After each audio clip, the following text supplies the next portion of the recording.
Hey, David. How you doing? Pretty good, you? Sweet.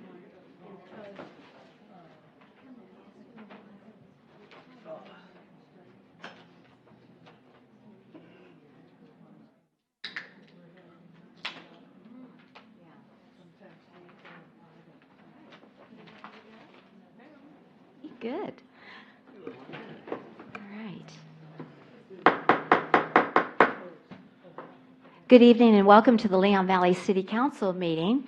We're so glad that so many of you could join us. Today is Tuesday, December 4th, 2018. And as you can see, we do have a quorum. All city council members are present. And it's with great pleasure that I want to introduce PAC 601 from Bronze Station Elementary, which was the elementary school that I was this elementary school counselor many, many years ago when it first opened. So it was just so neat to reconnect with the students over there. And I was able to meet with many of these young leaders, future leaders. They're earning their community in the community badge. So let me introduce Jackson Flood. Come on forward. Nixon Flood. Remember, y'all were going to lead us in the pledge, right? Patrick Bruja, Jackson Pierce, Daron Sidney Lewis, Noah Asher, Davian Lewis. So, welcome. And their troop leader, Adam, thank you. And so if everyone, I just talked to the boys nonstop for 45 minutes. Can you imagine? Anyway, so if everyone will please stand, and our future leaders from PAC 601 will lead us in the pledge. Please join us in the Pledge of Allegiance. I pledge allegiance to the flag of the United States of America and to the republic for which it stands, one nation, under God, indivisible, with liberty and justice for all. Thank you. Awesome job. Thank you so much. And y'all feel free to stay for as long as you can. I know it's school tomorrow and homework, so if y'all need to leave, we love you. Thank y'all very much for coming. All righty. Thank you. Take care. And have a happy holiday. Merry Christmas. Great. All right. One of the fun questions is how much money does a mayor make? Oh, Yay. boy. I mean, they think it's millions, you know, but I'm like, I'm a volunteer. The parents get it, but they don't. But anyway, but they're just great kids. I thought Okay. millions was last year's page. Huh? I thought millions was last year's Oh, well, page. they think it's still millions or billions or whatever. And then just understanding that this is a small municipality and not the big government. You know, they think Trump has something to do with us. And I'm like, oh, no, not at all. So it's always good. Okay, so just, again, welcome to everyone here in the chambers, and welcome to the people that are at home or in their office on live stream. We're so glad you could join us as well. Could y'all please silence your cell phones? Take a minute to do that because it does interrupt our discussion if we don't do it now. And then also, if you have anything to say, either during Citizens Be Heard or during the agenda items, if you could come to the podium and please speak clearly and distinctly into the microphone because we are recording it. And also, I've seen the video, and it does impact what our citizens see when they're online. They can't hear if we're not speaking right into the microphone. So I'm trying to do a better job of it as well. So just remember that our local rules do enable you to speak at any agenda item. I won't announce it, but if after the presentation and after council discussion, if you have something that you'd like to add, and again, we have 3 public hearings this evening, so you'll be able to definitely speak at those agenda items. Just raise your hand and we'll direct you to the podium. Okay? Thank you so much. Do appreciate it. All right, so we're going to start off this evening with our city manager's report. Ms. Kinsler, good evening and welcome. Thank you, Mayor Riley. Thank you. Oops, I already shut the envelope. So yesterday was Mayor Riley's birthday. Oh, gosh. The birthday that won't ever end. Let me tell you. I know. So I was hoping you would join me in singing happy birthday to our mayor. And I thought maybe Melinda could start out the Right. song. I'm 21. Go, Melinda. I know you have the skills. Thank you. Happy birthday to you. Happy birthday. Oh, that's sweet. Happy That's so birthday nice. Thank you. to you. Let's hope so. Thank you. I love y'all. Thank you so much. That's great. This was supposed to go inside here. Oh, okay. Thank you. All righty. Yes.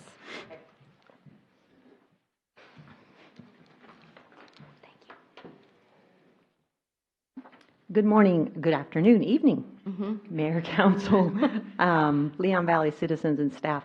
First of all, I want to congratulate Maribel Mendoza on the coordination of the successful lighting of the Christmas tree event last night, and the Public Works Department, who spent an enormous amount of time. Sure did. It looks beautiful. Veterans Park looks beautiful.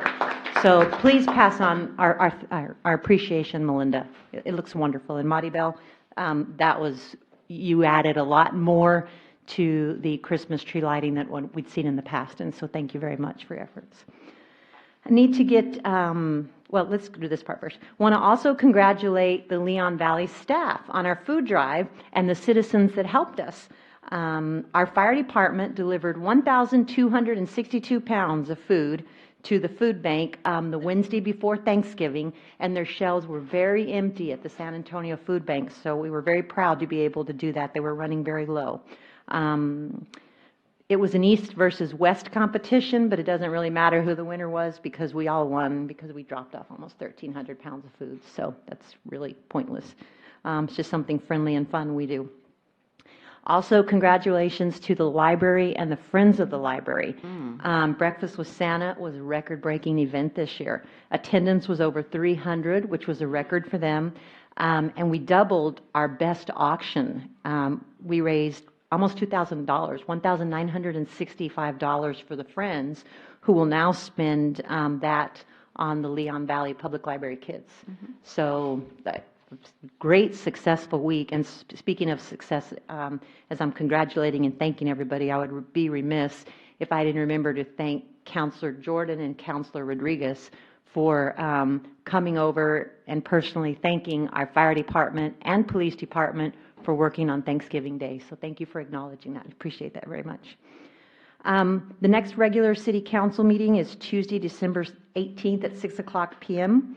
Annual reading with Rudolph, December 19th at the library at 10:30.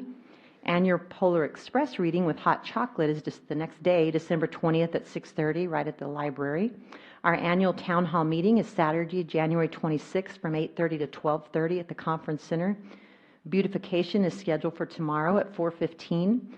So we've got a special zoning commission December 11th at 6:30 right here in this very room. December 13th, Library Trustee Board has been canceled due to the holidays, and Police Advisory Board will be canceled as well. Park Commission is not going to meet in December, but their next meeting will take place on January 10th at the Conference Center at 6:30.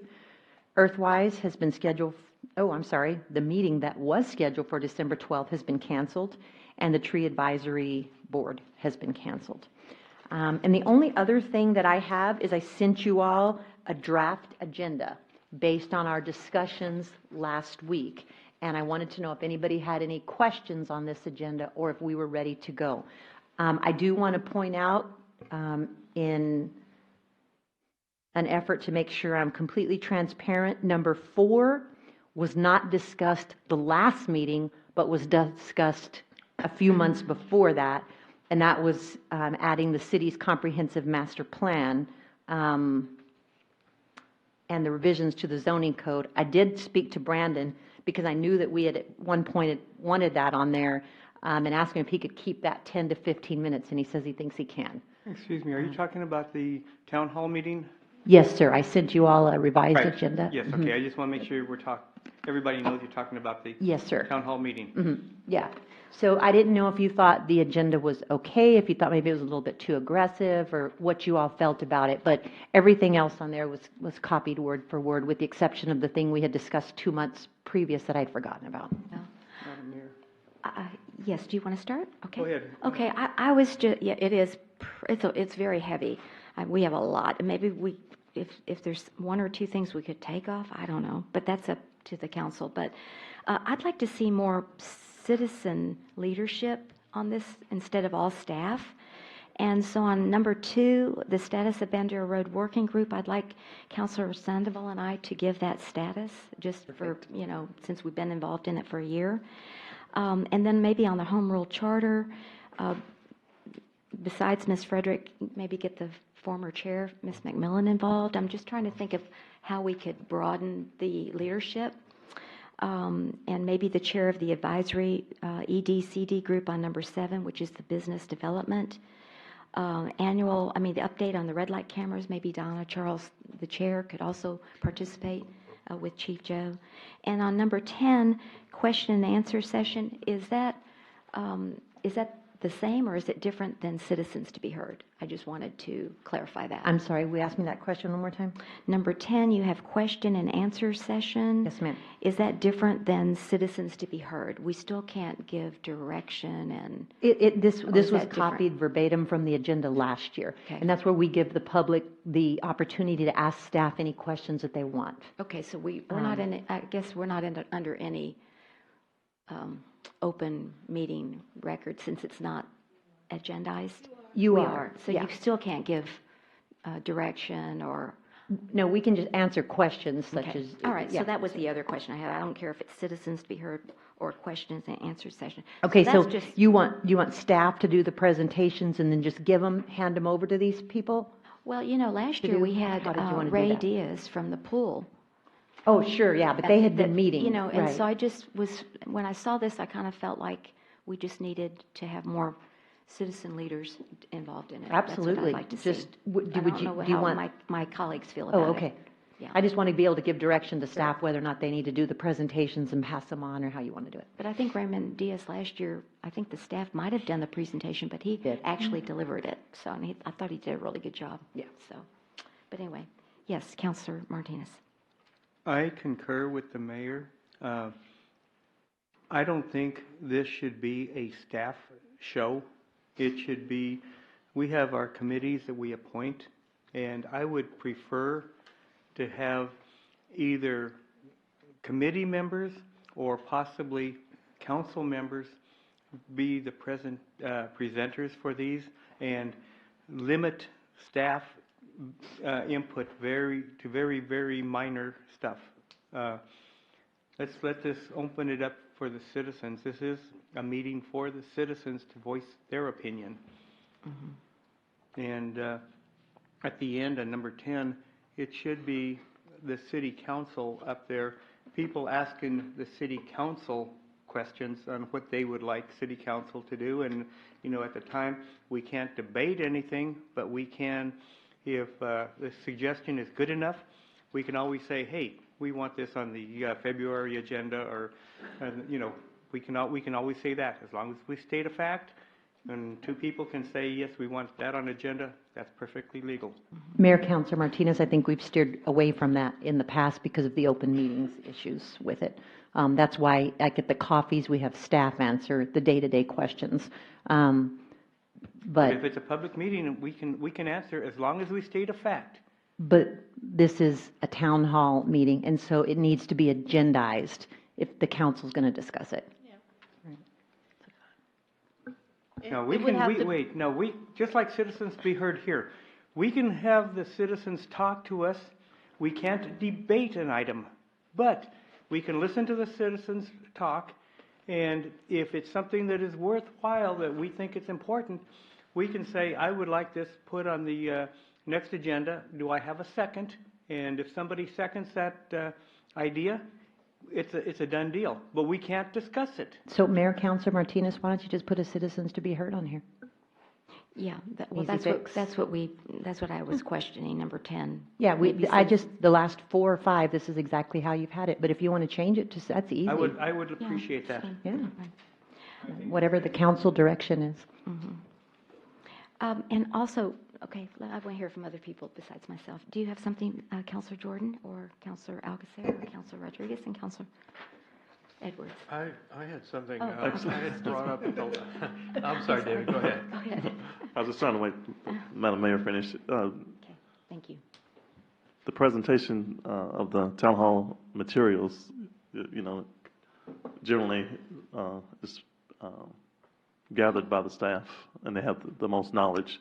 So I don't have a problem with who presents, but the staff is there as our support and as the resident experts to sort of guide us into whatever direction we need to go. So as long as we have a clear path of different topics that we're going to say within and don't violate any rules, I don't have a problem with it. But it's important that, yes, the citizens that are in charge of those committees have input, I do. but it's also important that we get as much information, factual as possible, given to us and presented to the presenters ahead of time so they can give a good, clear, precise presentation. Very good, thank you. Do you have anything to add? Counselor I Alcacer. think at this late stage, it's a little bit hard to change course, and if we're going to do something like Councilor Martinez suggests, it sounds to me like a completely different meeting. At the last coffee, which is not dissimilar to the town hall meeting, there was a huge amount of citizen participation. And I think at the town hall, we're sitting with citizens, and they don't want to hear so much from us as to hear what's going on with the city, and it's the staff who are making the city tick. We're just, they're implementing everything that the council wants, and I think doing a terrific job. So I think if we continue with the citizens' input, and the problem that we get into is some do run longer, as the mayor was worried. But then we know we may need a second town hall meeting or an extra coffee or something to help get some of this done. And if the citizens and citizens to be heard say we want to take over the meeting, and we want to do it our way, then we'll try to do that. But I'm not sure that that's where we're headed. And then finally, on the committee heads, it's something that they would have to be asked and see how many really want to add something, and they can. That's always good to get their input on things. But we're trying to control somewhat the timing of each item, and there are a lot of items, and I don't really want to have any removed. I'd like to get some discussion on all of them. All right, I was thinking of, for those of you, y'all don't have a list, so let me go over this really quick with y'all. The first one is update on progress from 2018 Town Hall and update on the LC-17 project with informational tables in the back of the conference center, and Ms. Kinsler was going to do that. Status of Bandera Road Group, that was the next agenda item. Update on El Verde 20... Though, Mayor, if you would, 'cause and some are 10 very minutes, short. 10 minutes for that, and 10 minutes for the update, the first update. The third update is on El Verde by 2020, 10 minutes, Melinda Mortz. We could probably move that to a coffee. I mean, it's not time sensitive. I just want to educate people on that goal that we have. A lot of people don't know we have a goal to reduce our carbon footprint by 2020. And so anyway, that was just an update, but I'd be willing to put that off to the next coffee, which is in April, I think. And then the upcoming updates to the city's comprehensive master plan, necessary to facilitate revisions to the city's zoning code. That's 10 minutes. That seems like an awful short amount of time for a zoning thing. Maybe we ought to move that to the coffee. because we have 2 hours there. And I don't, and again, this was something that was added that I had forgotten that we had talked about a couple of months ago. So just food for thought. Maybe we could move some of those off, but if y'all don't want to, that's okay. That's only 10 minutes. I can't see doing that for 10 minutes, but again, I don't know. Number 5, update on infrastructure and flood control. That's something that I think we really do need to follow up, because in 2017, Melinda, you did a huge presentation, and we were supposed to do some kind of follow-up, and I don't think we've done that yet. So that's something that people always ask us about, about flooding and streets, and, it's just real important. Then the next one is home rule charter amendments. We passed the home rule in November of 2017, and we can update it in November of 2019. It's a 2-year update. So we wanted to discuss that. And then number 7 is program on business development. And I believe, Counselor Edwards, you wanted an update on the, Well, go ahead, because I don't think it's in there, but go ahead. well, I LV, mean, ED? perhaps it was subsumed under this, but It was. I had requested a discussion of the role of the Economic Development Advisory Committee, because a lot of people are questioning that situation. And so, unless that's subsumed under number 7, I was going to ask if my request could be added, but is that the plan, or? Mayor, Dr. Edwards, I have yours under number 7 already. Okay, all right, thank you. And you'll have a chair of that advisory group? You have a chair of that advisory Yeah. group that could possibly Yeah. facilitate too? These are just titles. That's not all, they're not all encompassing. I understand. Update on red light cameras was another topic, and input on animal ordinance, which is a follow-up to a coffee, and lots of discussion here, so we definitely need to keep that on there. And then citizens to be heard would be the next one. So anyway, anyone want to? The last one is question answer. So if you all want to change it to Change to citizens, we can citizens. change it. Okay, okay. I thought- Just because that's going to Yeah. be different. Okay. So, I have some do we have an extra input copies. from our citizens? Do you all think this is too lengthy of an agenda? Should we put some stuff off for the coffee? I don't know. I'd like to hear from y'all if you wouldn't mind, unless Councilor Rodriguez, I believe I have not heard from you. Did you have anything that you wanted to add? I just think that, for me personally, I would prefer to hear from our employees of the different departments, since they are the ones that are more versed. I mean, we have some input, we have knowledge, but I would prefer the more professional input to be given versus my opinion or my thoughts. That's just my opinion. Okay, I think it was where the staff and the chair would work together on the presentation. I don't believe one has One or the more. other. Yes, I think they'd work together, Counselor. And so that's the vision I have, is to work together. So, And just since, Mayor, Councilor Rodriguez, since you're new, just so you know, the staff doesn't give their opinion. We don't vote, we don't give input, we just write everybody else's input down, and then we gather all the information. So we really don't have input. right. Okay, yes, sir. Counselor. This is Martinez. more for Councilor Rodriguez. This is my opinion, that we appoint committees, and I have, since I've been on council, I've encouraged the committees to come before council at least once a year and let us know what they are doing. And I just anticipated that this would be a good venue for the committee chairs to come work with the staff liaison and give a presentation on what their committee or topic is. So I'm just trying to expand that. And that way it's not all staff, it's getting the committee chairs involved in this process. Thank you. Okay, thank you. Okay, yes. Ms. Joseph, thank you. What do you think about all of our presentations? Should we keep them? Should we move some over? Like I said, I'm willing to move over the update on El Verde 2020 because I just added that. this past week, so, Lynn yes. Joseph, Hi. 6423 Trotter. Hello, Merry Christmas to all. Yes. I agree, some of these I think should go to the town meeting or the coffees. They sound like they are going to be more involved than just an update. So, and y'all know more about what is in those packets and stuff. So I leave it to your discretion to pick those. And but I would like to hear more about the master plan, the homeroom charter.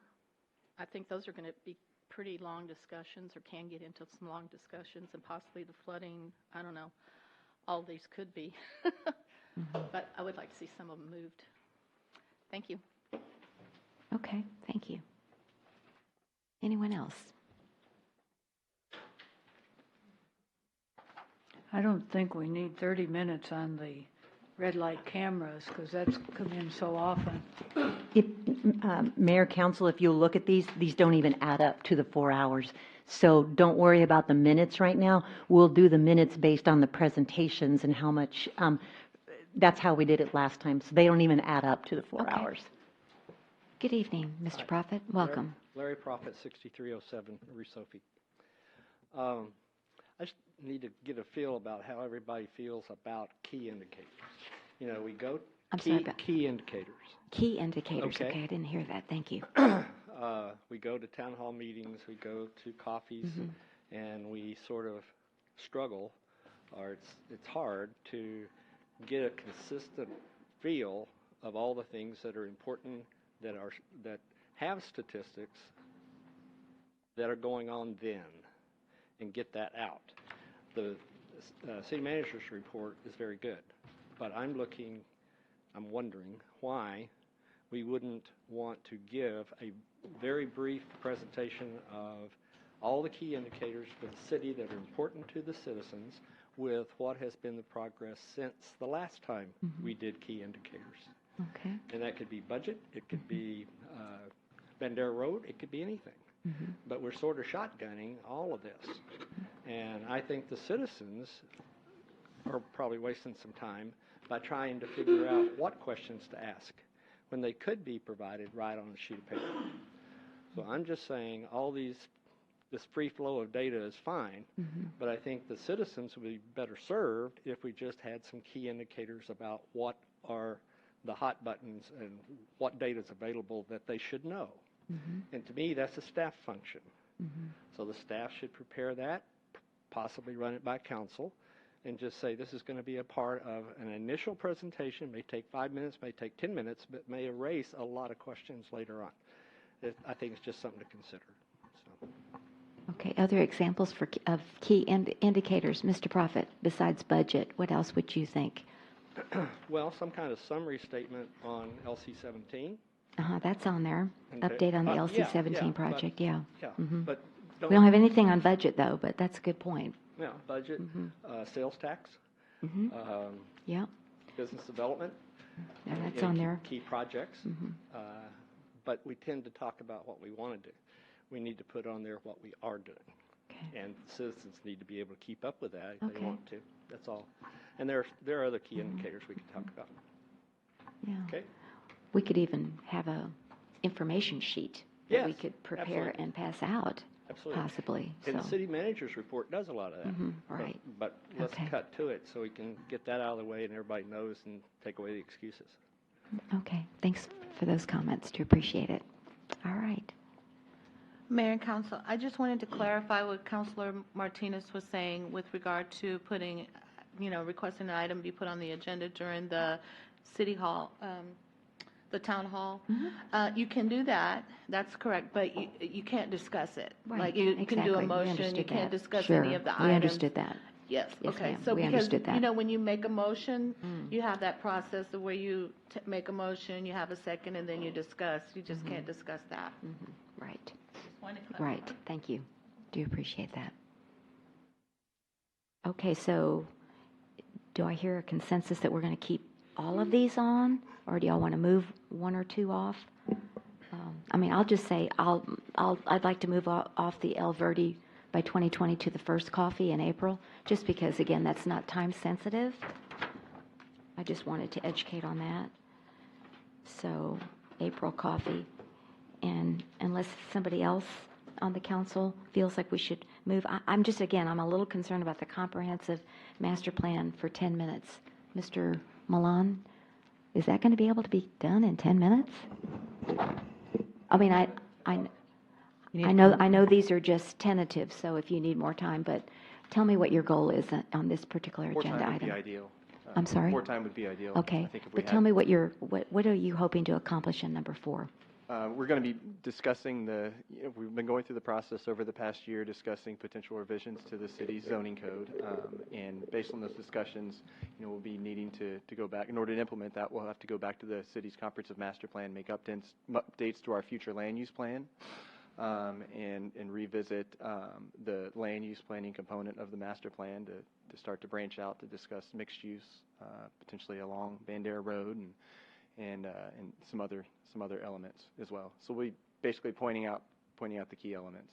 Okay. And that's one of the things you had mentioned in a note we got, or maybe through the manager, that you wanted citizen input on that, like there used to be neighborhood meetings in that regard, and that's where you're Okay. headed again somewhat? Exactly.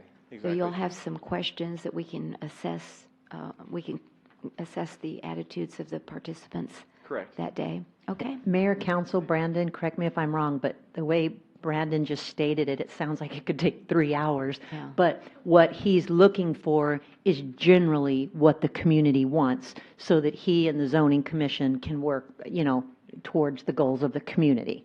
It's much broader than that, just generally, what do you want? Am I correct, Brandon? Okay. Absolutely. So he's not going to get into specifics that have to come to the zoning meetings or the city council meetings for those, or whatever other meetings you want. So going along with Councilor Martinez's idea, what I hear after these meetings is, well, I wish we could have spent more time on this and less time on this. And if we get that kind of questionnaire going, or like even on each subject, like I don't think you can do number 1 in 10 minutes and do it a fair representation of all those topics. But the things people are more interested in and would have liked to have more in depth, I think we can have citizen input on those, and so we can have more at a coffee, and we might have to have more coffees. Or, as I said, another town hall meeting. But like red light cameras, we've almost been overdosed on it. And I think that can be a 10-minute presentation, because it's a good update, but we don't need 30 minutes talking on the cameras again. But that's just my thought.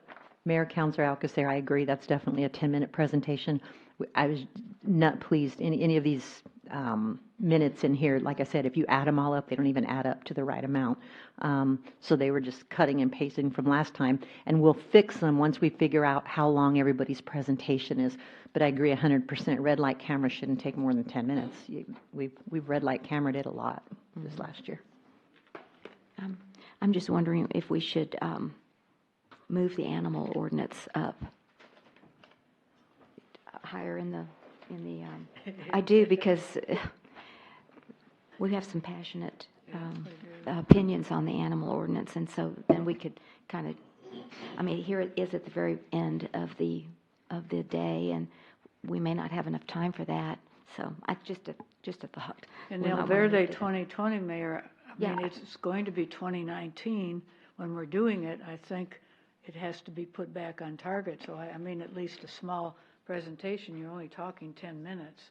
I don't think. Okay, I was I just trying think to that's lighten up to the make load. people aware of what you've been trying to do all this time. Okay. Yes, sir. Mr. Martinez. My thoughts are agreed with the red light camera. We can probably scratch that, or just a very brief update. But the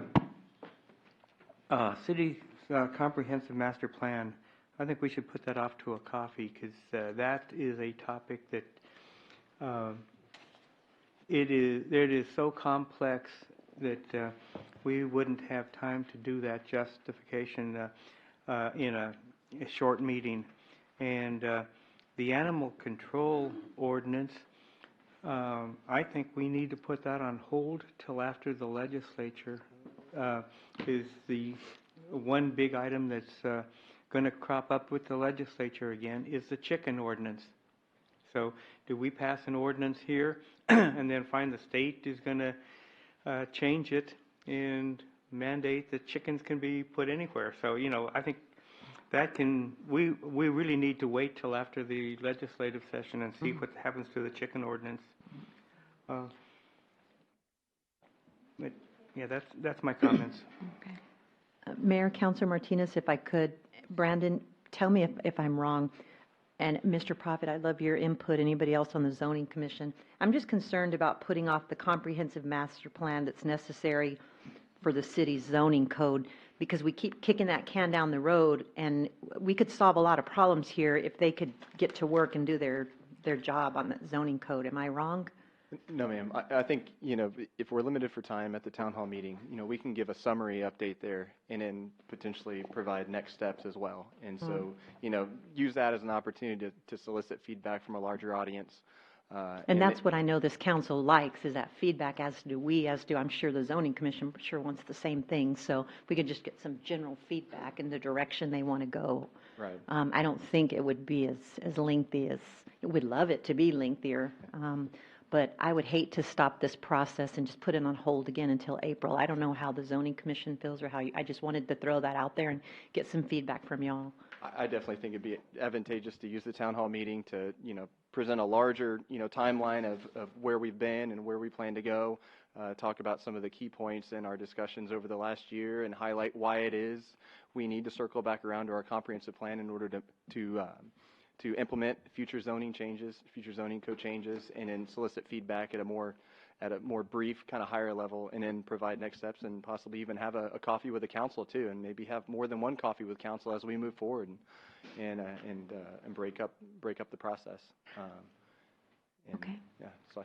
All right. Excuse me, Mayor. Yes, sir. I'm sorry. I think it definitely you would require, it would be great to pass out something that summarizes what's going on, where we've been, what are the things that are snags, so that the citizens at the, coffee, or the town, which one? Hall. Yeah. Town hall. Kind of have a guide, because I'm sure a lot of people just don't know what's going on with it. Right. Mr. Prophet, do you agree with that? Going forward with it at the town hall and just go ahead and get the input. I mean, I think we had over 100 people last year I keep saying last year, we're still in this year. In January, we had over 100 people. And so it's a great opportunity to get a broad spectrum of opinion, so. Okay, we're kind of at a turning point here in terms of what we want our city to be. And the zoning commission struggles with that because we're trying to operate in the old framework while we're in parallel trying to figure out what the new framework is. So I think the most effective way to run the town hall, if you want to have it, is to craft some questions and use the clickers and point in Brandon's direction in terms of, because he struggles with this as well, what kind of town do we want to have? Yeah. And what can we do about the problems we have? And that's not a whole lot of questions. It's, you have to take in some demographics, you have to take in some, physical things about the roads and so forth. But he's facing some hard questions, and he's just looking for the citizens to have some way to convey how far they are willing to go to make changes, differences. What are they willing to sacrifice to get to a new culture? And that's what it is. Okay. So it can be sort of non-invasive, just, what do you think about mixed use? But you have to explain mixed use first. That's right. So, well, that might be that summary sheet that Mr. Councilor Edwards was saying. Yeah. And if Brandon needs any just discussion time, we already have a meeting for zoning commission. We could schedule another one and just focus on that. What questions do we want to direct? And bring them forth to the town hall. To the customers, to the citizens. and then bring those forth in such a way that can be quantitative. Mm-hmm. The worst thing we've done lately is we've just tried to brainstorm it, and it's not been quantitative. Mm-hmm. So if we had some feedback, people could use clickers and answer specific questions. Very good. That'd be a real big help. Okay.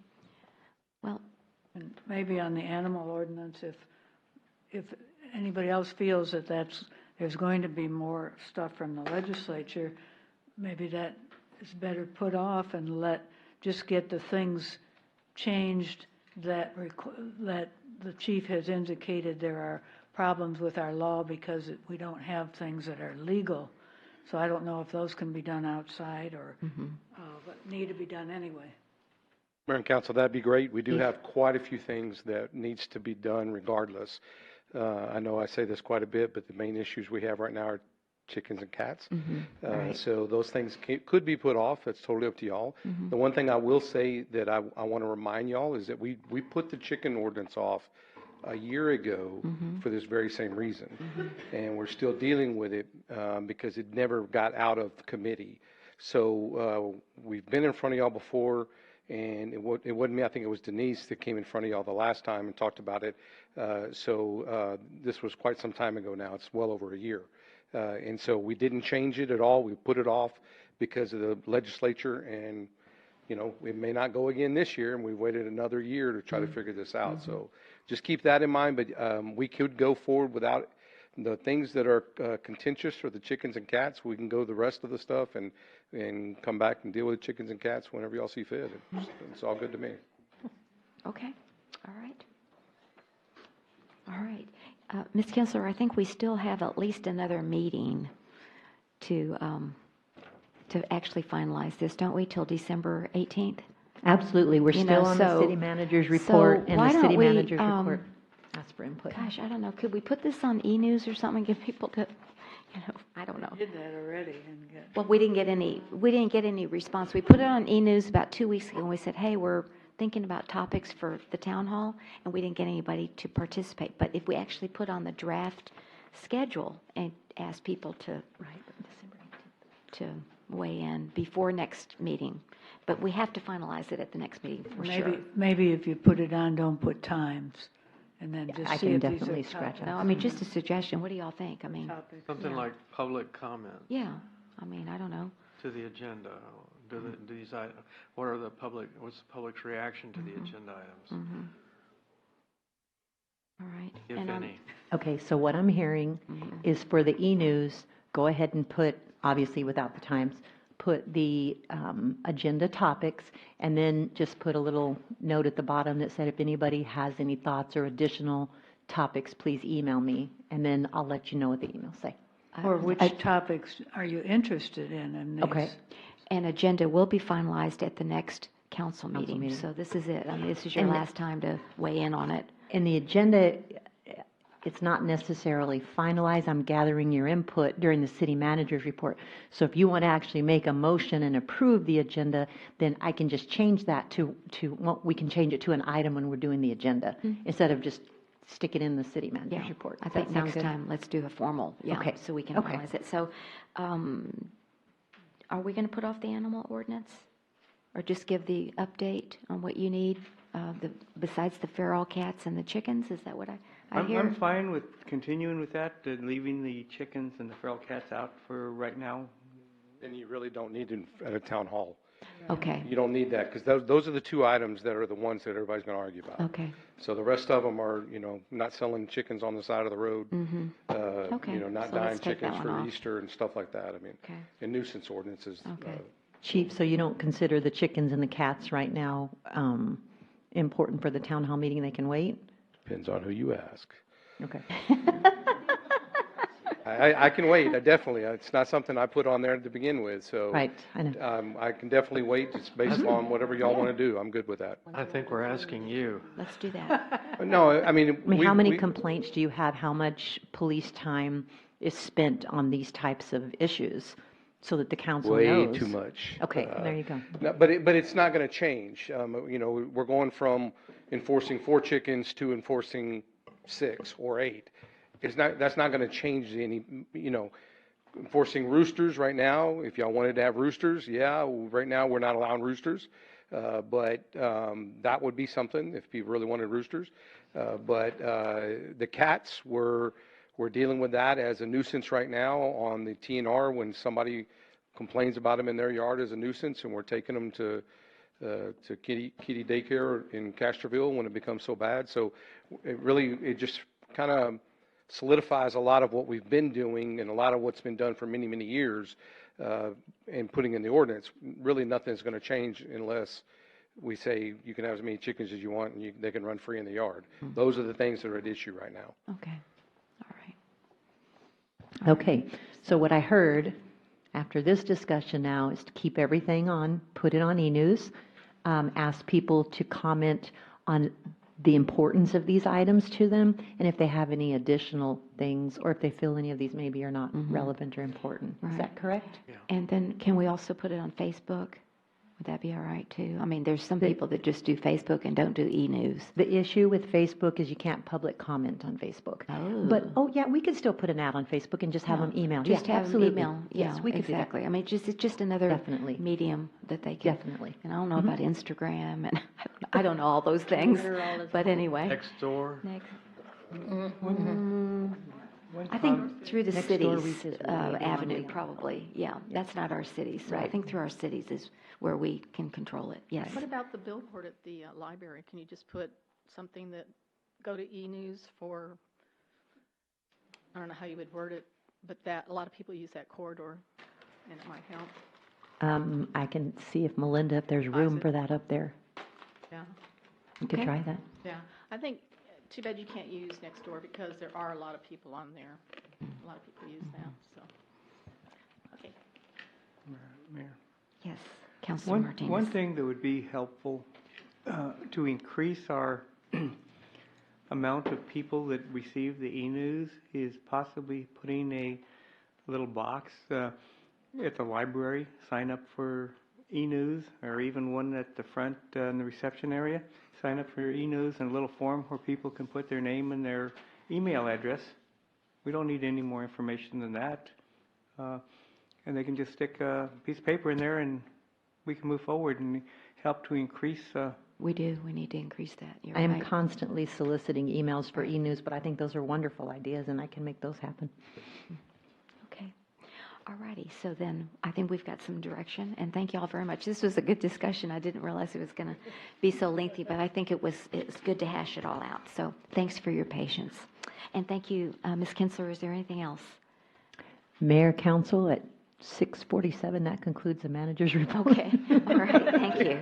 Very long manager's report this time. All right, well, we have citizens to be heard. Our next agenda item number 3, is there anyone in our chambers that would like to address the council? Please come forward and state your name and where you live, and you have up to 5 minutes to speak. And Ms. Malloy, good to see you. Hello. Time to get back involved. There with you this city go. of mine, right? You bet. Okay, well, I didn't want to say it and interrupt what you were just talking about, but as an overall, my complaint has always been concerning the meetings where we want people, our point of having meetings like town hall meetings is to get input from the public. And we consistently limit this to morning meetings. We are by a medical center. We have people that are working the shift where they're working in the morning. We've completely disregarded them as far as getting their feedback and their feelings about all of these things that get discussed at these Saturday morning meetings and the town hall. I think we really need to make a change, and I've been saying that for years. You're not letting the parents that have kids that are playing Little League on Saturday mornings, you're making them choose between doing something and finding out what's going on in the city or taking their kids to Little League. So I really would ask that you look and have at least a third of the meetings, not have, even the annual one, have one year, maybe on odd years, it's at 8 o'clock, on even years, it's at 12 o'clock.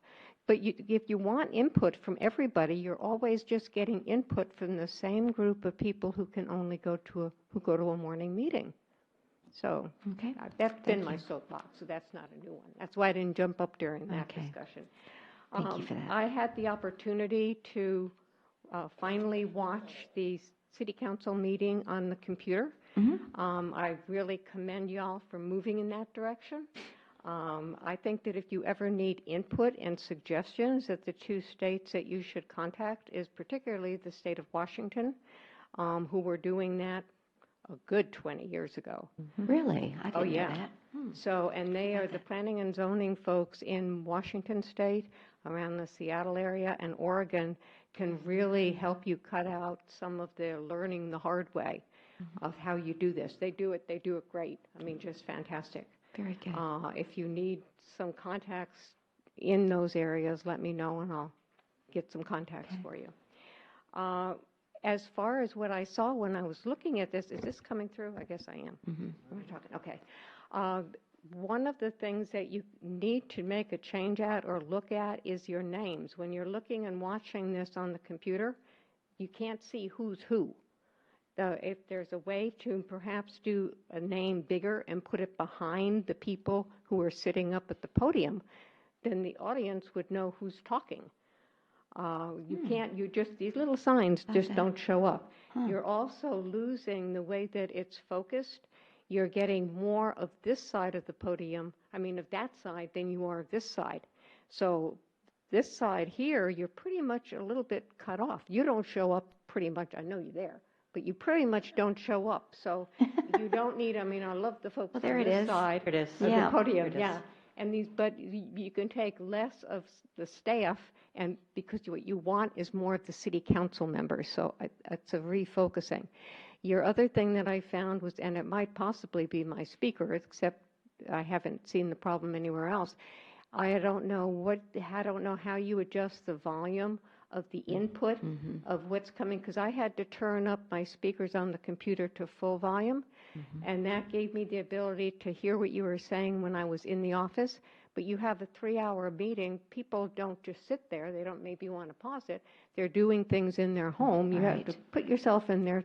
They need to be able to hear it when they go into the next room or into the hall or go to put the dog out or whatever. More like you have when you have the TV on, that you can hear it in a larger area of the house. So those would be the two suggestions. But I think it's fantastic that we've made and taken this step. Would love to see where, I don't know where you're going as far as feedback and interrelating. Like, for instance, the big meeting you're talking about tonight, are you having that set up so that people sitting at home can be involved in the conversations? Or is it just the people that are physically in the room? I don't know. I'm just asking that question. You want it to be so that somebody who is the person that's take the kids to Little League, he would want to watch it on his iPad and be able to communicate, because he can't come to the meeting. So I think we're only wired here for the online. Is that correct? That's And correct. so it's the council meeting, it's the zoning now, and it's the Board of Adjustment. All three of those meetings are now being televised. But if we're in the conference center, BOA is not being televised yet, just zoning commission. BOA is next. You're correct. Okay. I got a little BOA meeting that I got to watch. Oh, but it wasn't live streamed. You had it on a thumb drive.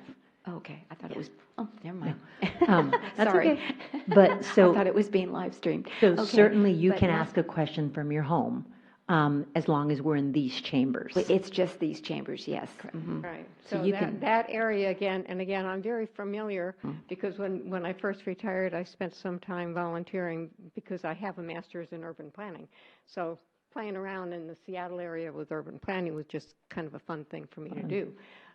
But what they would have to offer you that they have learned the hard way and can give you the information on, I think might be good, taking advantage of that. Off of those things, when I did watch the first presentation, and I got to Brandon's, which would have been the last meeting, I think, and Brandon did his presentation.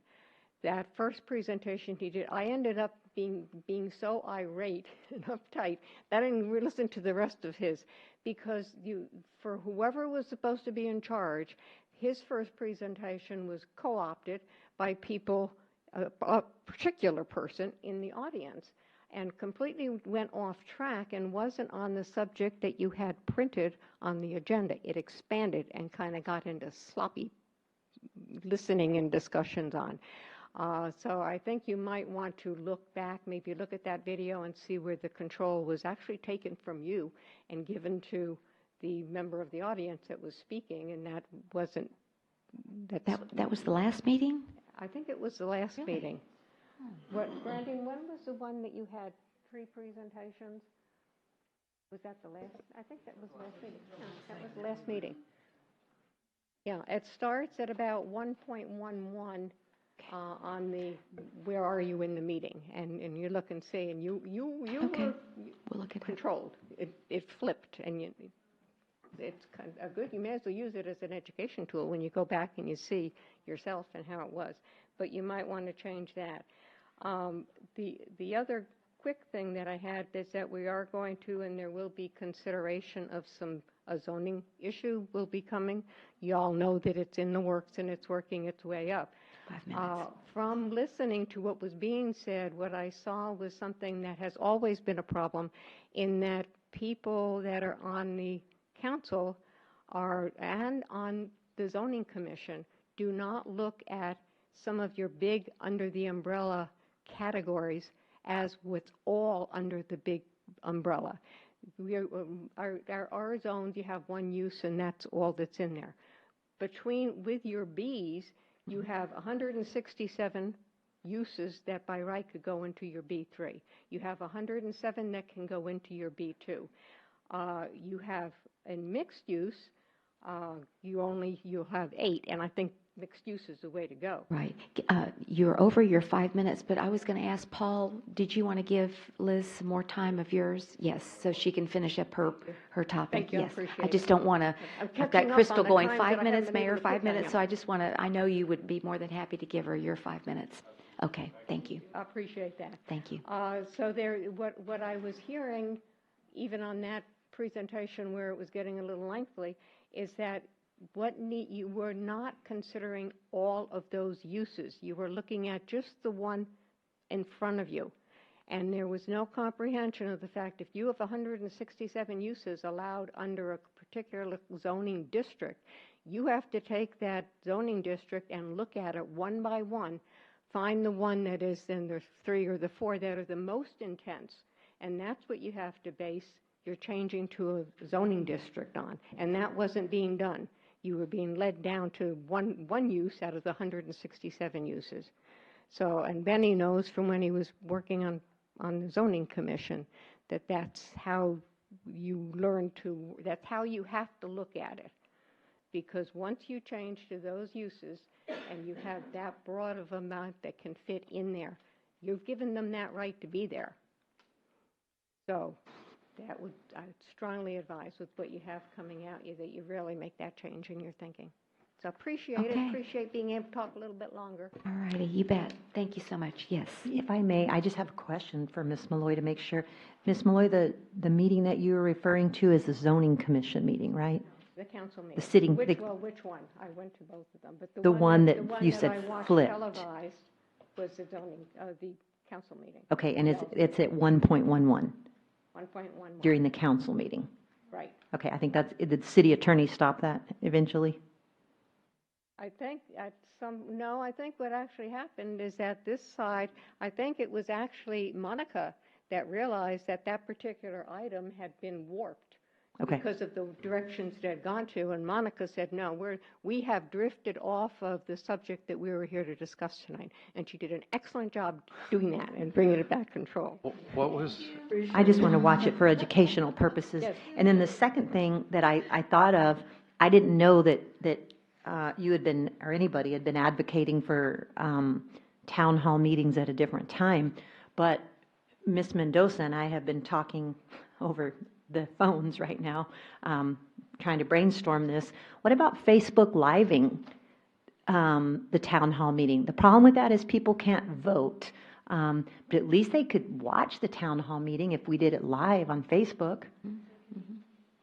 And the only other thing I thought of is that if we wanted to do the town hall meeting back here, then it could be live streamed and that, then, but then you don't have For the, this year, to do the best that you can, maybe, being Facebook or whatever. it but- would broaden it for but like your those other parents thing- you're talking about, they're Facebook all the time, so they could, Well, it's not just those folks, those are a good example too. right, I was just trying to But think of. you have to realize that particularly in the area that we live, near the medical center and stuff, we have shift work going Sure, on. sure. And when we constantly have meetings that you want the input from everybody, then you have to look and say, how can we give everybody some equal access? And just alternating the times for some of these workshops, making some at 9 o'clock, but some others at 1 o'clock. I think you'd be able to gather in, and your total would suggest be that. I larger think than it that's- is now. Okay. Well, it'll be a council decision, but it's something that certainly we can do from the media relations standpoint of the city is Facebook Live it. That'll just be one more way to reach people. Right, yeah. Yeah. 'Cause that's the And- most important thing. The more people you get Absolutely. in, the better the city's going to be. Right. You need all that input. So thank you for your time. Ms. Malloy, do you think 10 to 2 would be a better time? This is what Councilor Alcazar and I were talking about, but, You need an early afternoon and an early morning. oh, okay. I'm just, kind of thing. I've always thought of You're people. a morning person. I'm a so I morning know person, that that's you right. figure the day ends at noon. so- Well, I mean, I just know that if you get up and you do what you need to do in the morning, then, but I'm afraid in the afternoon, I mean, people have got to go grocery shopping, or they're getting ready to go out that night, or I don't know. Those are those people. Yep. There's the other people that Yeah, say, first that's of all, true. we sleep late, second of all, I'm That's at work. true. So it's kind of like a salesperson has to do when they're talking to somebody live. You have to look into their head, their perspective, not into, you know what I mean? Sometimes Sure. it's hard to Gotcha. kind of put on the hat in the other direction. Well, thank you for that. We do appreciate. Thank you. We'll see what we're going to do. Yes, Councilor Jordan. Why not consider just having 2 town hall meetings, one in the daytime and one in the evening, like 5 or 6? That way, if people want to come, they can physically come and have input. Have 2 town hall meetings, first week in January, get all their input and continue to operate with the citizens' input like we have throughout the years. Okay. So it would be the same town hall, but just repeated twice. Right, one in the morning and then one in the evening, 5 or 6 in the I evening. think 5 or 6 on a Saturday is not a good idea from everything. Saturday We would can- be oh, more we- at 1 o'clock after early Yeah, the afternoon. afternoon. All we can do is offer. Sure. Or alternate years or whatever, but you're leaving a good section of the city in the dust. Gosh, And- could we put on Facebook and on e-news, time preference? I don't know. I mean, just, Well, but you still have your Yeah. folks that they work at that time. true. Our location is med center oriented. Med center has a lot of, you have hospitals there. They run 24 hours a day. So, anyway, that's my suggestion. I think to a point, you can do it with electronic, with the media. But you get something out of it that feeds into you when it's person on person. And you know what I mean? You're reading your body language, you're just having a most perfect communication as much as you can do one-on-one, person to person. Okay. Thank you for Excuse me, those comments. Just Yes. a quick question. Were you referring to something that happened in the November 20th city council meeting? It would have been the second city council meeting of, I think it was the last city council. It was the only one when I went to check that was up there as far as being able to see it. Brandon can tell you which one it was because it was when he was presenting. But I'm pretty sure it was the last one. Okay. what was the We'll look topic? at it. What was the topic? You were doing the first reading of something dealing with land use. Okay, thank you. Was that the R3, R4, R5, and we got off on B2? By the time I saw how it was co-opted, I was very mad. Yeah, I know. That's not the way it should have gone. And I was very pleased that Monica would know because she put a stop to it. She said, you've gone off topic. Yeah, it's on tonight again, so, yes, thank you. Okay. Thank you. Anyone else want to address the council during Citizens to be Heard? Yes, sir. If you'll please come and state your name and where you live, and you have up to 5 minutes to speak. Thank you, and welcome. Yes, sir. Yes, ma'am. My name's Tommy Branson. I Yes, live in sir. the Bona Place subdivision. I have a problem in that this past weekend, or on Friday, they put a bunch of barrels up on our sidewalks, which I don't have a problem with putting barrels up, but they put them right in the middle of the sidewalks where all the ADA people can't get down the sidewalks, up and down. And the reason they put the barrels up on the sidewalk is because they're trying to fix the ramps to get in and out. But they put the barrels right where people are at, especially on the weekend, when those people are the most times they get out, because they have people around to get them out. I called David Dimline, and he said he would talk to the people that did it. It's still, the barrels are sitting on the sidewalks. And my problem is, we got 3 or 4 residents in our community that the only way they get around is by the sidewalk. So could you put a bug in somebody's ear? Yes, sir. Would you give us your subdivision again? Ma'am? Subdivision? Yeah, Pavona Place. Pavona Place. I did not hear that. Okay.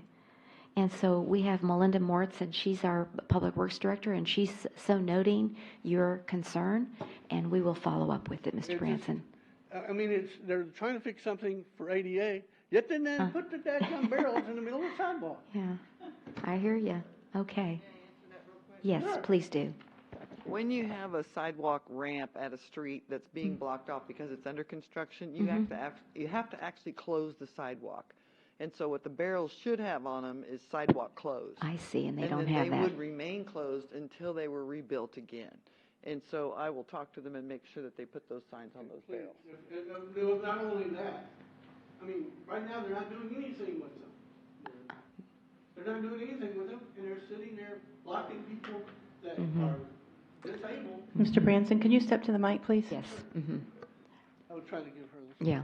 I'm sorry. Anyway, but they're blocking where people, during the weekend when nobody's working on them, and, they can't get by. And I think that's wrong. So if you could see what you can do. Speed it up. Okay. Excuse me, he did make a suggestion to put cones on the sidewalks instead of those great big barrels, which would be good. I mean, something besides a great big barrel sitting in the middle of the sidewalk. Okay. Thank Very you. good. Thank you for letting us know. We appreciate it. All right. Anyone else? All right. Thank you all very much for all the discussion this evening. So let's move to announcements by the mayor and city council. Councilor Jordan, do you have any announcements this evening? No, ma'am. Well, other than just, we went out with the police department and helped collect money at the intersections for the toys for the children for Christmas, and got a lot of support from the community. Fantastic. So, great. Is that commend Blue the police. Santa? The Blue Santa program? Right. Okay. So I'll commend the police department and fire department and everybody that went out for that worthy cause. Fantastic. Thank you. Appreciate it. Yes, Councilor Martinez. Just say thank you to everybody that attended the tree lighting ceremony yesterday. I think it was the largest crowd we've had, and the weather was perfect. If the wind would have just been a little bit lighter, it'd been a perfect night, but it was a good night. Also, just to let you know, the Chamber of Commerce is having, next Wednesday, it's a conflict with our city luncheon, but at 11:30 at the Courtyard Marriott, they're going to have their holiday presentation, and they're also going to have a little craft fair. If anybody needs some last-minute Christmas, there's going to be a few vendors set up. Thank you. Thank you. Councilor Alcacer. Yes, thank you, everybody, for coming, and since they showed how we looked on TV tonight, thank you for decorating, so it makes us all look a little better. People can watch that and look how nice it looks. Also, going along with the lighting, it will be up till hopefully through the new year, and it looks beautiful, better than it's ever been. It's very good for strolling, and maybe the people from Pavona Place can walk through the over there in that part of the park during the time that they're redoing. And then I had one story that really struck me regarding kindness in the past few weeks. A person on an airplane had found someone's wallet and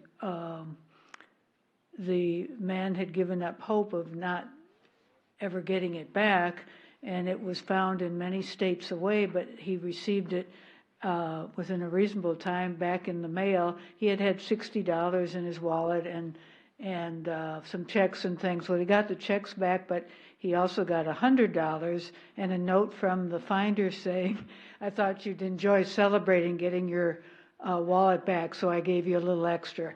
That's what kindness is, folks. So keep smiling and please being good to one another. Thank you. Okay, thank you very much. Councilor Rodriguez.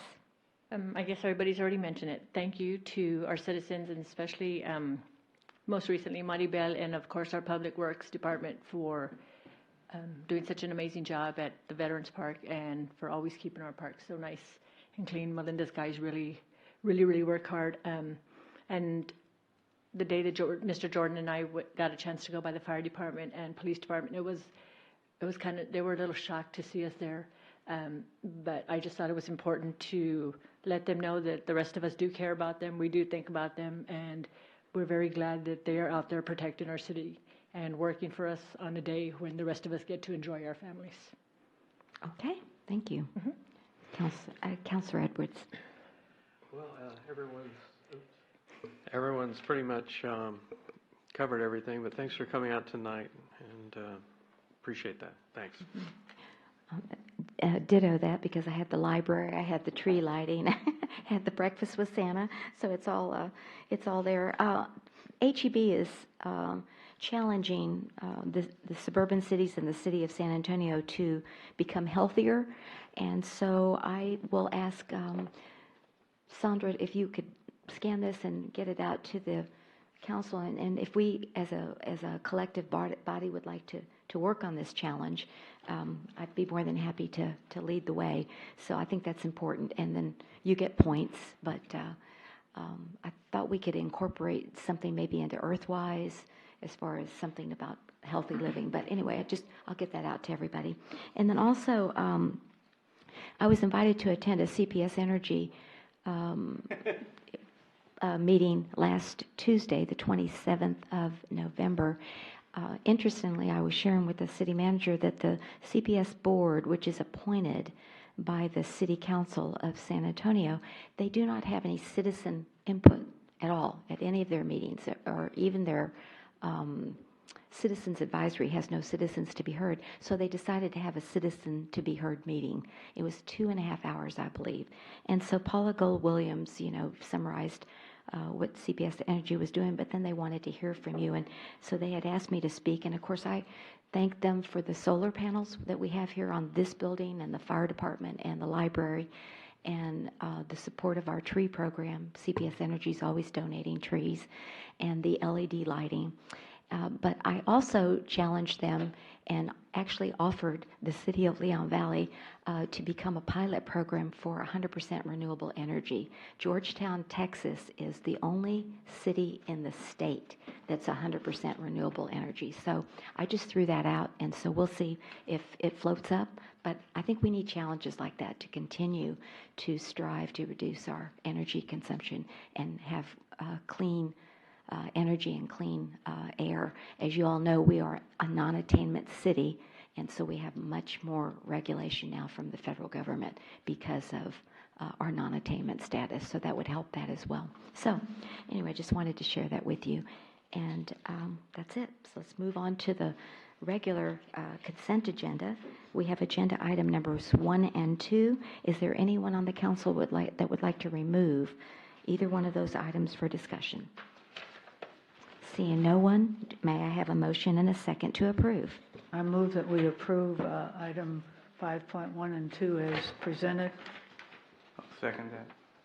We have a motion by Councilor Alcacer and a second by Councilor Martinez to approve the consent agenda item 5.1 and 5.2. All those in favor say aye. Aye. Aye. Any opposed? The motion does carry. Moving then to agenda item number 6. These are our second reads. We had the first read at the last council meeting, and we're ready to discuss this for a second time, and we will ask for any updates on any of these items, 6.1 through 6.6, and then we will be able to vote tonight. So with that said, 6.1, Ms. Pasolea, if you'll please read that ordinance. An ordinance of the City of Leon Valley, Texas, City Council amending the general fund of the City of Leon Valley, Texas municipal budget for fiscal year 2018-2019 in the amount of $100,000 to provide proper funding for the general fund, providing for a repealer, severability, and savings clauses, and providing for an effective date. Thank you. Good evening, Ms. Moritz, and welcome. Thank you, Mayor. I have no updates on No this item. updates at all. So is there any further questions from our council or from anyone in our audience, chambers this evening?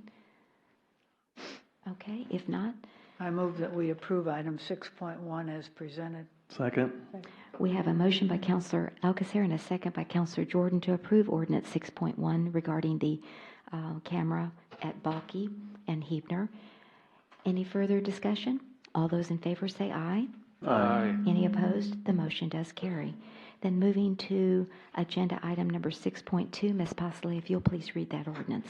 An ordinance of the City of Leon Valley, Texas, City Council authorizing a variance to the Leon Valley Code of Ordinances, Article 1.09, Parks and Recreation, Division 2, Use Regulations, Section 1.09.034, Additional Prohibited Uses and Activities, to allow for the San Antonio Metal Detecting Club and Texas Association of Metal Detecting Clubs to use metal detectors in the Hebner Onion Natural Area Park located at 6601 Bandera Road, specifically in the Triangle Area Park and at the Hebner Cemetery for their Give Back Recovery Hunt event, providing a repealer, severability, and savings clauses, and providing for an effective date.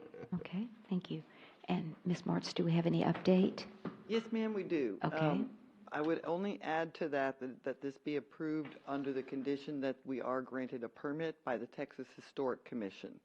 I was in contact with them about metal detecting, and it does require that we get a permit from the Texas Historical Commission in order for the dig. However, we had already applied for an antiquities permit through the Hike and Bike Trail back in 2015, Right. and it covers the exact same ground and the exact same depth.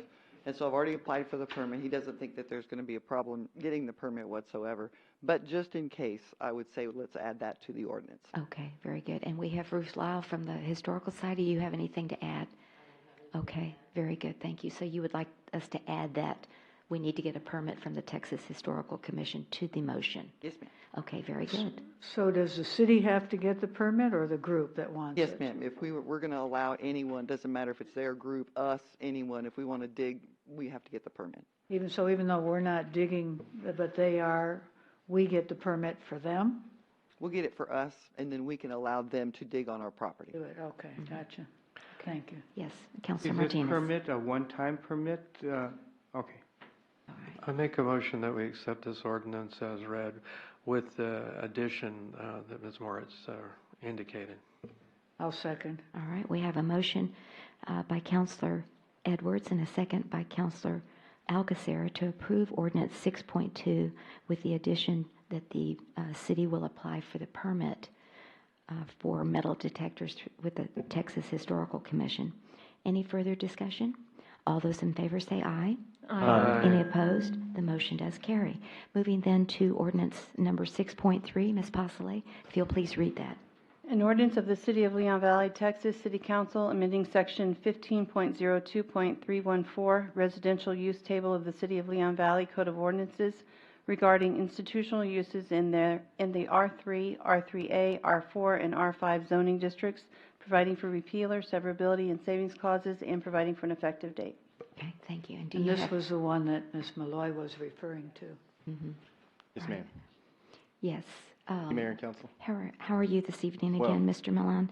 So do you have any additions to this? I do not have any additions to it, but I just wanted to follow up on a couple of requests from Okay. council. I think Councilor Jordan had asked for our existing future land use plan map. That way we could, the council could have a better idea of some of the future land use areas that this zoning change would potentially affect. This is our future land use map. It's not a zoning map, but it's a future land use plan, and it's used to guide zoning actions. Our zoning map is very similar, and so a lot of times when a zoning change is necessary, the future land use plan map has to be amended. So This map will give you a really good idea of, the areas that could potentially be affected by this change. Just to summarize, this is a zoning. Oh. I don't know if it's, turn it. Got it? Yeah, no, it's not working. That's the battery side. We need more batteries? That one's in the middle. Your light's in the middle. There you go. Oh, there we go. Good. So you're going to show us where Right. R3, So- R4, and R5 is going to go? Yes, ma'am. Okay. And so, in summary, this zone change would potentially allow for institutional uses, churches, museums, both religious and non-religious, as well as schools, private schools, public schools, post office, and as well as private clubs, private lodges, all institutional uses would potentially allow for those uses in the R3, the R3A, the R4, and the R5 districts. And so those districts are generally allowed, as our future land use specifies, in R3. Our R3 district is our multifamily district. And so on our future land use plan, that corresponds with our multifamily land use classification, all of the orange areas. Our R3A is our multifamily retirement community. And that generally corresponds with our multifamily retirement land use classification. That is the lime green, the real light green. And R4 is our townhouse district. That is R4 is our townhouse district. So on the future land use classification map, like I said, they're very similar. That's our townhouse land use classification. That's kind of the vibrant blue. The colors get kind of mixed up. We just have one townhouse district in the city right there. And of course our R5 is our manufactured home district, which is in this area just south of Eckert and west of Bandera Road, and also just behind the Bandera Heights shopping center. So that kind of gives you an idea of where in the city, if this zoning change were approved by the council, the areas that institutional uses would be expanded to be permitted in. Are there vacant areas around these R3, R4, R5? Most of these areas are developed. And so That's what I was thinking. Yes, ma'am. So there was actually a zone change on this tract here. That was since been zoned to R3. And so when we go back through and change our future land use plan, amend that, we'll go ahead and update that area. So this is currently entitled for development. We have permits pending on that project, plats pending. I'm sorry, Is that excuse me. that What area is that? Yeah, that's over by Shadow Mist, right? Yes, ma'am. That's the Shadow Mist right. subdivision. This is Timber Hill. Right. It's slated for multifamily development. Right. And this is the Valencia Lofts, Barcelona Lofts, which is currently under development. This is an existing apartment complex. Really, the only area that's zoned for multifamily that's not developed is this small little portion of the triangle tract. And so kind of with the way the future land use plan and zoning is on that tract, we anticipate a rezoning request to facilitate that. That was probably connected to some sort of possible land use plan some time ago. So a lot of these areas are currently developed.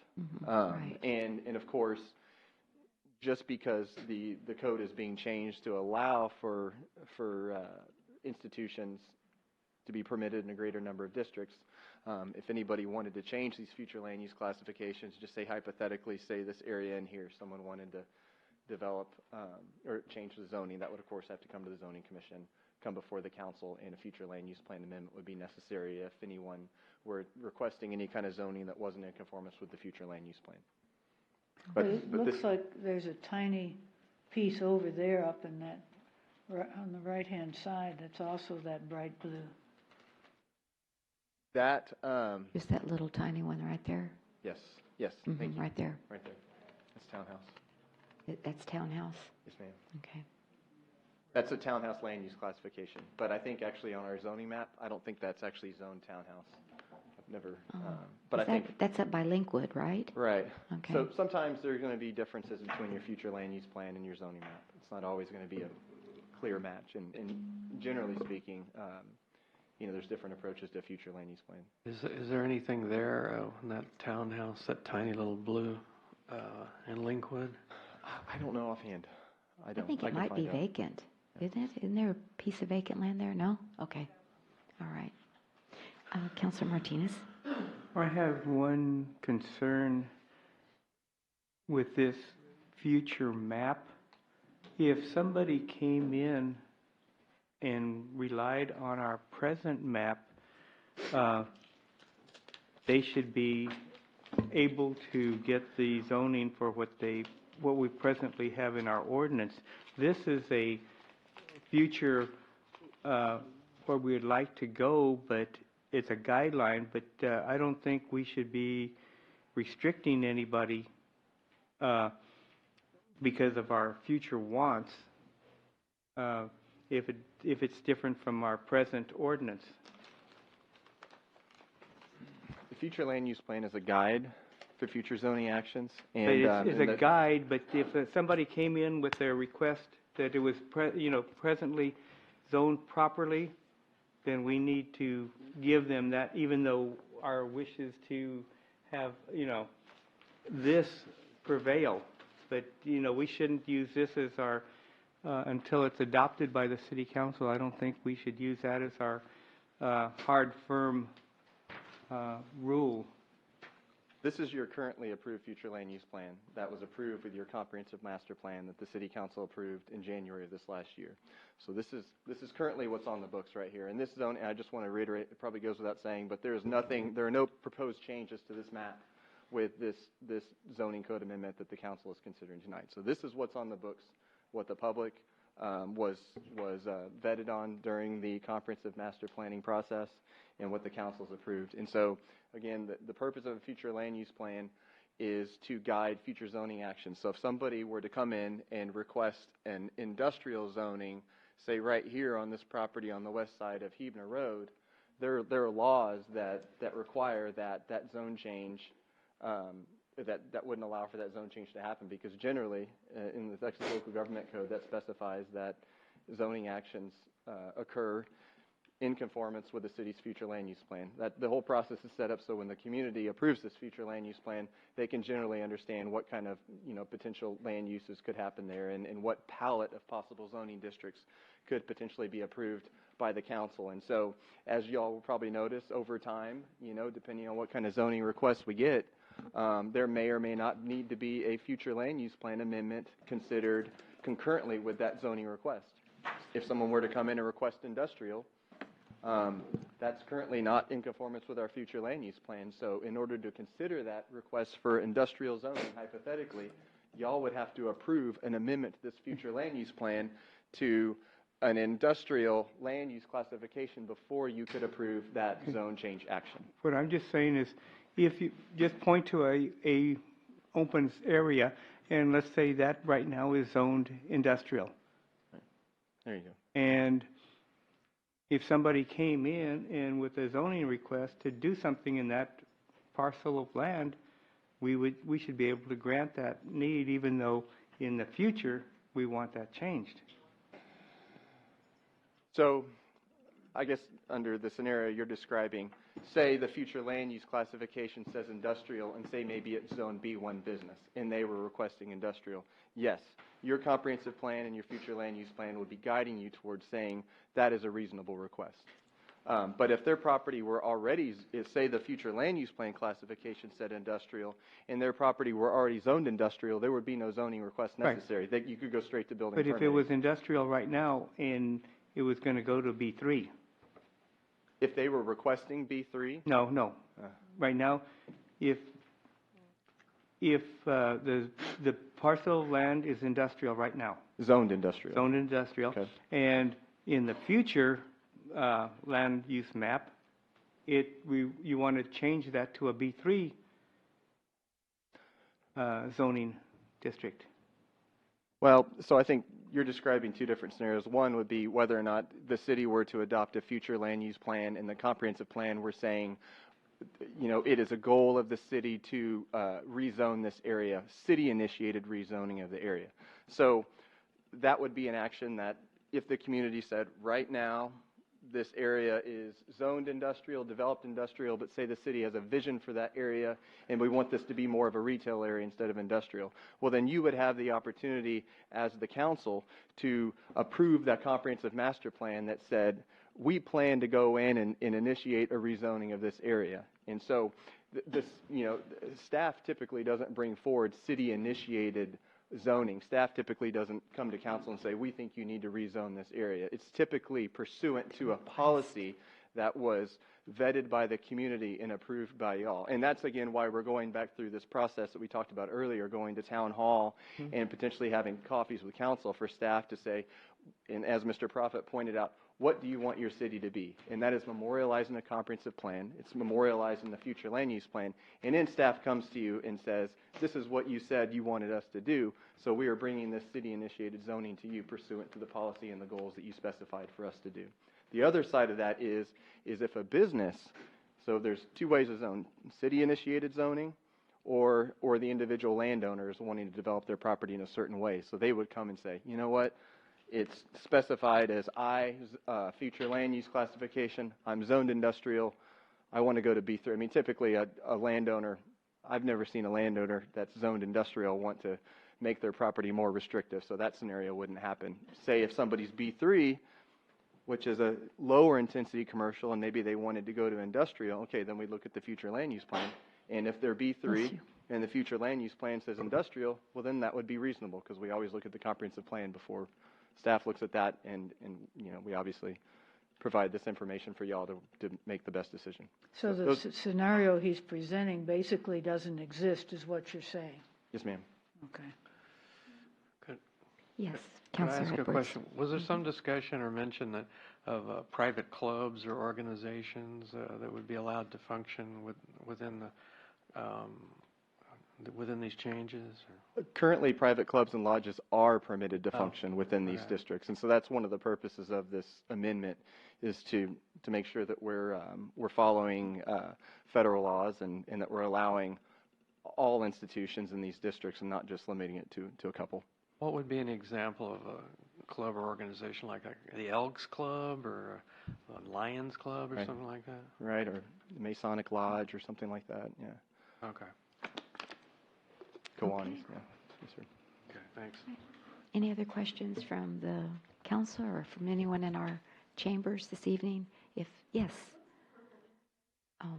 Miss Joseph, I'm sorry, you said what is the purple? Purple, okay, on the map. Purple is our single family medium density. And so it's a newer zoning district that we have. Right. Okay. Yes, Councilor Jordan. What's, this might seem like a crazy question, but what's office? So it's just a one little dot for office. What is that? I mean, how's that identified as just that one? This area right here. One little blue dot says office. Right, and that's the only office zoning district that we have in the city. And so, not to get too academic with zoning, but the trend, for many years was to separate uses out. That's kind of the term, and the term of art is Euclidean zoning, where you have a zoning code and you want residential here, you want office here, you want retail right here. And I think you pointing that out just kind of shows that over time that mindset hasn't really played itself out, and we have a lot of districts that really haven't served any practical purpose, because we have a permitted use matrix. Office is permitted in our retail zoning district, so typically there really isn't any incentive for someone to even request an office. I think the mindset is maybe office is better next to residential, but as my planner opinion, I think, neighborhood types of, small business retail is just as good as fit next to residential. So to answer your question, that district really has shown itself to not be very necessary or practical. And Mayor, if I may, I think we're again off topic, so I move that we approve 6.3 as presented. I'll second. We have a motion by Councilor Alcacer and a second by Councilor Rodriguez to approve 6.3 as presented. Do we have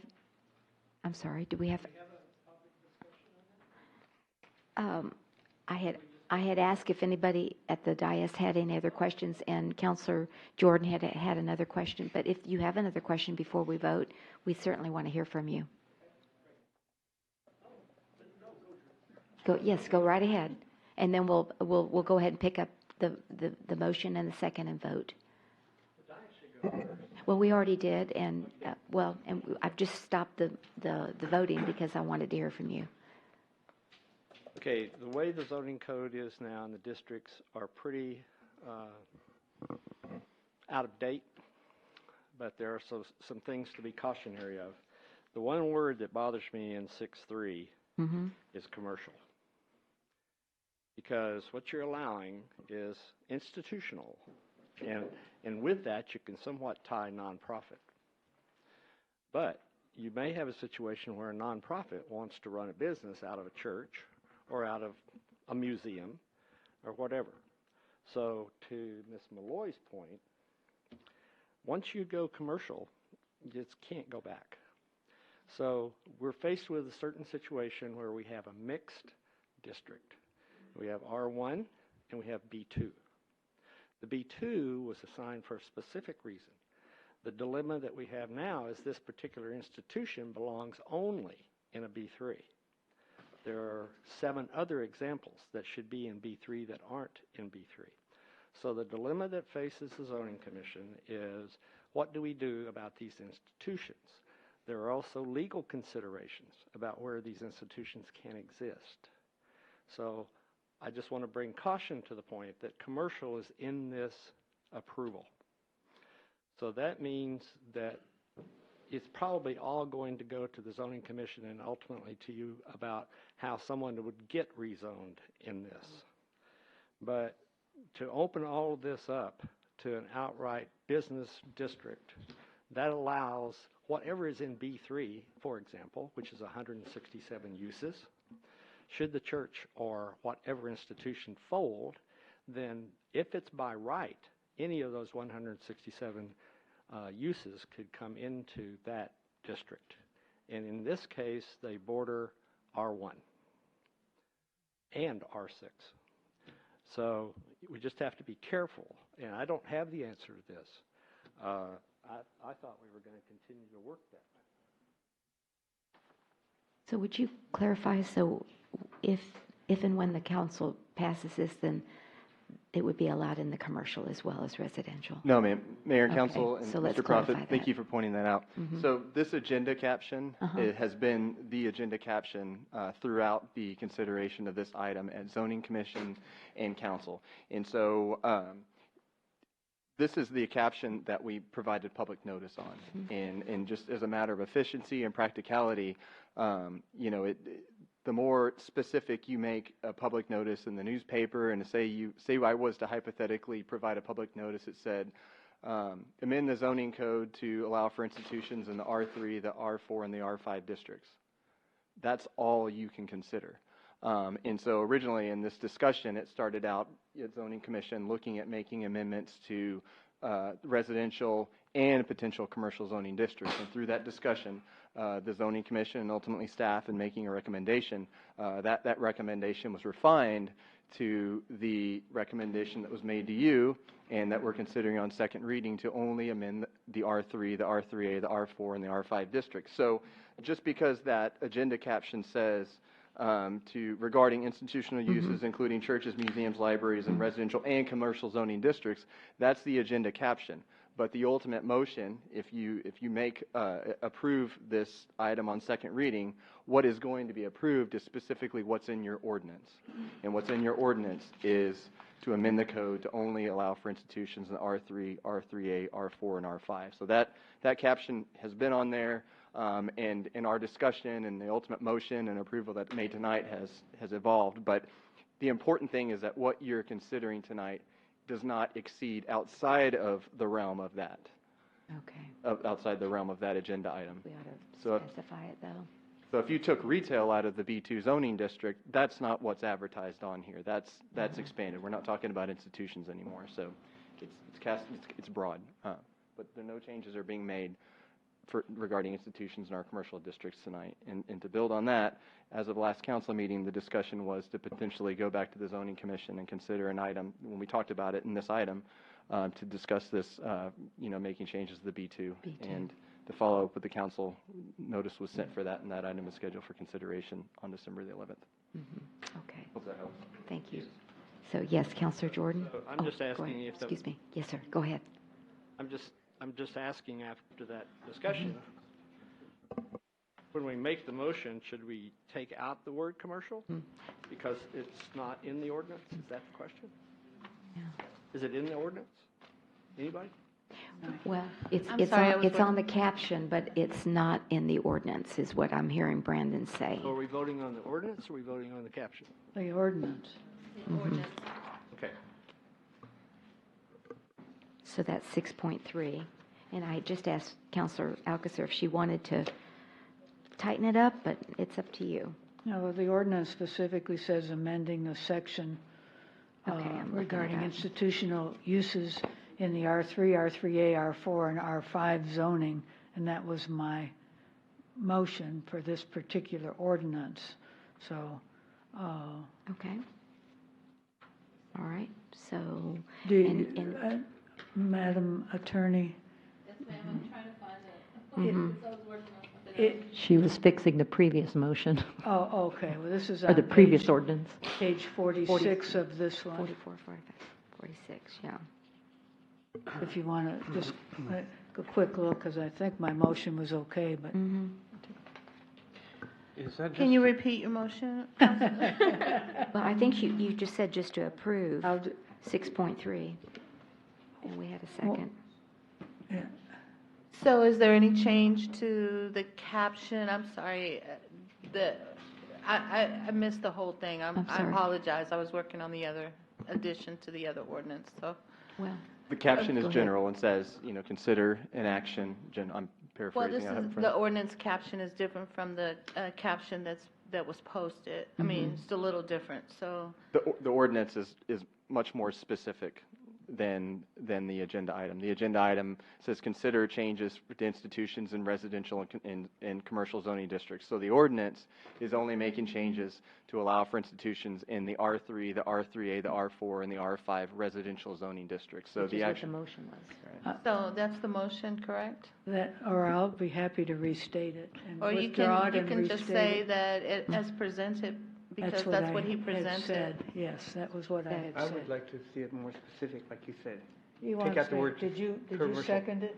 No, it was No, I Catherine seconded. Rodriguez. Okay, well then, with you withdraw your second, and I'll withdraw my first, and we'll go back and just simply say that I move that we approve 6.3, the ordinance amending section 15.02.314, residential use regarding institutional uses in R3, R3A, R4, and R5 zoning districts, providing for repealer, severability, and savings clauses, and providing for an effective date, which is after it's voted on, as presented.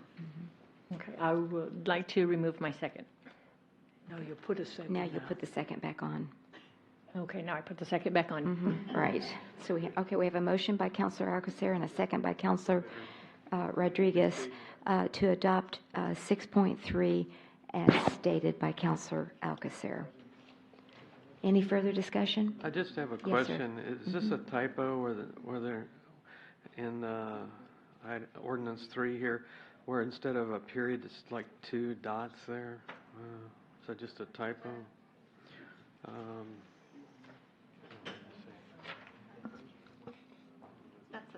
Typo, okay.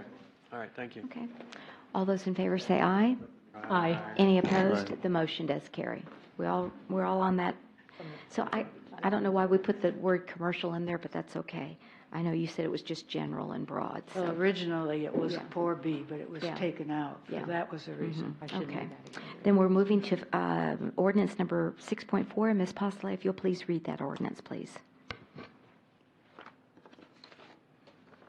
An ordinance of the City of Leon Valley, Texas, City Council amending Chapter 15 zoning code, establishing Section 15.02.326, RE1 Residential Estate District and establishing associated use and development standards, amending Section 15.02.314 Residential Use Table, providing for repeal or severability and savings clauses, and providing for an effective date. All right, thank you.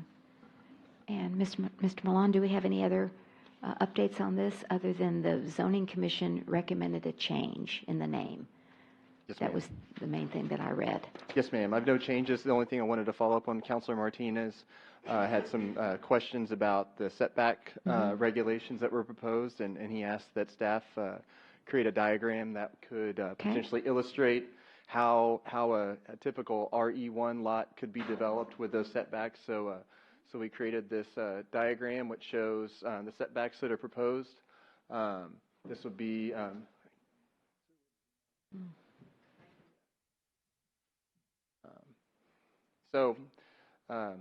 just to quickly summarize, the RE1 zoning district would potentially allow for a minimum 1 acre lot size. And so with a 1 acre lot, and it has a minimum, it's proposing a minimum 150 feet of frontage.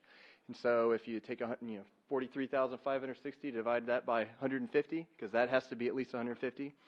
The remainder is about 290 feet of depth. It's a pretty deep lot. You apply a 50-foot minimum front yard setback and a 50-foot minimum rear yard setback, 25-foot side yard setbacks. Larger lots, typically provide for larger houses. And so here's a typical 5,700 square foot house that you might see depending on the area. And so that's just to give you a footprint of, just looking at some of the larger houses you might see on a larger lot. So that gives you an idea. That gives somebody plenty of room to build out on that lot, and definitely with more room to grow. And again, why staff had the 50-foot rear yard setback to make sure that the property is, centered, as much as possible. So hopefully that illustrates the flexibility that you get with those setbacks. Yes, sir. Councilor Edwards. Is this proposed ordinance, is this sort of hypothetical, or is there any place in the city where this would immediately apply? There's no place in the city that would immediately apply. Really, this action is just expanding the city's zoning toolbox. Okay. So somebody would have to knock down some other houses and create this kind of a environment. Right. Well, they would have to request the zoning classification would have to be brought to the zoning commission and the city council first. Basically, at this time, there's no existing, situation like this, and there's not much room in the city for it to exist. No, I think we do. Question Yeah, is, definitely. There is area where it can be done, and there's area where I think that we're wanting it to be done. So that's why the zoning commission heard it to allow this to happen. Well, yeah, that was my question. Yeah. Where do we want this to happen? I think the area, we've got Monterobles Park. That's one area over time that neighborhood may want to zone to a classification like this if they start receiving pressure to subdivide and there's large enough tracts. I think the area,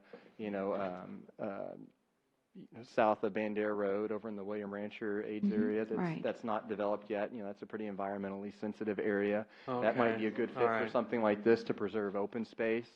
I just think those are the only two areas that I can think, unless, like you say, you knock down a bunch of houses. Right. Yeah. So, right now we don't have a zoning district that, if we wanted to make sure that an area was, we wanted to ensure certain minimum lot sizes, we don't have that zoning district in our zoning toolbox to apply it, and we don't have any other kind of special zoning districts where you can kind of a la carte write your own zoning the way some cities do with planned districts and things like that. So that's why we're creating this district. Okay. All right. Okay, thank you. Yes, sir. Thank you. All right. And so any other questions from our council or anyone in our chambers this evening? Yes. Right here.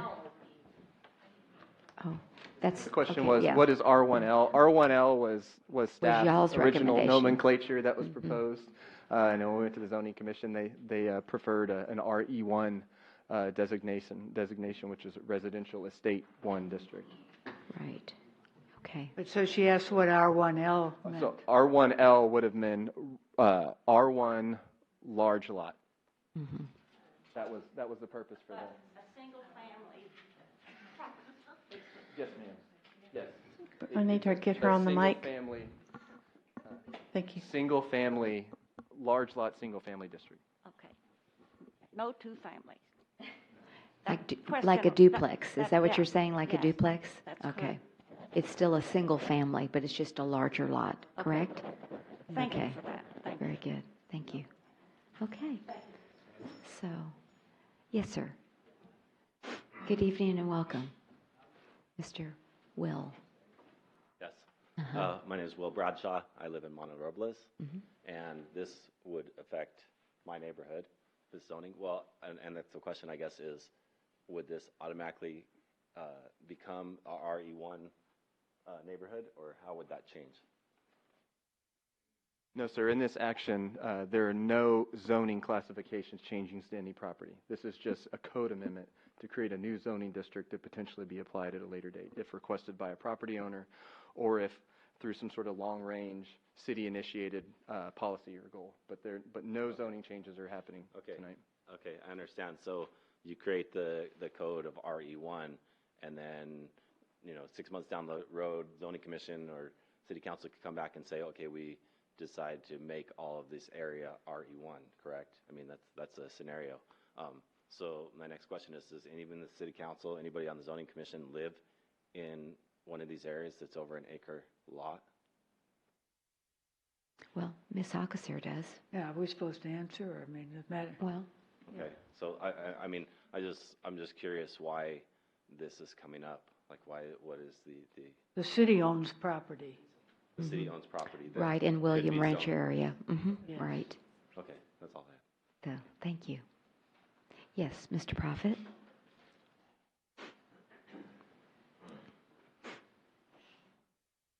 This is a question I've heard, Mhm. and that is, are we to assume that any area in gray on that plat is off limits for any building? Yes, sir. That's So if I were a chicken person, and I wanted to build a chicken coop, I couldn't build it in that gray area, right? a good question. In the light gray, the light or the dark gray? The light gray. The The light light gray gray, I area. think is what he's saying. Yeah.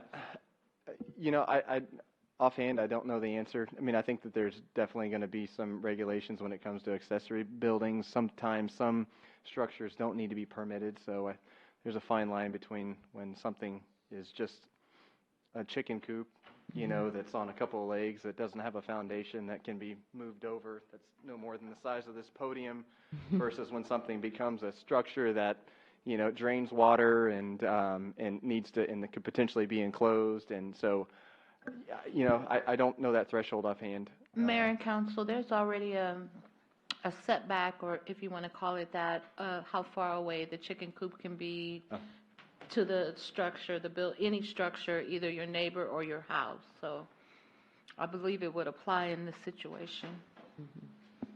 Okay. All right, so, we have another question. Uh-huh. So if you've got a 50-foot setback and it's your property, that's a large setback, you can't do anything with that property other than keep your trees there and is that what y'all are saying? Or is that what you're saying? I'll let Brandon answer that. The area in gray is a building setback, so, you can't construct any buildings in that area, but you could use that area for a driveway, landscaping. I mean, it's not Yeah, you could have play. I need to look at that. I'm sorry, what did you say? Could you have what? Oh, a playground for children, It okay. depends what kind of structures you're getting into. If it's large metal structures that have a foundation on it, no, that's not going to be allowed. But putting a swing set out there, that's not an A issue. swimming pool? You guys are getting me tonight. Well, Swimming somebody pool- that's investing in an acre of land may want a swimming pool, so I think a it might be swimming pool pertinent. is,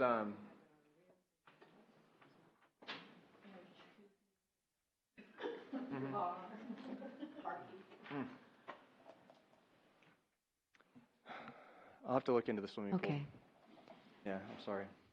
Yes, ma'am. okay, all right. So, anything else? Yes, sir. It's 50-foot front and back and 25-foot inside. Yes, sir. Why not just make it 25 all the way around? Right now, your setback for your R1. Give me a second. Let's look and see what that is. 30. Thank you. Setback for the R1 is 30. And I'll just say a 50-foot setback is more consistent with a rural lot. You know, again, the purpose of creating a more rural type of lot is to create more rural types of conditions. And the closer you put buildings to the street, the more urban you're making that condition. So as your lot gets larger, as you move from urban to rural, the setbacks increase. And that's why the goal of this is to encourage the structures being located in the center, because if you have two lots where structure's up here at the front, it's going to completely, make the texture and character of the community really inconsistent and not as, it's going to compromise the integrity of that district. So that's why it's 50. Okay. All right. Any other questions? So what's the pleasure then of the council? We are able to vote on this tonight. We are able to vote on 6.4. I move we approve it as presented. I second. I have a question. Counselor Edwards?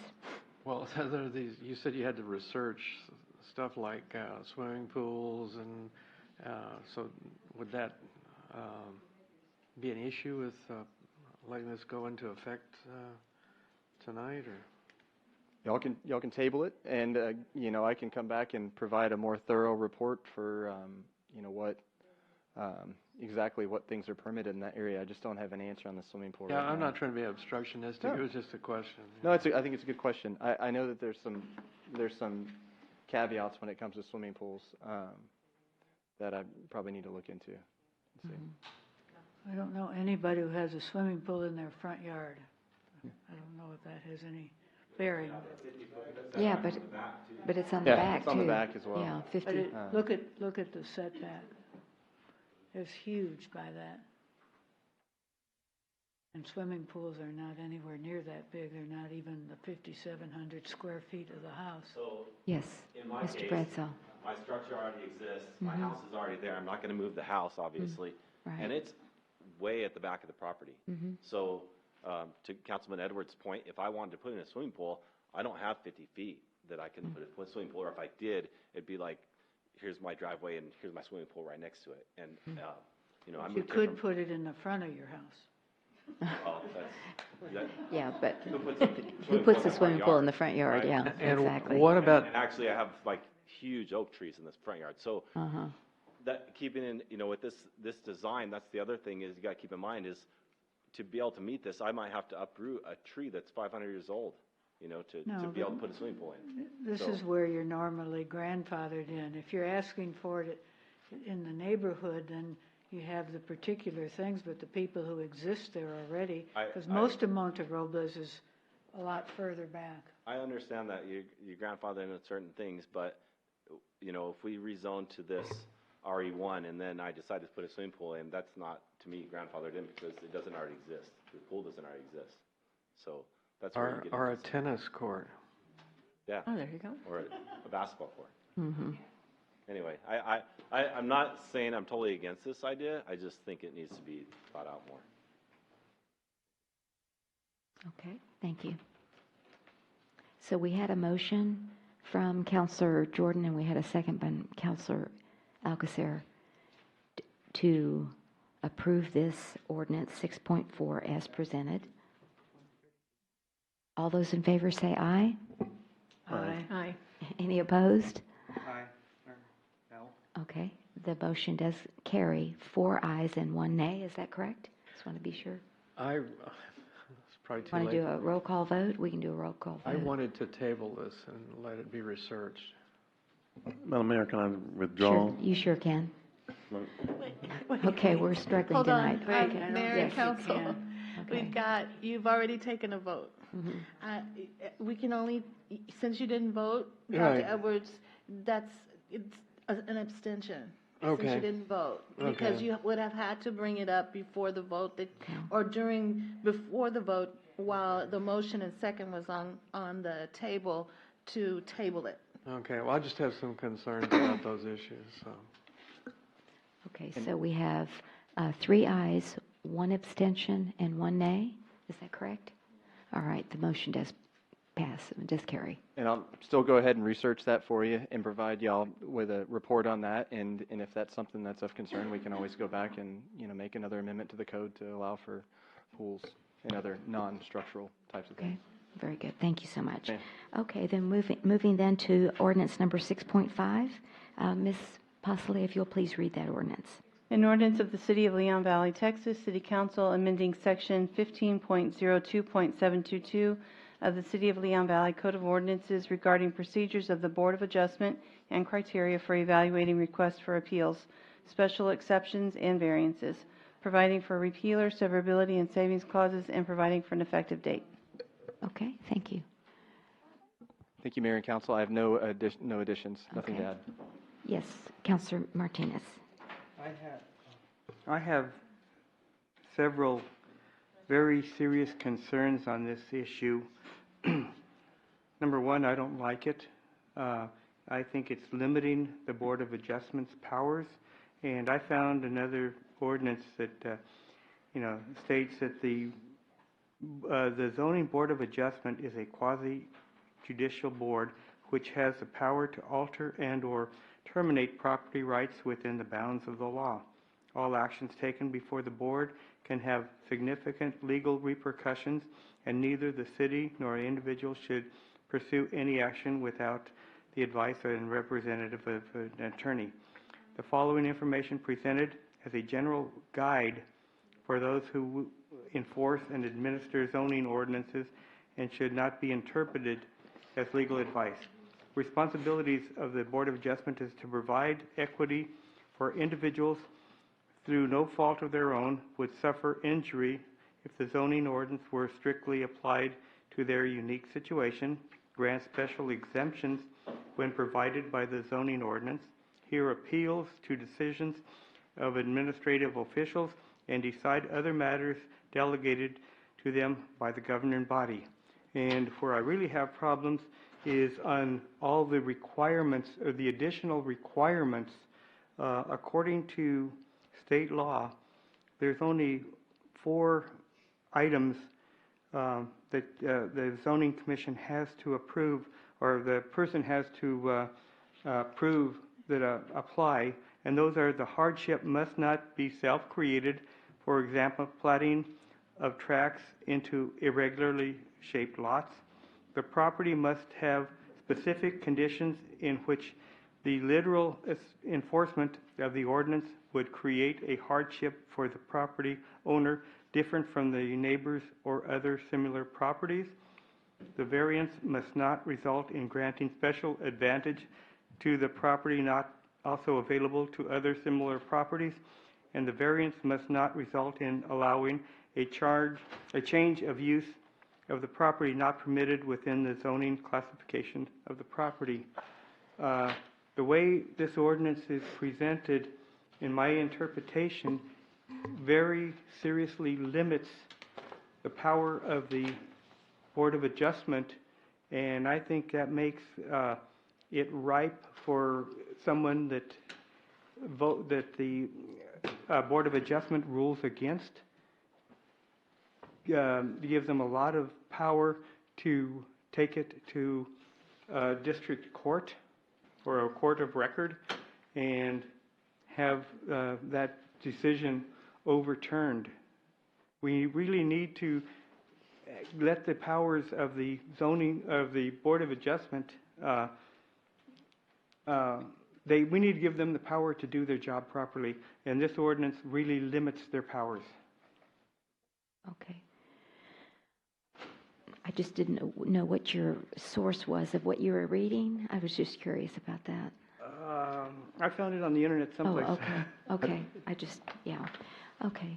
Madam Mayor? Yes, Councilor here. Jordan. If I may, are not these Okay. are not these items listed on the in the ordinance, state law. So this, Mayor. yes, ma'am. Excuse me, could we put up that Exhibit A? That's what we're talking about, right? Just so everybody in the chambers can see what we're talking about? I think that's the courtesy that we owe our participants. So, Thank you.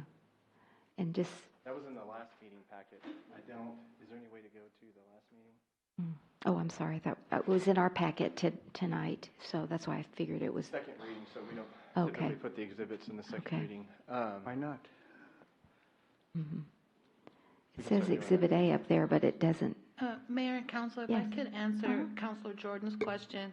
It is a combination of state law. Well, what Councilman Martinez was talking about was what happens, how the decision is to, what the decision should be. Oh, thank you. I appreciate that. Not the elements that the applicant must prove in order for the Board of Adjustment to make a decision. The elements that we put here for the Board of Adjustment to use in order to, for the applicant to prove that they deserve a variance is the elements that we've given them here. And that's basically, a lot of that is from case law that I've provided to council already. So I think there's a distinct difference between what Councilor Martinez was saying, which was correct, but that is only with regard to the decision that the Board of Adjustment makes, not the tools that they use to make the decision, if that makes sense. That's the point that I was trying to, the tools that they make and the information that they're given with, these are the guidelines for them to make an informed decision. You know what I'm saying? We're not trying to influence their decision as far as giving them strict directions in the end, but we're trying to give them guidelines on how to. These come from case law. These are we expanded it, or it's been expanded. The case law guidelines that were given in case law have been expanded to this to fit the city of Leon Valley and our purposes and what's in the best interest of the city of Leon Valley in order for the Board of Adjustments to make a sound decision when it comes to their decision on whether to grant a variance. Because like Councilor Martinez said, if any of those elements that he listed are not met in district court, then the decision can be overturned. But, you know, that's just about the decision. It's not about the elements. It has nothing to do with the elements that they use or the guidelines that they use in order to reach that decision, if that makes sense. Actually, I think that was the purpose of why it's being brought to us, to make it more clear. And as an additional clarification, case law becomes law and is normally an interpretation of what the state law says, so it becomes the law when the decision is made after something has gone to court. That's correct. I was just curious, though. I was looking at your Exhibit A that was crossed out and your Exhibit A that was the final, which is the one up here. Yes, ma'am. And I guess I didn't see G on Exhibit A crossed out. I couldn't find that one. So, oh, there it is. Not intended procedure. So, again, we're going back to these are guidelines A through G that the Board of Adjustment must find in order to grant the variance? Must make affirmative findings. Must make affirmative findings. Right. I guess it was just the way under a staff analysis, and I kind of see what Councilor Martinez is saying on page 81 of our packet. It says, therefore, staff recommends amending these findings and criteria in order to provide staff the ability to perform more focused analysis and recommendations on request and provide the board more direction in granting and approving the request. And so, you know, I guess when I read that, I thought, can't that be done through training? Do we have to have an ordinance? And B, you know, because again, we don't want to take away their authority. And I understand that you're just this is just a guideline, but I was just saying, have they not had training on this? Yes, ma'am. That they So- could, understand it? Mayor and council, and I would apply say it? that the training is intended to help the board in their determinations and their making findings and making affirmative findings and being able to evaluate these requests as considered. And as Mr. Martinez has expressed concern, the board will have the opportunity to consider each one of these criteria and make their own finding. They're not going to be tied into any decision based on what's here. But what this is doing is allowing them to say, take each request on its merits and say, each board member will be able to, when a case comes before them, say, do I think that the circumstances for which this variance is being sought are not self-imposed? And they'll be able to think about that and contemplate that and discuss that during the deliberations. However, at the same time, as we talked at the last council meeting, we had several Board of Adjustment members get up here and speak and say, we received recommendations for a while, then we didn't, and my recollection is that the Board of Adjustment members that spoke wanted direction, and so what that enables everyone to do, it allows for staff to be able to analyze these, because staff, we have certain skill sets to be able to look at a site plan and say, okay, in staff's opinion, this is exceeding the minimum necessary in order to grant the request. So staff's able to provide that extra level of expertise the same way staff would come to you, like I mentioned earlier.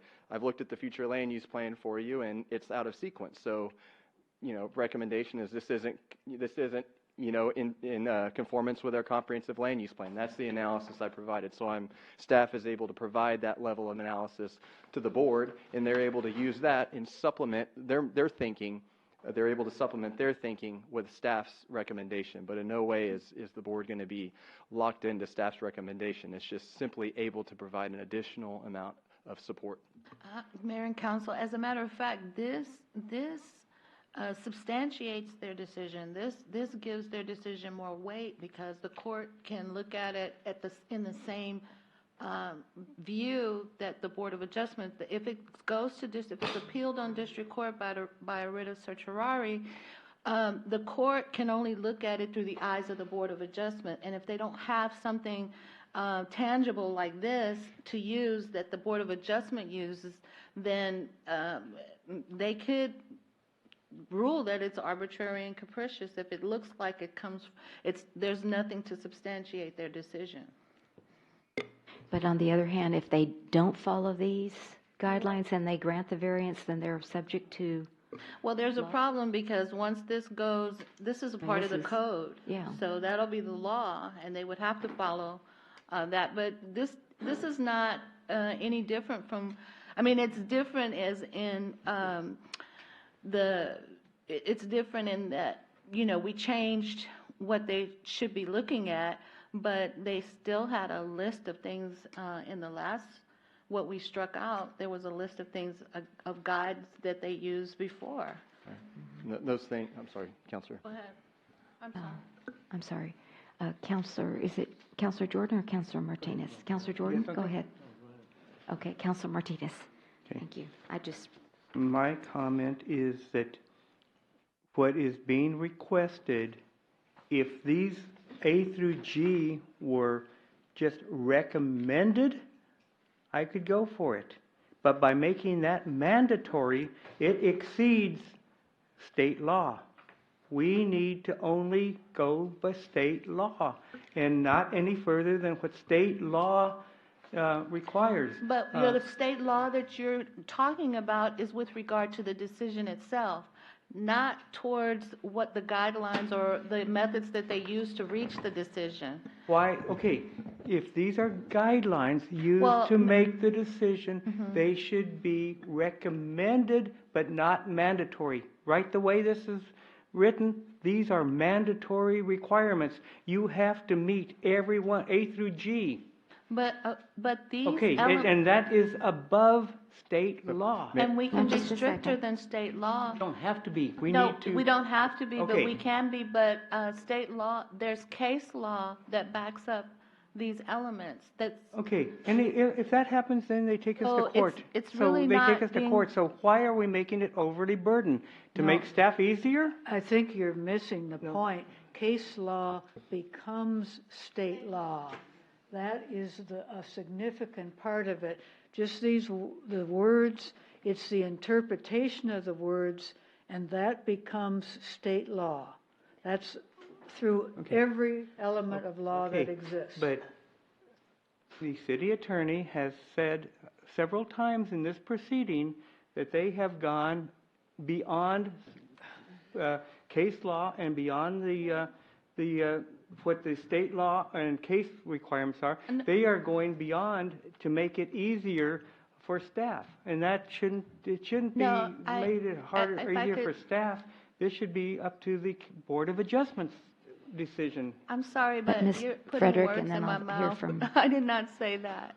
I did not say that we were going beyond case law, and These are additional, I said staff that- has made these additional requirements. That's what you said. No, I didn't say that. I said that we use case law, and the elements that case law said that should be used or shall be used by Board of Adjustments in order to make a decision. And we expounded on that with what would be best suited for the city of Leon Valley. Okay, But you it just said it wasn't expounded. Expounded in that we didn't use the same verbiage. They have maybe 4 or 5 elements, and we expounded on that to make it more, Expanded? well, expounded on what was given in case law. We use case law in order to, at least the way I looked at it, in order to make these elements to be used in order to make a decision. That's my objection. But what you're saying with regard to case law, that's about the decision. I don't know how I can make it clearer. That's about the decision. That's not about what they use in order to make the decision. That's state law. But the cases that I gave to you to look at talked about them reaching a decision and how they reached the decision and how the case law how they mandate Board of Adjustments to reach that decision. And I am just saying, these make it, it takes the latitude away from the zoning commission to make their decision. Okay, thank you. Counselor Jordan, and then we have 2 other citizens unless we have other. I had a question. Yes, also, okay, and but let me I'll get wait. back to you. No, Yeah, I don't- Counselor Jordan and then Counselor Edwards, and then we'll hear from our citizens. Yes, I'm sir. just going to say, I don't think it takes away the latitude of the board to make its decision. It's already been emphasized, the importance of this board as being the quasi-judicial board, basically right up underneath the city councils. They have a lot of authority and so forth. So the guidelines that have been presented to me, I would want them to be strong and correct and backed up by the law in the event that it is appealed and goes to another court. So to me, these items are helpful and not hurtful, and not order or direction on getting them to a final conclusion. It's just a guideline. Okay. I just heard the word shall from you. So shall means they must do it. I mean, there's no if, buts, or maybes, so that's all I wanted to. That's what the case law says. Yeah, right. I just wanted to. So when you said guidelines, it's really shall. That means they must look at these. Is that right? Yes. They must look at these guidelines in order to make a decision. Okay, all right. But the decision is, once again, So separate is from separate from the guidelines. The I understand, guidelines. but shall means they must, A through G, look at every one of those elements while making the decision, right? Yes. Or coming to the decision. Okay, just I'm trying to get this clear in my mind too. Counselor Edwards, A what was your couple of questions? points. Yes, Just sir. maybe help me understand this. You say there's a separation between the decision and the guidelines, but the decision is based on the guidelines, right? Yes. Okay.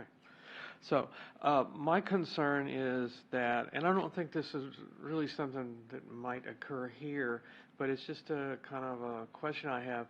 You know, if, let's say you have an office where people come in and they want to go to the Board of Adjustment or the Zoning Commission, and if this would be set up like, okay, here is a list of things that you must comply with, and if you don't, there's no point in you proceeding any further. And in some cities, not Leon Valley, but there might be, this might be kind of administratively used as a way to kind of like eliminate some cases coming forward. I'm not saying that you would do that, or anybody in Leon Valley, but it's just something, like, it's just hypothetical concern I have. And if I can, I'd like to just emphasize too, a variance is not the only method to provide a property owner with relief. And I think something that we're always looking at. The idea is that we deliberate, we spend time on our comprehensive master plans. The comprehensive master plan informs the laws that we make, and those laws are implemented pursuant to implementing the city's vision for what it wants to be.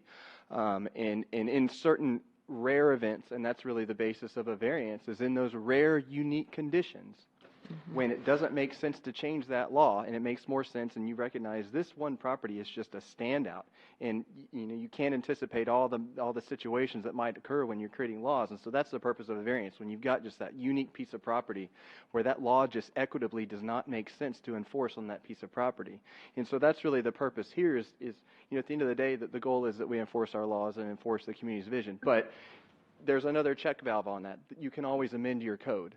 And so if somebody were to come in and say, request a variance, and, say it's, the council and, through community dialogue, it's determined that, that law just isn't fair and it actually maybe applies to other properties, there's always a potential to go in and change the law and evaluate our law. So if we get 3 variance requests for this, or this, and they're all the same requests, that's where you start to see a pattern over time that, okay, maybe we need to change this law, because we're seeing lots of variance requests. And so this isn't the only method to provide relief.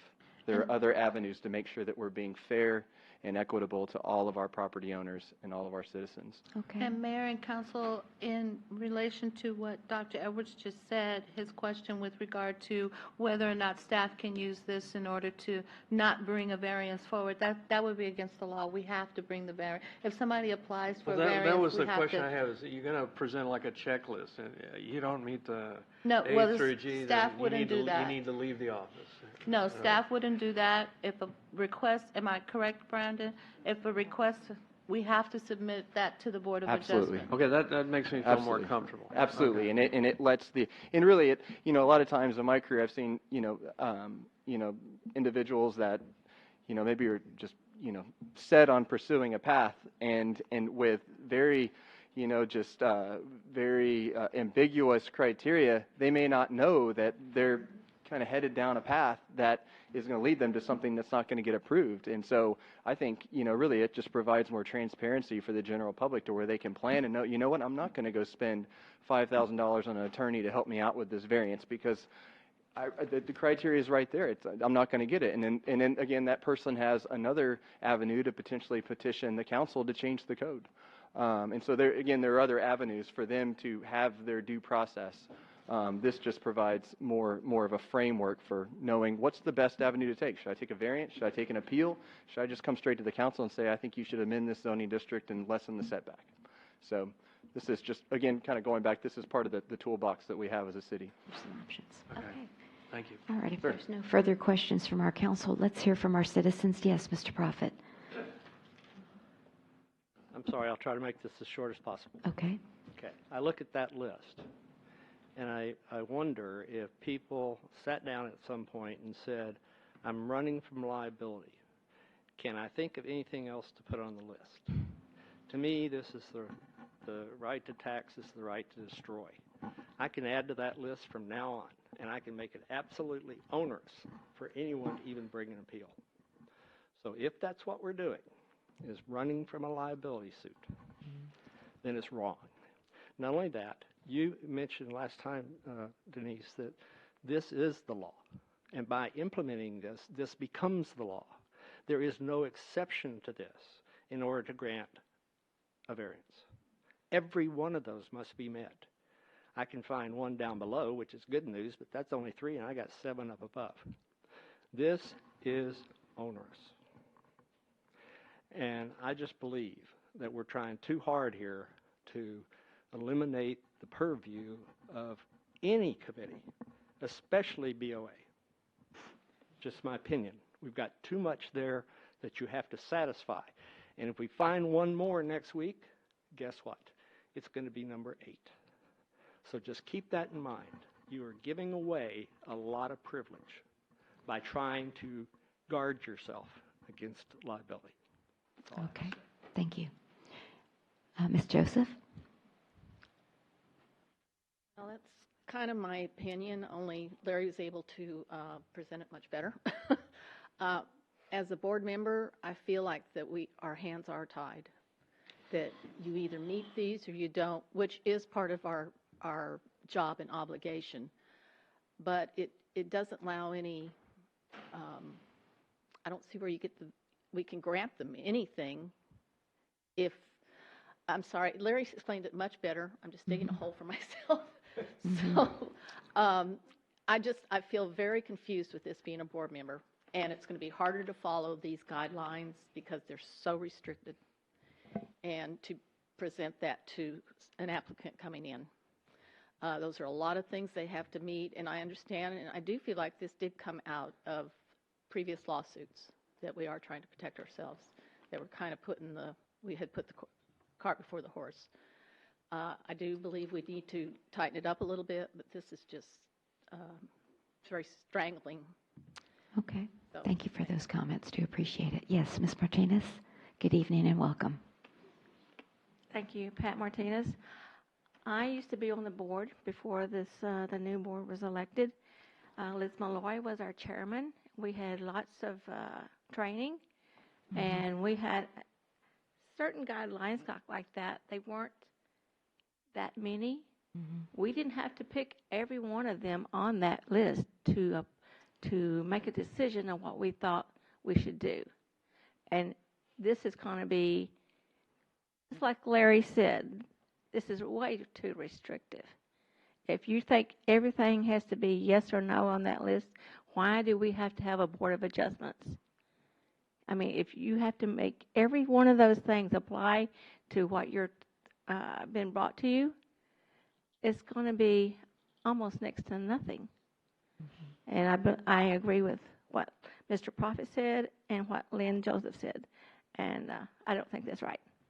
Okay, thank you very much. Appreciate it. Good evening and welcome. Bobby Anderson, Yes, sir. represent the West Loop Business Park. I'm not sure who created this, but it seems to me like whoever created this did not like the decisions from the Board of Adjustment in the past, and so now they're using this as a way to control their decisions in the future. So I just want to make that comment. Okay, thank you very much for that. All right. Anyone else? Okay. Yes. I just have one comment. I Councilor think if Alcacer? people, if they took the time to look at the changes, there isn't really much change. It's making it easier for everybody to understand. You don't have to go and say it's blocking the air and the water or whatever on your neighbor's property, but look at the changes that were made, even those speaking on the board. If they took the time to go back and look what was being changed, it's actually making it easier for everybody. It's like any time you go and have a case, you have a choice of a judge or a jury. Most people go to a jury because if they don't have to pay extra, because they think, well, the jury might listen to me and the judge might not. A few people go to the judge saying the opposite. They feel the judge will give them a fairer chance if they don't look right or don't dress right or whatever. But once you're given the rules that you have to follow, that's the same thing that you're given on the Board of Adjustment. The rules in the court say you shall follow the law. This is the law. That is what they're trying to present, whether it's a case law in Leon Valley or a case law somewhere else, which is most of the other cases where the case law comes from. Case law becomes the law. And this is what's in case law.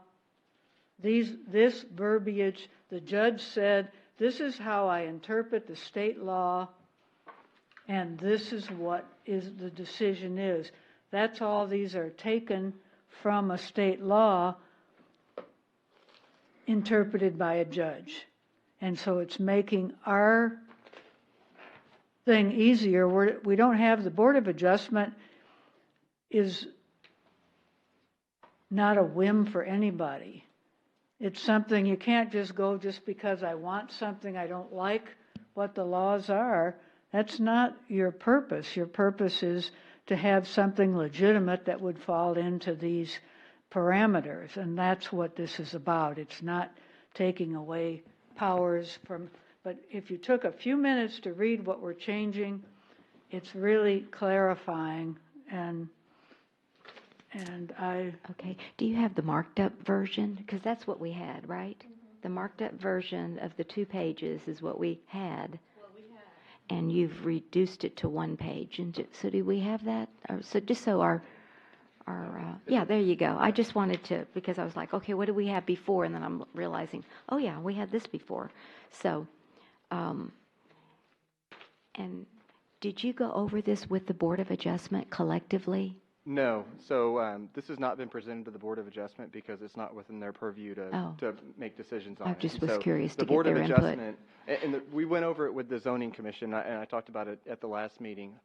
Many cities, many city codes have their procedures and criteria such as this located in their general provisions of their city code. And I would venture to say in most cases, in most cities, in my experience, you don't have procedures like this in your zoning code. But our zoning code does. This was in our zoning code. It's in our zoning code. And so that's why this change, any change to the zoning code by state law has to go before the zoning commission for consideration. So that's why we went to the zoning commission. Mm-hmm. And this hasn't been discussed with the Board of Adjustment because frankly, that's not the process. Okay. The process is for the governing body to decide the procedures for their board. The Board of Adjustment is your board. So. Right, but did they use this in prior cases to follow the Board of Adjustment? Did the Board of, no, yes. Ma'am, because, you know, they've used the criteria the way it is right now. I would assume I've only been here for 8 months, but I would imagine that the Board of Adjustment has been using the findings that are currently in the code as a basis for their decisions. And where are those located? That's what. Those are the strikeouts. Yeah, those are strikeouts. Okay, that's what and I think we've kept proposed to keep a few of them. So the Board of Adjustment has been following Exhibit A marked up before I presume, tonight. yes. Yeah, I'm, without. Right, is that correct? All right, so I guess what I was going to say is that Exhibit A marked up to Exhibit A clean has the 7 elements in there, correct? The elements are different. So, just me. I mean, it's underlined. Yes, we did. It's underlined. Yeah. These have been changed, but the old ones were. Can you use the mic, please? Yeah. The old ones were if an applicant came to us and say they wanted to add an outdoor building to their property, then we had to look at the guidelines of, is this going to be a burden on the community? Are they going to, it's the same ones, but there are some that have been added in that they didn't have to meet all 7. Okay. If we found some that's your that concern. they were not applicable to them being given a variance. This means that we have to look at all 7. We were looking at all 7 before, but there were some that allowed them to come in as needing a variance. It was a hardship on them. Then we could grant them that. Whereas they may have not passed. Well, there are so many variants. There are so many things you have to look at. If they were within the easement setbacks and they had to meet all that, then yes. And the final one could be that it was granting a hardship to them if they couldn't have it. Just as a weird example. Okay, so you see a major change between the markup and then the final. I do, but we have not been able to use this yet, and like you said, we haven't been trained on it yet. So it may work out, but just listening to this, it sounds very confusing, and I don't know why it should be. It shouldn't be that much more difference. Okay. But we have sat and read them, Monica. We've taken the time to read them. I can speak for several of the board members. It's so- basically the same, though. You don't have to look at things like something that was not, you couldn't quantify whether it's blocking the air or the shadows But or. it's being presented differently. Well, And it makes it it was very difficult to presented, and understand. everybody still has their own interpretation, so that doesn't change. This is really a simplification, but most importantly, it's following the law. The Board of Adjustment has to follow the law, right, but it wasn't that. done properly. Not that I don't want to argue, it just wasn't, we didn't have a good code. We're trying to make a good code, that's the difference. I understand that, and it probably needed an update. But this just seems very, Can Okay. I ask a question about the Yes, sir. procedure? So you're saying there was a list of 4 or 5 criteria? I think there were 6 or 7 Okay. then. Okay, and the applicant only had to meet one of the 6 No, or 7? No, it really was based on all 7 of those.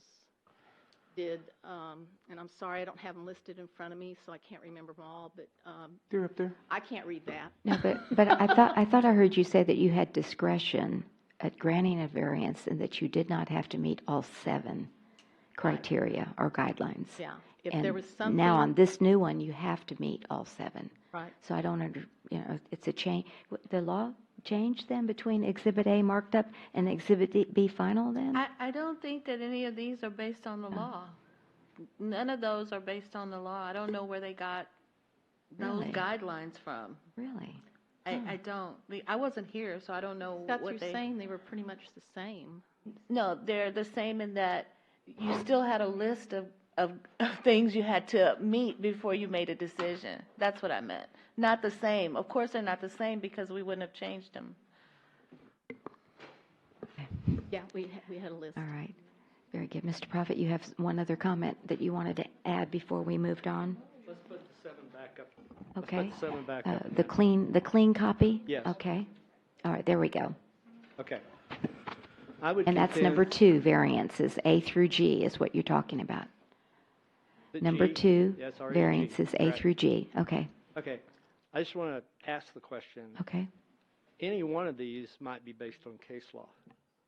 But is there case law that says I have to have all 7 in one event? Are we picking and choosing here by saying I have to have all those met? We for can everything? revise it to make it strictly by what case law says, the elements that are given in case law. We can revise that.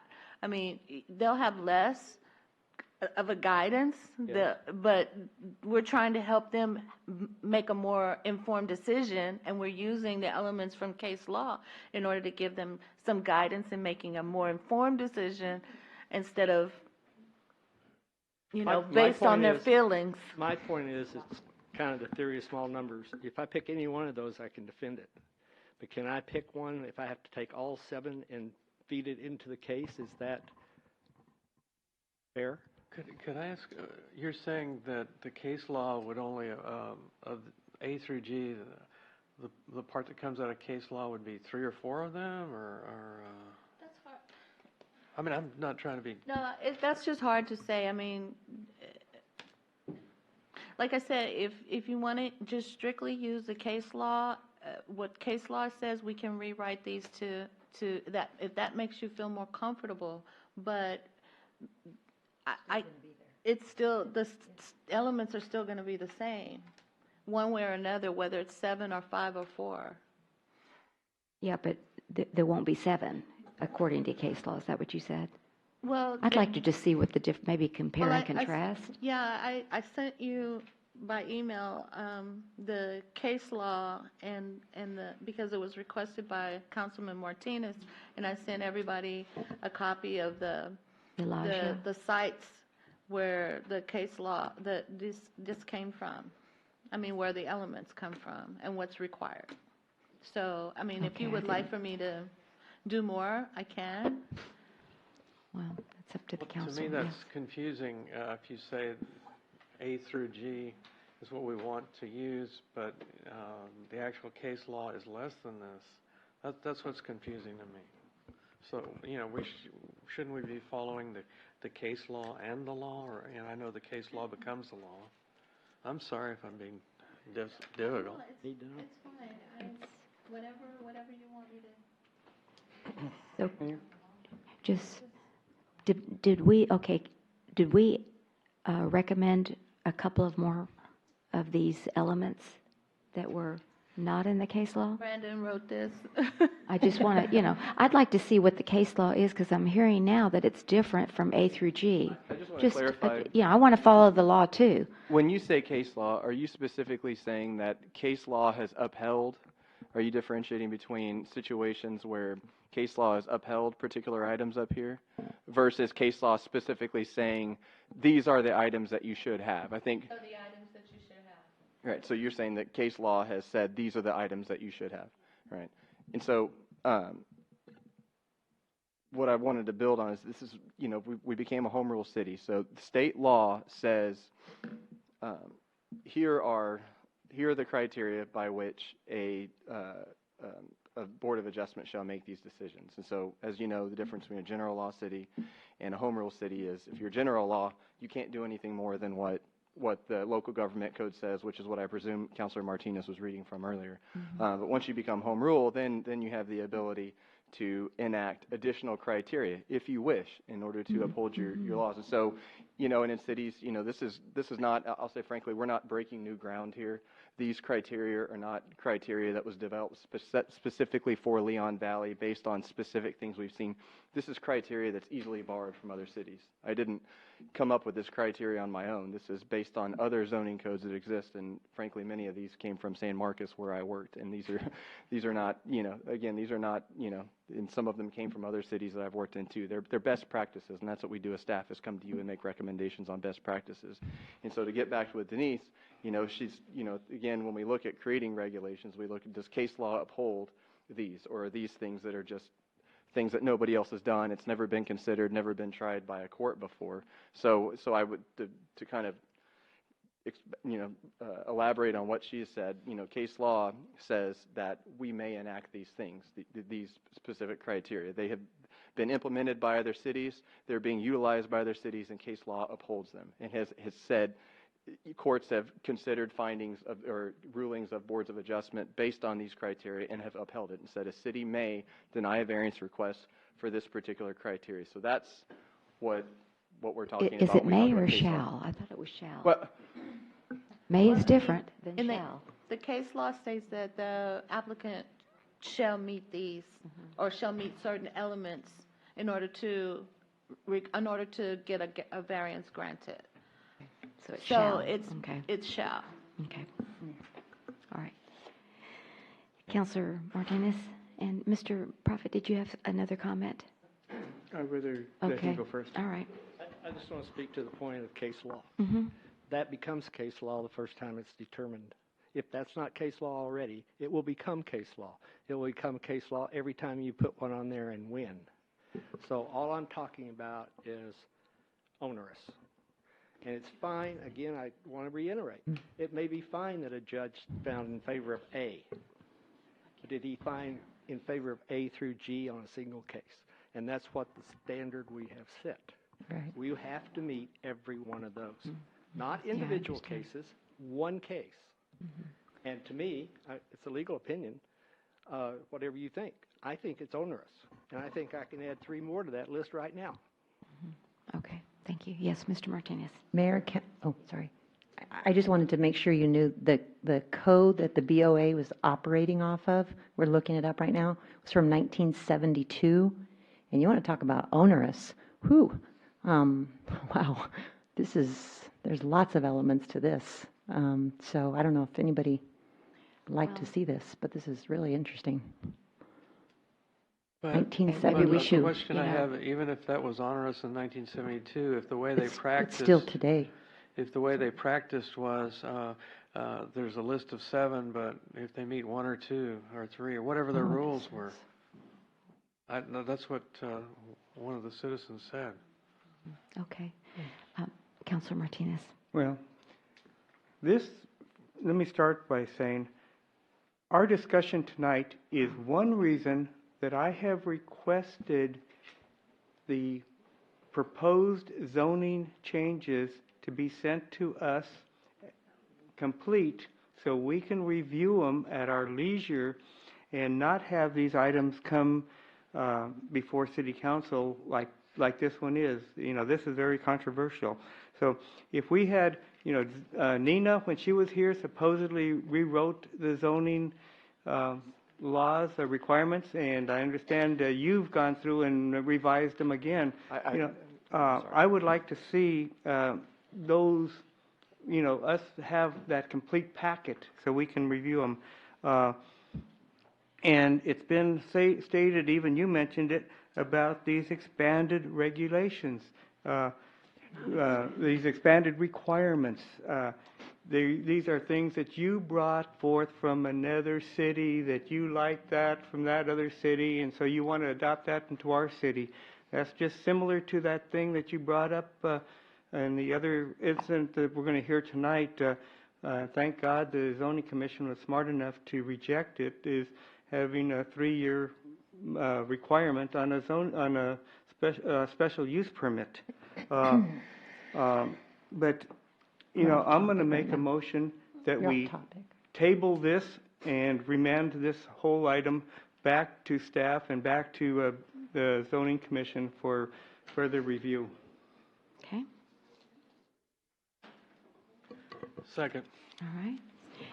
We have a motion by Councilor Martinez and a second by Councilor Edwards to table ordinance number 6.5 for further review by the zoning commission And staff. and staff. Any further discussion? Let's take a roll call vote because it's been wide-ranging opinions tonight. Counselor Edwards? Yes. Counselor Rodriguez? No. Counselor Alcacer? No. Counselor Martinez? Yes. Counselor Jordan? No. Okay, the motion fails to be tabled. Is there another motion? I'd like to make a motion that we accept 6.5 as written. Second. We have a motion by Councilor Rodriguez and a second by Councilor Jordan to approve ordinance number 6.5 as presented. Ms. Bosley, if you'll please call the roll. Counselor Edwards? No. Counselor Rodriguez? Yes. Counselor Alcacer? Yes. Sorry. I think Let me it's check it. 6.3. I'm ready. Counselor Martinez? No. And Counselor Jordan? Is it 6.3? It's 6.5. No.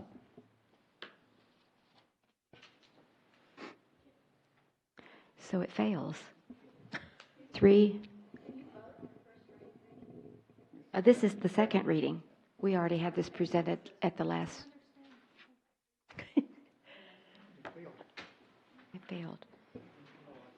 Okay, so it failed.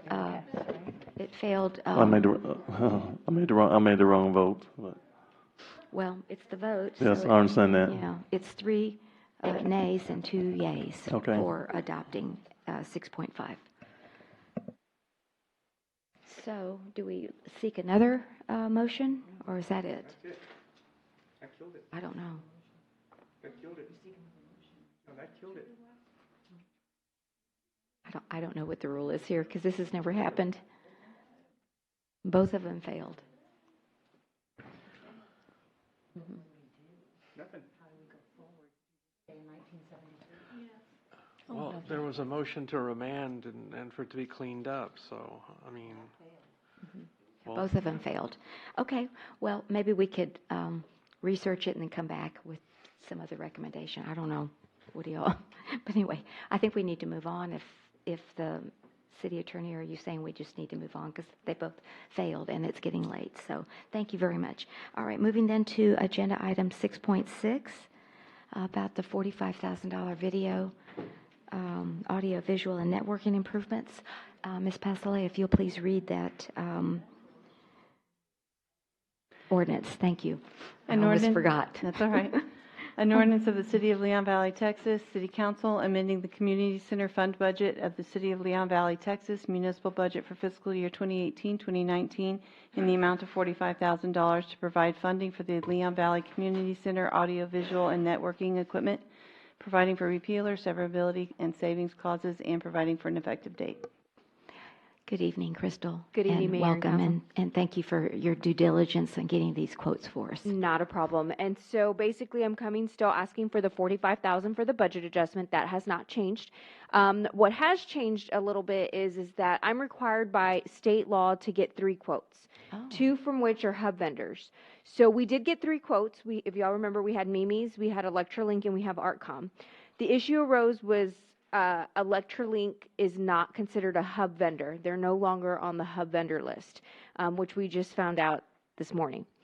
So I have to go get one more hub vendor in order to satisfy the requirements of the code. And so I'm still asking for the $45,000, and we have the 2 quotes from Artcom and Electrolink. So if the only thing I can think of is if the next hub vendor, I have a meeting scheduled on Thursday with a hub vendor at 11:30. Council's welcome to attend. Just let me know if you would like to attend that meeting so I don't have a quorum present at that meeting. And they're going to come out and give me a quote. But it doesn't change the $45,000 request. We still need to get the audiovisual corrected at the conference center, as well as doing the networking internet and getting a laptop there, which Bartcom's going to do that section of the work. But both quotes tonight are within $167. I know, I saw I mean, that. it's super Very close. quick. I reviewed both the quotes. I talked to Barcom, who's our tech guy. Electrolink's equipment, according to Barcom, is top of the line equipment. It's Crestron equipment versus what Artcom is presenting. My recommendation is to go with quality equipment, and so I'd like to go with Electrolink. If depending on what the other hub vendor comes out with as far as pricing is concerned. But my question is do we have to table this until the No, next meeting? because y'all aren't deciding what vendor I select. All you're deciding on is Just the money. Just the money. And that's not the amount isn't gonna change, because the most that we're going to spend is the $37,000 for this portion of the Okay. project. The other portion is through Barcom, which is about 6. But you do prefer one of the other right now? Like I said, I mean, the council can comment. Both vendors, we've worked with both. I don't have an issue working with either of the vendors. I like Artcom just as much as Electrolink.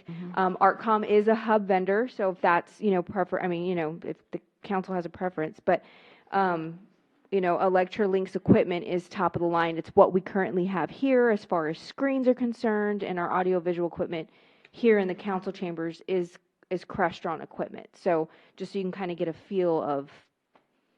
What is crushed on equipment? You're looking at between Samsung and Sony, it's kind of one of those. I mean, it's just, I don't know a better way to put it. Mr. Martinez, Councilor Martinez was at both the meetings. I mean, he may have some comments on. Did you say Electrolink was a hub vendor too? No, or was not a hub vendor? It's not. That's why I have to go to get an additional quote. I need one more hub vendor. So you can still select him even though he's not a hub Yeah, vendor? yes. Okay, We can so select outside a hub I guess vendor. I don't We're just understand why we- required by law to look at They hub. have Correct. Three quotes, and 2 three of them quotes. have to be hub vendors. I see. That's what you didn't say. 2 of them have to be Correct. hub. Okay, now I got it. Okay, yes, Mr. Martinez, you've been in both of those meetings, and what would you say? I've been to both meetings, Mhm. and I'm familiar with both companies, and I am in this business, but because I'm on city council, I do not want to get involved in any city transactions. I want to keep it clean, even though legally I could. But I have reviewed both quotes, and Crystal is correct. The Electrolink proposal is far superior. And I view both companies as being equal. It was an apples to apples comparison? Is that what you'd say? The quality of the companies, Okay. I view them as being equal, and but with that, Electrolink's quote is far superior. The equipment is far superior, and I think we're getting more bang for our buck, much better equipment and stuff. So I favor the Electrolink quote. I move that we approve ordinance 6.6 for the $45,000 as presented. Second. I have one comment. Yes. Both proposals rely on using our existing screen at the conference center.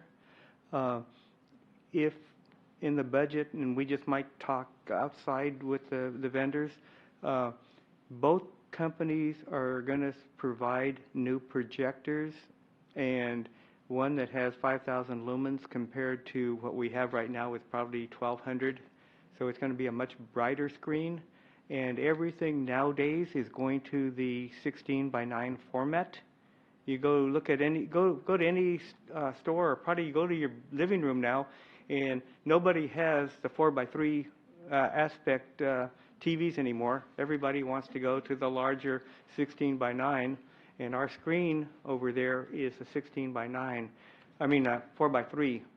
So if we have extra money in this, it would be nice addition to ask those companies if we can keep it within budget to replace the screen with the 16:9.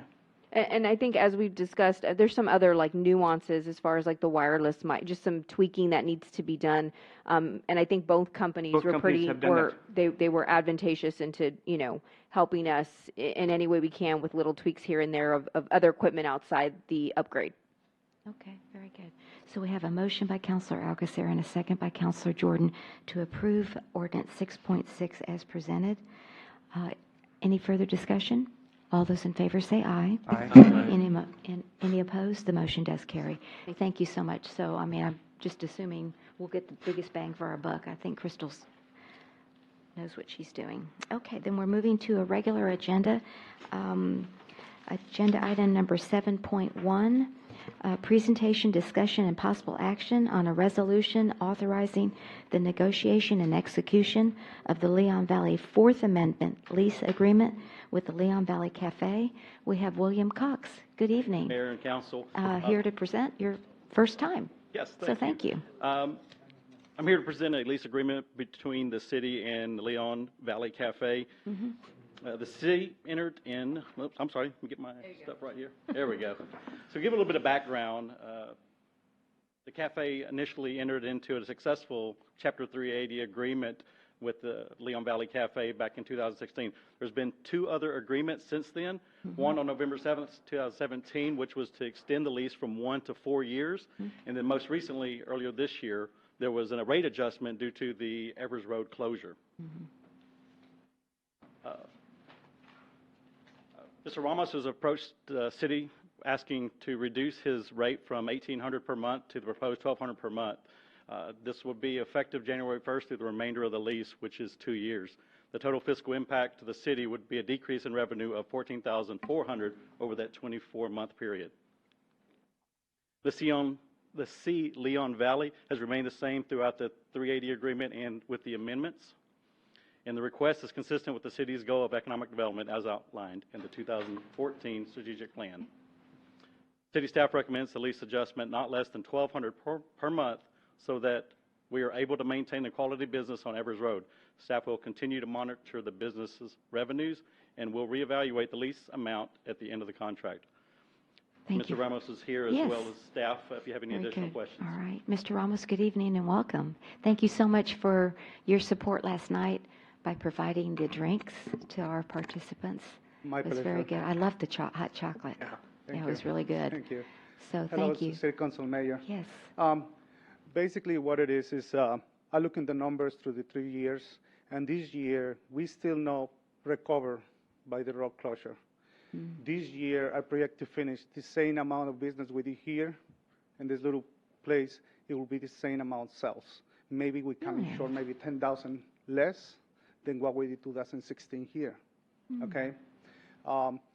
When you're looking about 2 years, we look difference between 45,000 to 50,000 from 2017. Difference from 2018. When that says, it just brings so many elements that I wasn't, my experience has been a first-time owner. And that's the situation where I am. I'm looking projection. I don't know how this year is going to be, so I just prefer to come in and renegotiate this before it's a problem. Okay. So you're saying your sales is less at the larger restaurant than when you were next door with the 5 tables in 2016? Is that what you're saying? The last year we were here, 2016 here. Okay. Yes.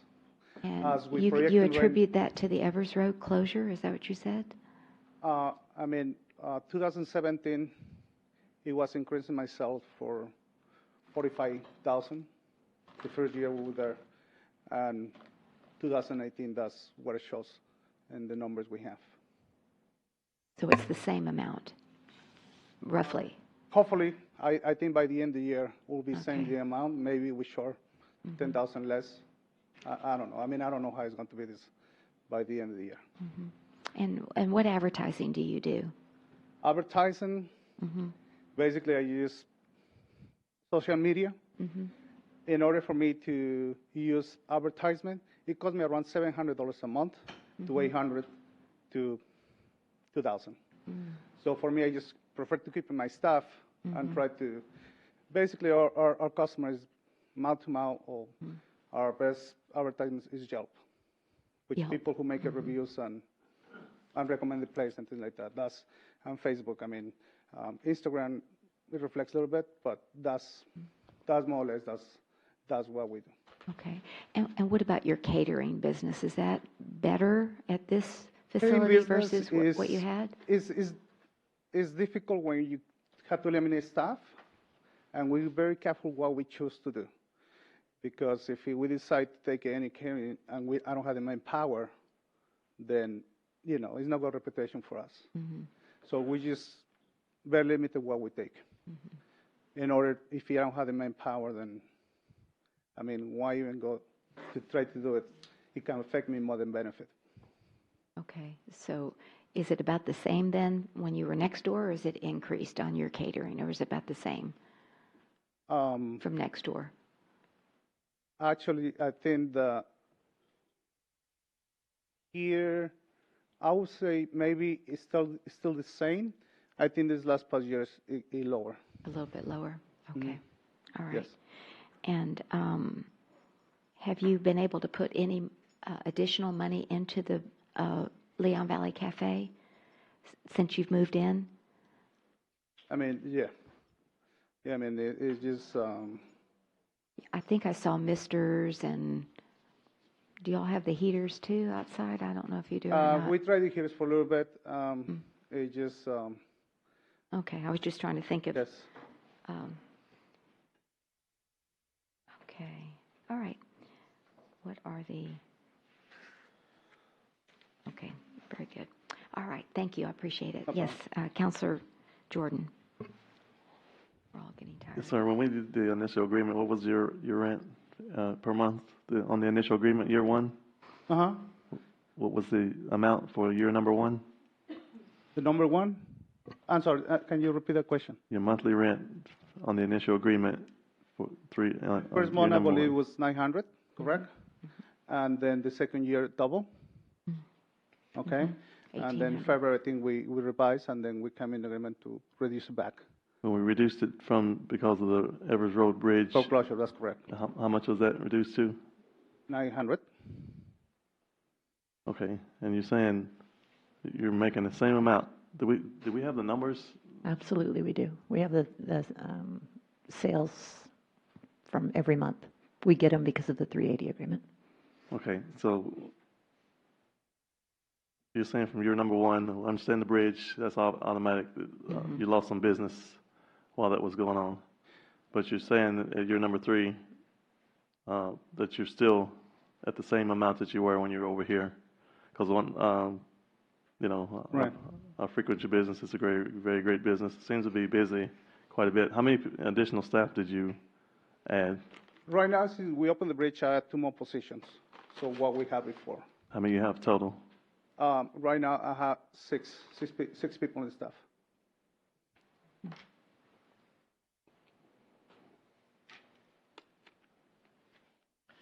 Does that include yourself, or? No, Okay.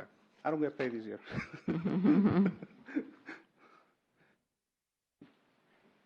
So your first year was how much again? The first year, I have some copies. So, Council, if it's a little bit clearer, so this is going to be the fourth amendment to it. So the initial one was a $900 per month. Essentially, when it got close to time to renew, it was doubled to $1,800, and it was also extended in the terms to 4 years. 4 years. Then, a year into that, as the Evers Road closed, so due to that hardship, there was an amendment. That was the third amendment, which reduced it to $900. Back to the now original. The terms of that it ended. That ended back, I believe, in August. It ends in December. December, It was okay. suggested that it end in August, but council voted to extend it through December. With the clarification. So we're back, it should be going back to the original 1,800. Does that help any? But Mr. Ramos is requesting 1,200. There you go. Is that correct? That's where I think, I think that's where we're going to feel more comfortable. And my overhead is just triple when I moved to that big place. So the overhead just triple, and it's just so many things that I don't take in consideration. And Like that's been employee utilities taxes, and, utilities. Just to give an example, I mean, the laundry I make here was like, my bill every week, it was like $40. So now it's $120.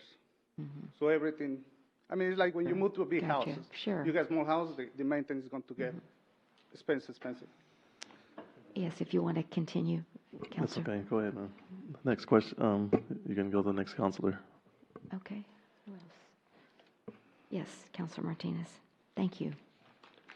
One thing that, the way I look at this is a unique piece of property, and if we don't do something to help Mr. Ramos, he could very easily say, I'm done, and close his business, and we're going to have an eyesore. We're going to have a building that's equipped as a restaurant that's going to possibly be vacant for years. I think it's going to be very, very difficult to find another restaurant to go into there. So I'm more inclined to doing something to help. And, being the only businessman on City Council, I know the difficulties of running a business. And just because the bridge is opened doesn't mean business will rebound instantly. It's going to take months, if not years, for the business to build back up. And, I am in favor of raising the rent a little bit from the $900, but I'm thinking possibly compromising like to $1,050 this year, and then going to $1,200 next year, and maybe increasing it like in the same increment for the 4 years. That way he can build his business and the rent go up incrementally every year. I mean, I guess one of the biggest challenges we have is we can have Tuesday great day, and Wednesday another great day, but then Thursday and Friday is completely dead. And if you schedule people, then I have just people standing over there. By law, they have to make at least 4 hours. And for those 4 hours, then I need to keep it there in order to be fair with them as well, because they come into work and they just tell you know what, it's not busy, you need to go home. And with that, I just take 100% goes for me to, when I don't have anybody for 2 hours in the restaurant, and they need to be there, 1 or 3 tables coming, then what I do. I mean, that time in the election time, it was fantastic. I mean, the food traffic was great. I was like, yes, keep doing these things, and it's difficult as a business manager to have to schedule, because people come in to eat and they wanted the food. They don't care if somebody calls sick. I mean, they don't know this stuff that's in behind. So that's the challenge we're facing right now. We add more people or what to do. But in the other way, I cannot risk too much and just start hiring people because I think it's going to be better. And then I don't have it in what I do. That's the challenge we're facing.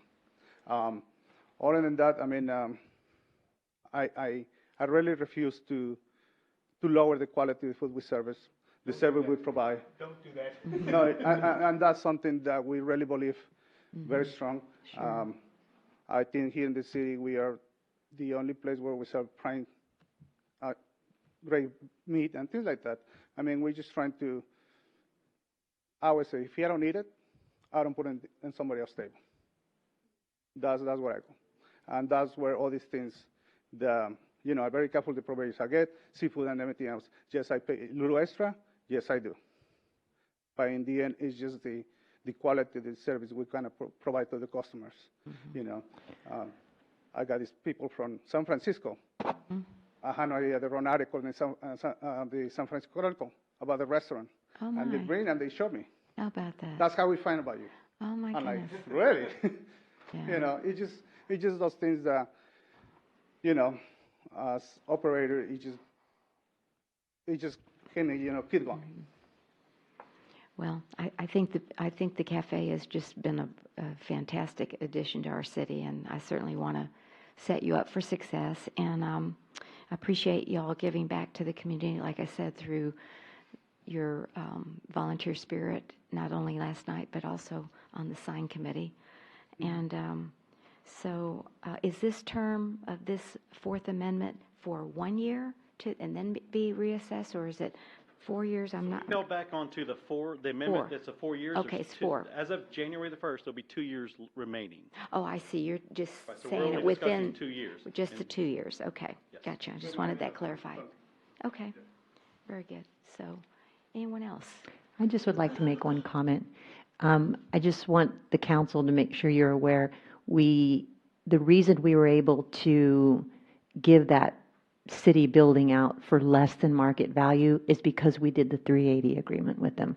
And so when you talk about if they leave, either we would go, and certainly we don't want you to leave, but we would go into another 380 agreement with somebody else, or what we would actually do is go out, since it's set up at a restaurant, and go, this would actually be the correct way to do it, would be to go out, through a bidding process and have, whoever would pay market value, then we would just start a new restaurant there. I know that's not what any of us want to do. I'm just saying that that's the reason that we're able to go below market on this deal is because of the 380 agreement.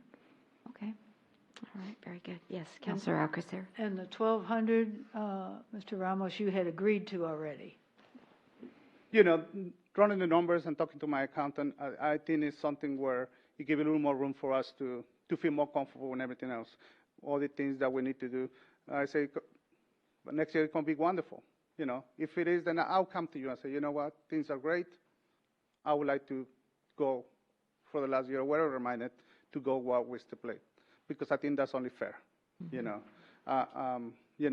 If by the next year I feel comfortable doing it, I'll come to you like the way I come in right now, and I say, you know what, let's put it back where it was before, because I think that's, I believe in paying back and be grateful, and it's so many things that the way I see it is growing so much, and I would like to start like any festival here for Leon Valley, a lot of great restaurants where I think they need a lot of recognition here.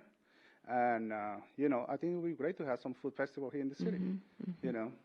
That's an We idea. did have one long time ago. Do you remember that? Yeah. Leon Valley. And how about the liquor license? We've been waiting for that for a long time. What? It's around 25 grand. 25 grand 25 just for grand. the license? That's okay. I like bringing my own bottle of wine. Yes, Thank I you. mean, we take a Lot look cheaper. what it is. It's just so many bounds and regulations. And of course, when we take it, we got to be very careful what we do.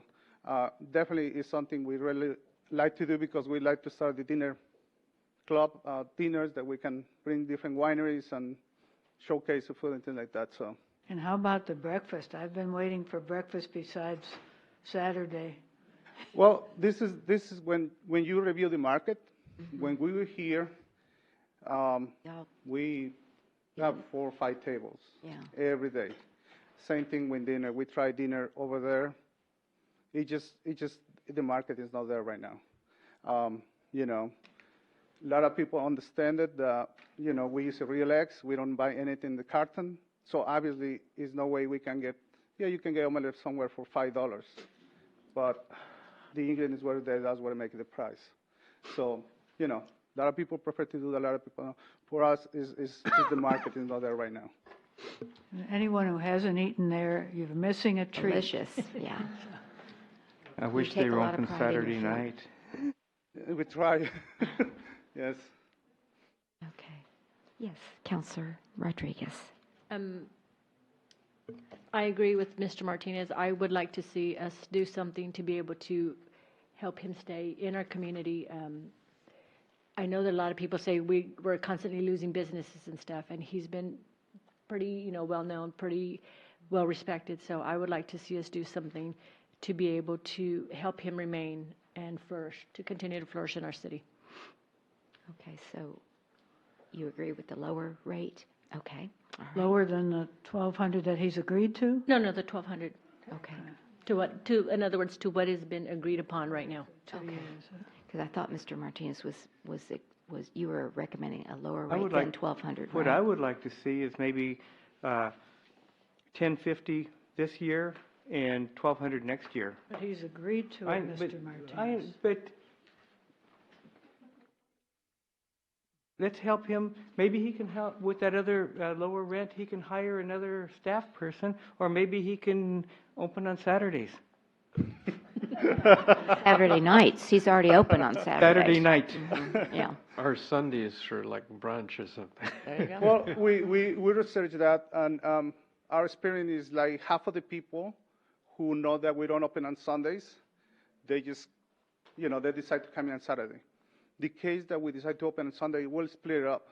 And I mean, in that it will create that we have to bring more staff, hire more people, and create another double shift. So that will bring up. Just something I wanted. I understand. That's the, before we make a decision, we research it. Okay, I make a motion that we, No motioning. it's only first time? No, we can definitely vote on this because I read it. Whenever I read it, that means we can vote on it. If Ms. Pasole reads it, we have to have 2 readings. Yeah, that's what I Yeah. thought. All right, I make a So motion. we do have a motion here. That we grant the recommended lease agreement with the $1,200 per month for the next 2 years, unless Mr. Ramos wants to voluntarily increase it when he's doing super. Hopefully that will be the case. I really hope so. All right. And I'll second her. All right, we have a motion by Councilor Alcacer and a second by Councilor Rodriguez to approve the lease for the next 2 years with Leon Valley Cafe at $1,200 per month as presented. Any further discussion? All those in favor say aye. Aye. Any opposed? The motion does carry. Thank you so much, Appreciate Mr. your time. Ramos. I Thank would you. love your restaurant, and we really appreciate you being a good Lehigh Valley citizen and business. Okay, great. And moving on, and y'all have been so patient. The North Side people are next. Discuss and consider possible action on an in-kind grant request by John Marshall High School Band for use of the Leon Valley Community Center at 6427 Evers Road for their 2018 Ram Band Winter Dance. Correct. And we have Good evening, Maribel. Mayor. Good evening, Council. Yes, good We evening. have an in-kind grant request by John Marshall High School Band. I do have the clicker. John Marshall High School Band is requesting in-kind grant for the use of the Leon Valley Community Center for their Ram Band Winter Dance, going to be held December 21st, Friday. Currently their cafeteria is under construction, which took longer than anticipated, which is why they're requesting the in-kind grant, because they were going to host their dance there at their cafeteria. So the setup, an event are proposed from 4 p.m. to 12 a.m. In reviewing the community center, we do have that date available for them. The request is for the waiver of rental fees. John Marshall High School has paid already the deposit and cleanup and will provide their own security for their event, which would be NISD Police Department. just a little bit of the background. This is their first request for the assistance under the in-kind grant program, although they have participated just recently, yesterday, at our Christmas tree lighting ceremony, Veterans Day bridge dedication, and the 4th of July parade. So the fiscal impact would be $750, which would be the rental fees for a Friday evening. And it does follow our C statement. The recommendation, the committee forwards a recommendation of approval to council with a score of 21 out of 24. So city's council discretion to waive fees. And we currently have Ms. Rebecca Reed and some of their student leadership here present with us right now. Hi there. Would y'all like to add anything this evening? Thank you for your patience for sitting. This has been a very, I don't know, I think it must have been Thanksgiving. Everybody's feeling, grateful and wanting to. But would you all introduce yourself, please? Hi, my name is Josh Castillo. Hi. And I'm the Ram Band president. And Oh, great. Yeah. Wonderful. And what grade level are you? I'm a senior, ma'am. You're a senior. Very good. Well, welcome. We're so glad you're here, and we're glad that we can help you. Thank you. Yes. And who's next? And then I'm Devin Galehood. Hi, Devin. I am the Ram Band vice president, Okay. and I'm also a senior. Okay, excellent. So you're ready to move on to greener pastures after you graduate. Okay. And you're... I'm Rebecca Reed. Yes. I'm the band booster president. Oh, okay. And we just really appreciate you helping us. Mhm. They're doing a lot of construction because of the magnet school that's coming in. Yes. So there's going to be a lot of equipment inside the cafeteria. And we were just wondering if this would be something that y'all would be able to do for us. And we are very proud to be part of the Leon Valley. We just, this year, got our first trailer. And if you can see at the very bottom, it says the Pride of Leon Valley. Mm-hmm. Wonderful. And we are very proud of our band. These guys are awesome. We got all sweepstakes this year at UIL. And we advanced the Congratulations. area. And just very proud of them. Sure. Proud to be part of this, and again, being part of the community. My son plays the saxophone, and some of his classmates were there last night, and so it was a big deal being part of this community. And we are going to be having. I just wanted to invite y'all all. We would be honored if all of y'all could come. We're going to have in the spring a ceremony to unveil it. And have like a barbecue. And unveil this yes. this We will reuse monstrosity it. here? Yes, as much as possible. Okay, We wanna huge have a thing. celebration Okay, and great. include the community in Okay. it. So once that happens, I will definitely get a hold of her Uh-huh. and invite everybody, all the community to come out and Good. celebrate. Oh, yeah, please let us do. Yes. We'd be glad to. And how many people do you anticipate? I mean, whenever I see the bands of these high school, they're huge. Well, we're a 6A You know? school, but we have about 155 Okay. right now in the marching. Okay. We also have a jazz band. Okay. We also have indoor drum line and color guard. So it's So- and concert band as well. So everybody is invited to this party? Okay. It is Okay. going to be everybody. Okay.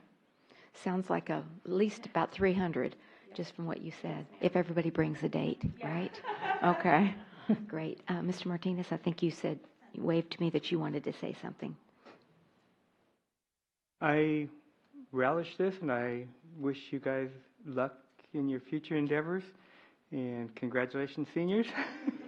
But I'd like to make a motion, we approve this as read. I'd like to second. We have a motion by Councilor Martinez and a second by Councilor Rodriguez to approve the in-kind grant for the John Marshall High School Band for the use of the community center on December 21st. All those in favor say aye. Aye. Any opposed? The motion does carry. Thank you. I just want to say they're the youngest looking seniors I've ever seen. I was going to say, that's why I had to ask what level you are. Yes, that's great. And I wish they had played more last night. Just tell them every time they come, just play. Thank you. It's very sad to see the seniors go. My son's a sophomore, so these guys are really special. So you're our contact if we need a band. Can y'all just not quite off subject, but you said you played in the 4th of July parade? They did. Did they march? I didn't. I think it was a couple of years ago. Oh, okay. I don't remember John Marshall being here because you know what I always hear? We always ask, in fact, I think Counselor Edwards always says, why can't we have a marching band? We've gone to the military, but we've never had high school because they say it's summer vacation and it's too hard to get the kids back. They do summer band camp. They start in July. That would give them good practice. Okay, so if we asked for next July 4th, would y'all participate? We'd love, oh, y'all want to come back, right? Okay, very good. All righty, well, thank you. So we have your name and number as a contact. You bet. Thank you, and have a good evening, and thank you for your patience on our time this evening. Do appreciate it. Yes. Glad to help. Go Marshall. Were, that's right. You must be a hook 'em horn fan, too. Marshall's. Oh, is that like Marshall? that's Marshall's Rams, like that? yeah. Oh, We're Marshall Rams. oh, I went to UT, so that's what we used to do. hook 'em horn. Okay. All right. Marshall was named 30 years ago. Great. Thank you all. Good night. All right, so we're moving then to regular agenda 7.3. Ms. Postley, if you'll please read that ordinance. An ordinance of the City of Leon Valley, Texas, City Council granting a specific use permit as requested by applicant George Morehouse on behalf of San Antonio West Loop investors, for assembly packaging at 5413 Bandera Road, Suite 405, generally located on the north side of Bandera Road, approximately 2,000 feet east of Northwest Loop 410, providing repealer, severability clause, savings clause, and providing an effective date. Okay, thank you very much. Mr. Milan, before you begin, I just wanted to make note that we do have a public hearing on this agenda item, the next one, and the following ones. So 7, 3, 4, and 5. So we will be able to formally hear from anyone who would like to weigh in on these requests, these SUP requests. So with that said, if you'll continue. Thank you. Thank you again, Mayor and Council. You I'll bet. be brief. These items are fairly straightforward. Uh-huh. All three of them are specific use permit requests that we've considered in the past. This first one is for a specific use permit for assembly and packaging at the West Loop West Loop Business Park, which is just south of HEB. The applicant is George Morehouse, and he's planning to, and he's here this evening. I'm sure he'd love to talk about the use that he's planning. He's the owner of Morehouse Industries, and essentially his business is assembling small cages from wire, and then the product it's assembled on site, and then it's shipped off the premises to retailers. And so, as you know, in our zoning code, we have uses that are permitted uses, and then we also have some uses that require specific use permit approval. And just with any specific use permit, we always look at the surrounding area. We look at our comprehensive plan. Our comprehensive plan specifies that this use would be compatible in the area, and surrounding land uses are primarily industrial, surrounding zoning, or industrial and commercial. Surrounding zoning is commercial. And so staff has reviewed all the different aspects of this request and looked at what's been submitted. Has no concerns with this request. Staff believes this business will be a great fit for the area and a great addition to the area. However, as we know, our zoning code has these requirements. So this is the zoning code that we have based on what the use has been classified as. And with that, staff has no concerns. Staff recommends approval of this request, and it was considered by the Zoning Commission.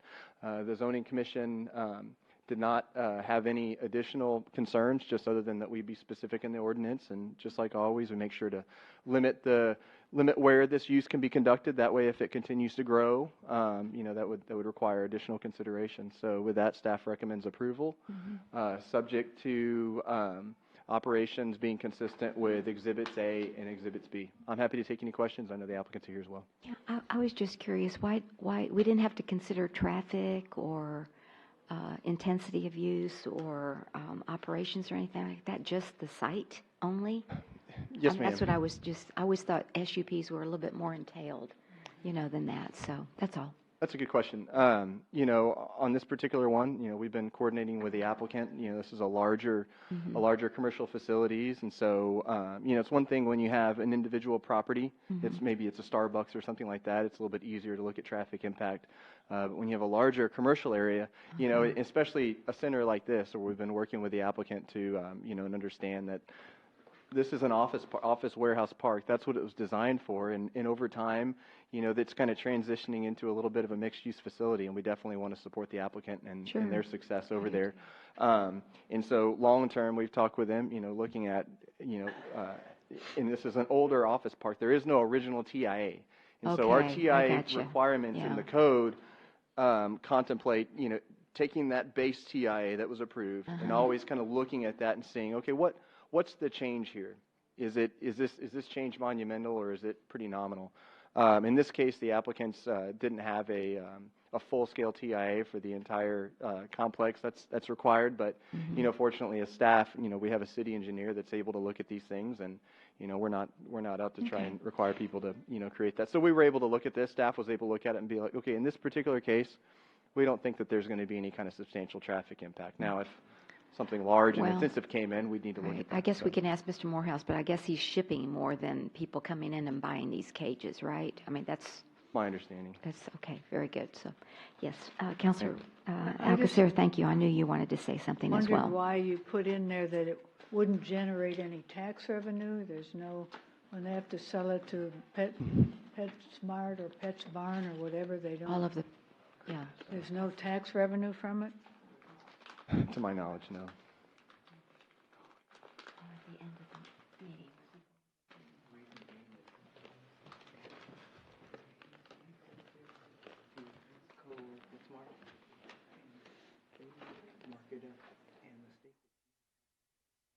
Okay. Did you want to share that, Mr. Martinez, just so we can all hear what you said? Okay. Yeah.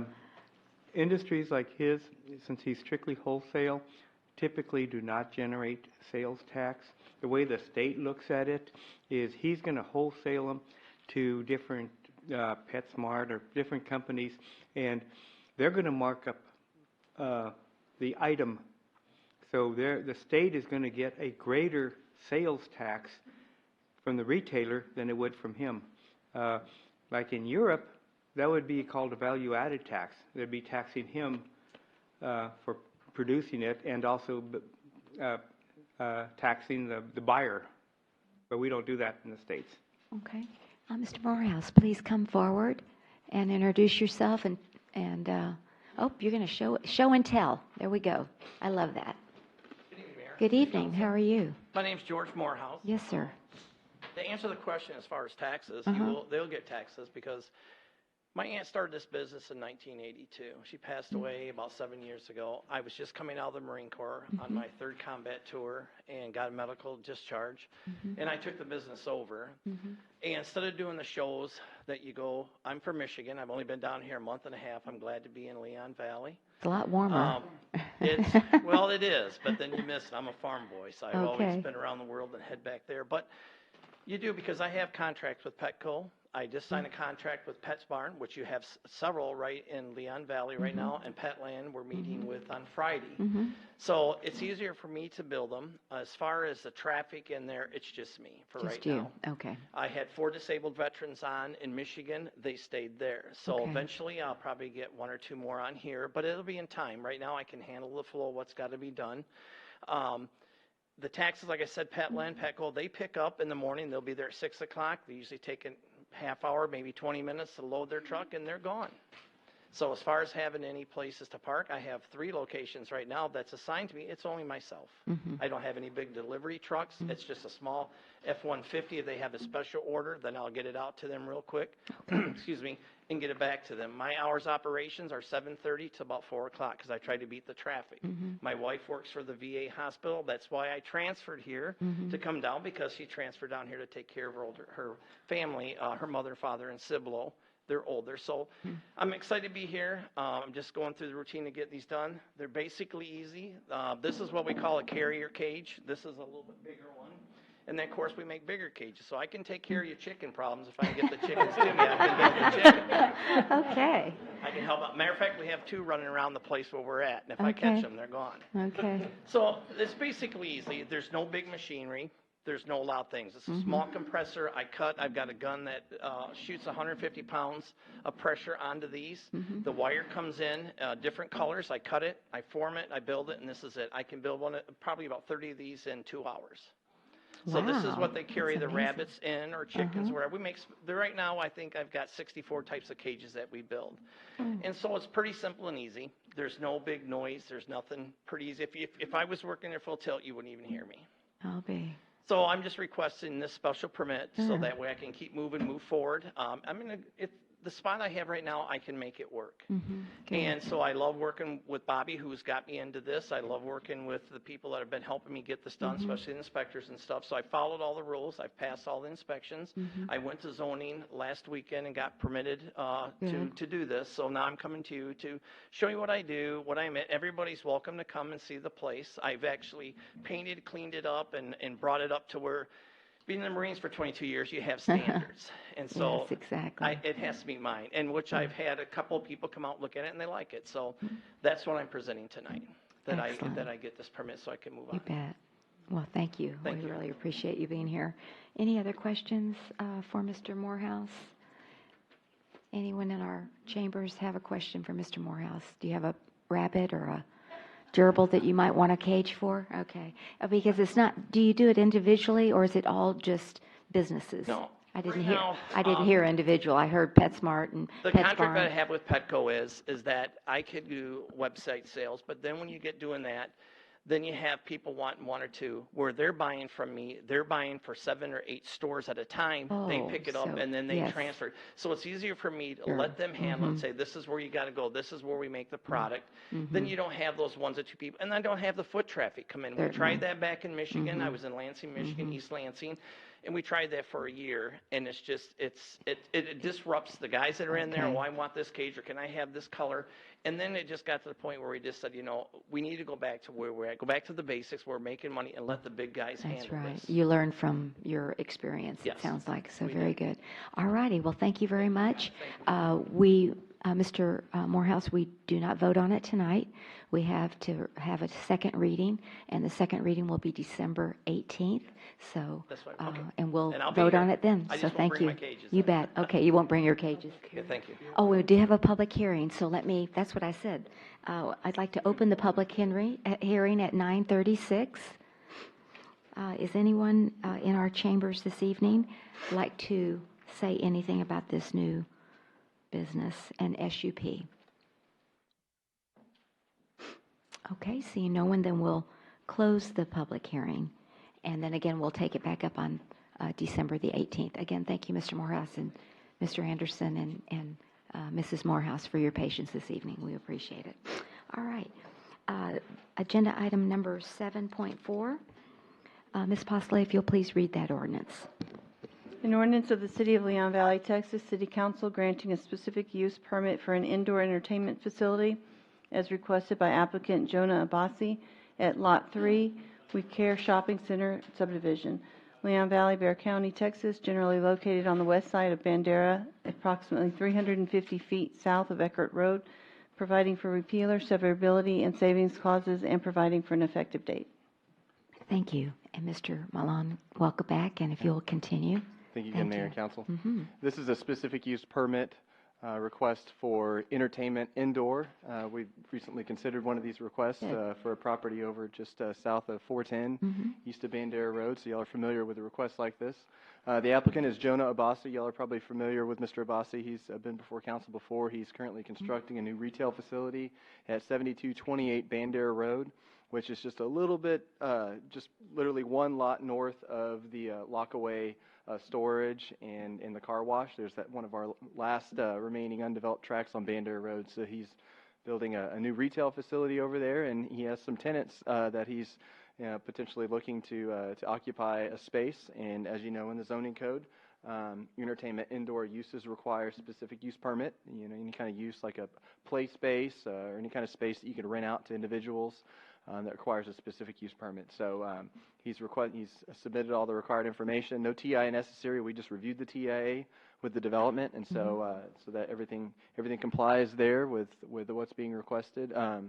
It's a B2 zoning district, so a use like this is compatible with uses in the B2 zoning district. That's why it's allowed by SUP. It's within the sustainability overlay district. All the surrounding uses are compatible. It complies with our comprehensive master plan and the goals and objectives of the comprehensive master plan.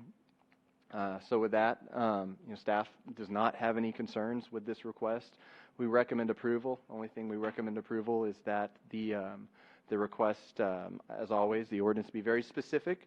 And at the time, I didn't have a site plan. Mr. Abbasi had said he had submitted it, so he submitted it to us again.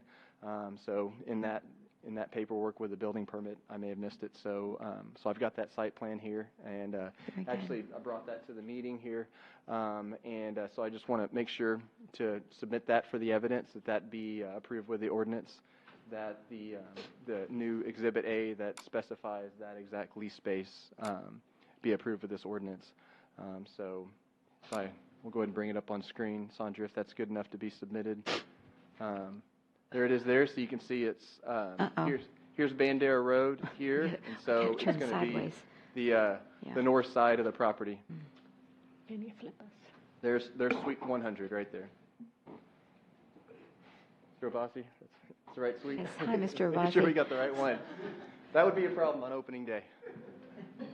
So Suite 100 is where the red arrow is pointing to, that little box? It's kind of outlined in red there. Yes, ma'am. Okay. All right, Mr. Abbasi, good evening, and would you come on up and introduce yourself? I know we've met you before with prior development on this property, the signage, I think, or yes, sir. But Good anyway, evening, welcome back. everybody. We're so glad you're here. I'm glad to be here. Yes, sir. And what would you add? I have my lovely wife Hello, coming for the first Mrs. time. Abbasi. How are you? Yeah, Great. It's just a place that we're going to be using. The reason why we're applying for that SUP now that we're constructing, so we can construct it exactly for that. Okay. With noise reduction or anything indoor for kids to have birthday parties, because like I said last week to the zoning commission, I've been to several places where they have kids' birthday parties. It's nothing that I would like my kids to go in there. I want a place that is family friendly, and like I told Brian, I call it a party of one. You are the only one in that place. Have your party, enjoy yourself. No one is going to bother you like in other places. That's I why see. I want it that way. So It's one gonna- party at a time at is what you're saying, yeah. Yes, it's going to Okay. be unique. It's going to be the only one around here, and we're building it. It's going to be beautiful. If you have time, stop by and see what we're doing over there. Well, I'm sure you're going to have a grand opening, right? Yes. Ribbon cutting, so we'll And- be there. and we will invite all You of bet. you. Well, the mayor just had her birthday. Will it be ready for a party? By next year, it will Next be year, ready. right? Okay. Wonderful. Wonderful. All right. Are there any questions for Mr. Abbasi this evening from the council? All right. Let me. Is that the primary function for just birthday parties for all ages or just kids? All ages. All ages. You're going to be the only one. Have your party the way you want. Okay. Very good. All right. Let me open the public hearing, see if there's anyone. It is now 9:42. And I will open up the public hearing on Mr. Abbasi's SUP. Do we have any comments from our participants this evening? Yes, ma'am. You can add whatever you'd like, Mrs. Abbasi. Come on up, though. We are recording the meeting. And welcome. My name is Jean Obasi. Yes, ma'am. I just want to make it clear what he said. Mm-hmm. Just one part of the building will be for the party. Right. And the rest will be rentals. Yes. Okay. Yes. So, There are 6 spaces there, so we're using one part for that, and the other 5 spaces are still but this is your business, Yes, right? This is your own business, right? But the rest you're going to rent out to other retailers, right? Do you have anybody lined up yet, or I have one that's you been do? calling me, and I've shown him Okay. the areas, and Very good. like I talked to Kelly, I would like to use the end for like we discussed, For the birthday. a sit-down restaurant, so that we have a good Oh, sit-down okay. restaurant in Leon Valley. And just to say, I stay in Leon Valley more than I stay at my house. Oh, my goodness. Okay. Because I go to church at Bethel. Yeah. And I'm always there at the site, so I'm there in Leon Valley all the time. Very good. Wonderful. I believe it's a beautiful, Leon Valley is beautiful. I don't know why some of the businesses are closing. Yeah, I know. And you look at where they're located, it's prime. So, but we believe that we won't have any problems renting the places. There you go. And we will not be a problem to you all. Okay. Very good. Amen. Well, thank you. Anyone else like to comment on this new business? Mayor, Okay. Council, I just have one comment. Yes, ma'am. Just from the administrative perspective, the Obasis have done this right. They have, we've met, I guess our first meeting was probably 9 months ago or something like that, discussed ideas, told them what the community, things the community might want, such as a sit-down restaurant. But rather than coming in and asking for forgiveness before they even build it out, they're coming and getting their paperwork done and asking for permission. And so it's going to be so easy for them to go through the process because they're doing it right. And so, I first of all, thank you for doing it this way because it makes it easier on everybody. But you're just a shining example of how to start up a business and how to do it right. So I commend you for that. Thank you for your hospitality every time I come. Okay, excellent. And also, Very good. Well, we look forward to it. So let me go ahead and close that public hearing then at 9:45. And Mr. Obasi, we cannot take a vote this evening because we have a 2-read requirement with home rule. But on December the 18th, we will take this up again and vote on it. And I'm sure it'll pass. thank you. You all have a good evening. Yes, thank you so much. And thank you for coming. And nice to have met you, Mrs. Obasi, as well. You bet. All right. Then moving then to agenda item 7.5. Ms. Postle, if you'll please read that ordinance. An ordinance of the City of Leon Valley, Texas, City Council granting a specific use permit for a kennel at Lot 69, Glass Service Subdivision, Leon Valley, Bear County, Texas, as requested by applicant Sylvia Smith, generally located on the south side of Poss Road, approximately 900 feet west of Bandera Road, providing for repealer, severability clause, and savings clause, and providing for an effective date. Thank you. And Mr. Milan, if you'll continue. Yeah, thank you again, Thank Mayor and you. Council. This is our last specific use permit consideration for the evening. This is a request for a specific use permit for a kennel. It's 6746 Poss Road, and I'll go ahead and jump over to the aerial here. Okay. You can see this is in the development that's just a little bit west of the existing daycare facility on the south side of Poss Road. So that the applicants are looking to occupy this facility and operate a boarding facility. And so, according to our code doesn't distinguish between boarding or kenneling. It's defined as a kennel facility. So that's why they have to receive the specific use permit before they can begin operations.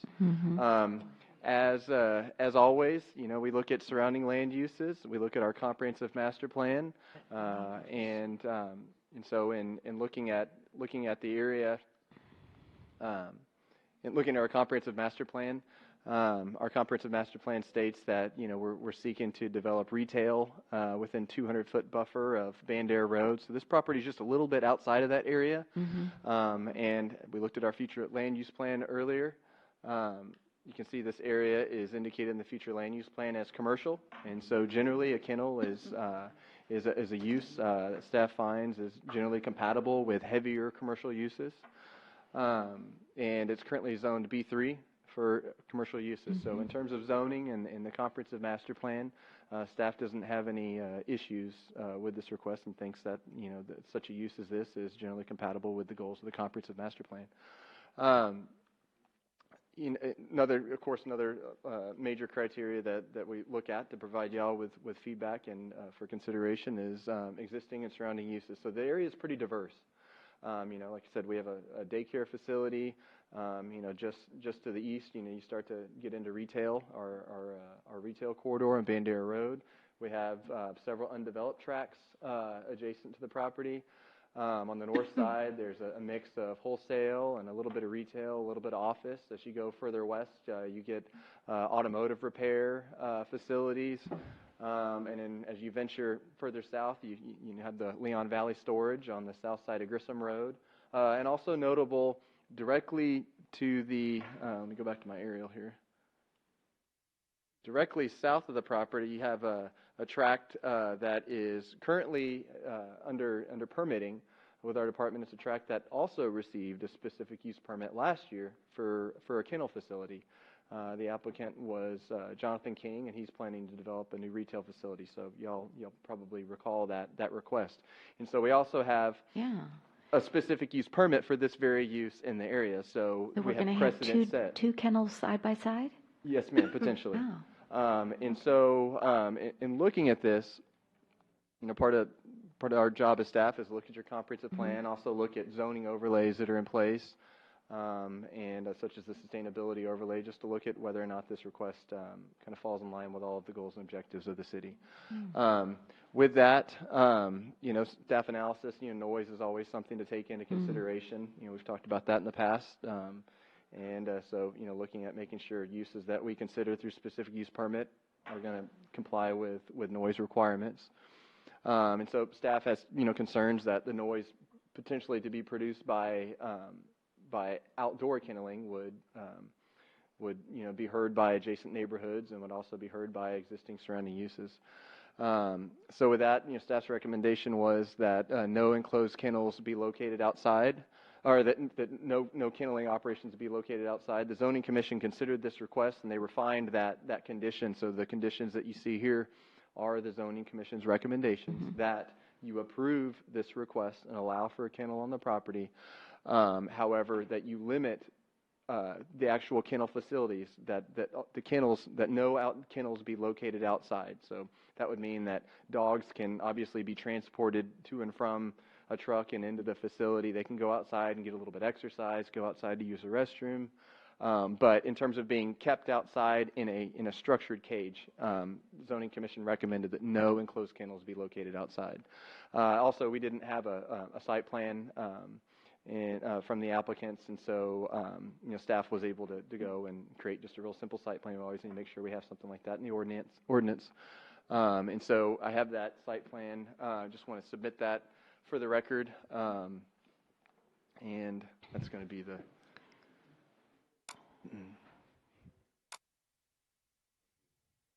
There you go. That looks like something happened with the fonts there. We'll go ahead and fix that. That says Exhibit A. That says subject property, and that says existing 4,000 square foot building. I'll translate it for you. I know dot language there, since I wrote it. and this facility is right next door to the daycare? Yes, ma'am. And what kind of fencing is there?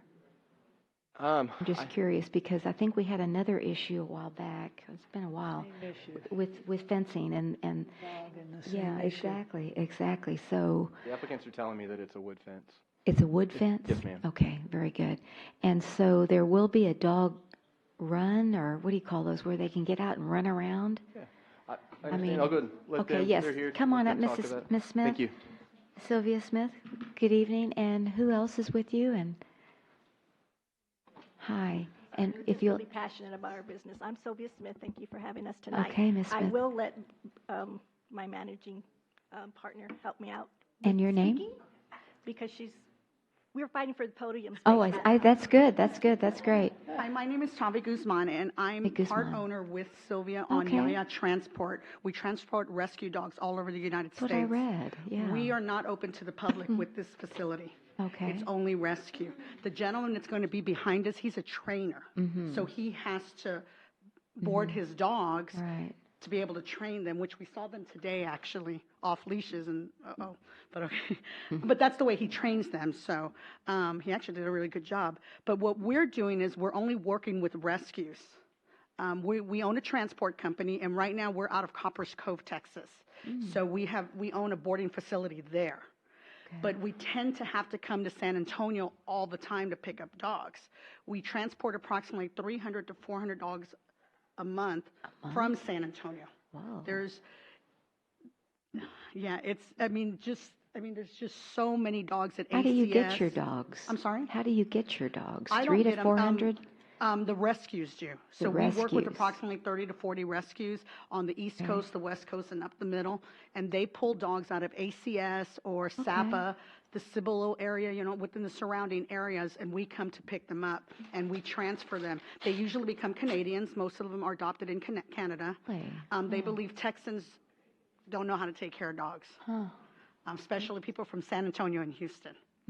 So we have a really bad reputation with the Canadians up there. So what we want to do is we need a holding facility. So dogs could be at that facility from 10 minutes to 24 hours. So we'll have kenneling done there, so we'll have the dogs inside. And we did talk to the zoning commission and not to board dogs outside.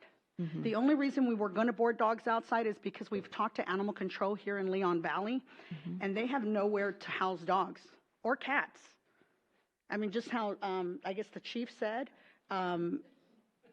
we have so many areas that we could get dogs out of San Antonio, and if people didn't adopt dogs here in Leon Valley, we could get them out to our rescues, and our rescues would get them adopted. It's just to make them a better life. I won't tell the sad story because I've told the sad story, and I won't Dr. Edwards would want to hear the sad story. He's got 4 dogs, I already know. 3 boxers. This is what happened, Dr. Edwards. I have 3 rescues. So there's this dog named Buddy. A couple of months ago, he was at Sapa. He was there for 45 days. On the 46th day, they put him out in the corral at 5 o'clock to play. He thought, wow, this is a great life. I get food, I have shelter, I have people that love me, give me water. And he saw that his little friends were going in one at a time. And then they pulled him out, and he went in, and they put him on a cold table. They started shaving his arm, and he thought, oh, this is what it feels like to be groomed. And then they stuck a needle in his wrist. The phone rang within 3 seconds of that before he put the shot in, and it was Vermont Bulldog. They pulled the dog from the euthanized table. They called us, and they said, Tavi, can you go pick him up at 5 o'clock? We said, yeah. Or 5:30, I said, yes. And we came, and we picked him up. And he's now Canadian. They find dogs in dumpsters here that have given birth, puppies with puppies. We actually went to a panaderia when we came down to look at the buildings and stuff, and we found a dog. A little, what was it? Australian Shepherd. So of course we looked around, we asked people, do y'all know whose dog this is? Because when you see one puppy, you know there's a litter. We couldn't find a litter, so we took him to ACS, and we started thinking about it, and I said, well, why don't we hold him for 3 days? And so we talked to ACS, and they said, okay, y'all can foster him. And then we got his shots. We did everything we needed to do for him. And after 3 days, it's really considered our dog. And we got him adopted. And now he doesn't, or she doesn't even know that she was in that position that she was in at that place. Do you work with Austin Boxer Rescue? I don't. No. Yeah, they've told us some terrible stories about finding dogs like down in the Rio Grande Valley. It's true. And it just really infuriated me. Yeah. And we're USDA certified. Our transport company is USDA certified. So we're Yaya Canine Caravan, and that's USDA certified. After, hopefully we get the approval from you guys, we would have the USDA come down so that we could make the building, our facility USDA certified, because you have more clout when you can pull dogs, because we will be turning into we've just applied for our rescue, so we'd be Yaya Rescue. Our customers have put in $1 million, one rescue put in $1 million into San Antonio Pets Inn. She paid over $1 million in for food, for boarding, for vet clinics, for everything, just for everything. She has spent, and she's a German Shepherd rescue out of New York, and she has spent over $1 million just pulling dogs from San Antonio and the Valley. Yeah. So is your rescue based on donations? It's based on donations. Donations, and because she the boarding facility wouldn't be based on donations because the rescues pay us to transport and to board. Oh, okay. But we're opening we're going to have a rescue also. Okay. Because there's so many dogs. Good gracious. They go to great Canadian homes. Oh my God, they are so spoiled. We get pictures of them, and then they're on our Facebook. They send us pictures all the time. Especially the dog she wanted. Because we've gone on transport, and they're just coming back from New York because we just took 42 puppies up there from San Antonio. Yeah. So Canada just didn't believe in dogs or something? Actually, why have are a lot they? of rules why there are they? that they're short of dogs. It's a shortage of dogs. Canada is a no-kill. They have no-kill facilities. No kill. So their Okay. dogs are there. But because of the fact that San Antonio does kill their dogs, this is why or not just San Antonio, but Texas in general, does euthanize dogs. Mhm. That's why a lot of the dogs are pulled Okay. and adopted out. Okay. So that would be the difference between us and then the gentleman that's going to be behind us. Okay, that's That good we're to just know. dealing with rescue dogs. Mm. They don't run around loose. Yeah, and they do not run around loose. We're required to have, even if if the zoning hadn't told us, but we're required to have, like runs. Runs for the dogs. They can't just walk loose in the backyard. So they have to be double leashed and everything. So, we take care of them because if we lose a dog, it costs us $5,000. Ooh. Yeah. We haven't lost a dog yet. Okay. Well, fantastic. Well, thank you for your good work. And right now, we have a waiting list. If I was able to open tomorrow, I could fill the entire building. Amazing. All right. Yes, sir. Councilor Jordan. Yeah, just a question on property, adjacent property. How tall is the fence and what condition I is it believe in? it's the one next to us. I believe it's 6 feet. We've actually gone to all our neighbors to tell them what we're doing, and we went to the daycare center because my concern too was the same as Brandon's, that what if the dogs are barking and the children? They put children down from 11:45 to 2:45 to take a nap. That's when we're going to put our dogs to take a nap because dogs are like children. You feed them, you have a warm place for them, they have a blanket and water. They take naps. So we're going to make sure during the time that they're operating that we're not waking them up. That's our main concern too. That's how it works at our boarding Or Phyllis, facility yeah. now in Coppers Cove. They do take naps. Yeah. That's So wonderful. when the It's 2 hours of employment pay. This is going to save us a little bit more, yeah. when the kids are out in the playground, We're going to have 8-foot runs There won't be any kids on that side. No dogs. There's going to be no dogs. We're going to have, everything's going to be to the right of us, not Okay. to the left of us. Yeah. okay. We take all that, and you have to remember, rescue dogs are not aggressive. The rescue dogs at our rescue pools, they don't pull aggressive dogs because then they can't place them. Unfortunately, a lot of aggressive dogs get put down. Oh, no. But it's understandable. Sylvia was bit in the face, how many years ago? Maybe 5 or 6 years ago, she got bit by a dog that knew us, and they wanted to put that dog down. So aggressive dogs are not pulled by rescues because they cannot place them. So unfortunately, a lot of those dogs, they either go to training, so, I would talk to him, but, they go to training so to try to get them not to be aggressive, and if they can't, their last resort is to have to put the dog down. All right. Very good. Thank you. I appreciate it. Any other questions from council? All right. Let me open up the public hearing then at 10 o'clock. And is there anyone in our chambers that would like to comment on this facility, this wonderful rescue facility? Here comes Miss Joseph. Sounds like y'all are really doing some good work. Yeah, I'm just all in Yeah. favor of this Mhm. because we don't have any place to take the dogs here in San Antonio or cats. And, here in Leon Valley. So I'm all in favor of them doing this. And I did talk to animal control, to Yeah. the two, I believe Heather? Jose and Heather, Mhm. and we are going to work with animal control to house their dogs and to get them vetted. Oh, you mean we're not going to keep them at Public Works anymore? Oh, We're going to house their look at that cats eye. if you want Look at me that to, look. because you He's got the happy. cage guy, and then you have us. Yeah. Oh, Mayor Council. yes, sir. We keep some dogs temporarily at Public Works. Uh-huh.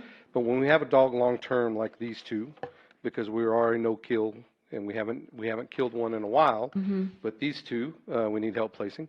So beyond those two, we take them out to Paul's Ranch, and we have a contract with Paul's Ranch right now. The problem we have is twofold. One, it's way across town, way off on the south side in the county. So that's a half-day's trip, there and back. It takes up a lot of time. And the second thing is they're closing.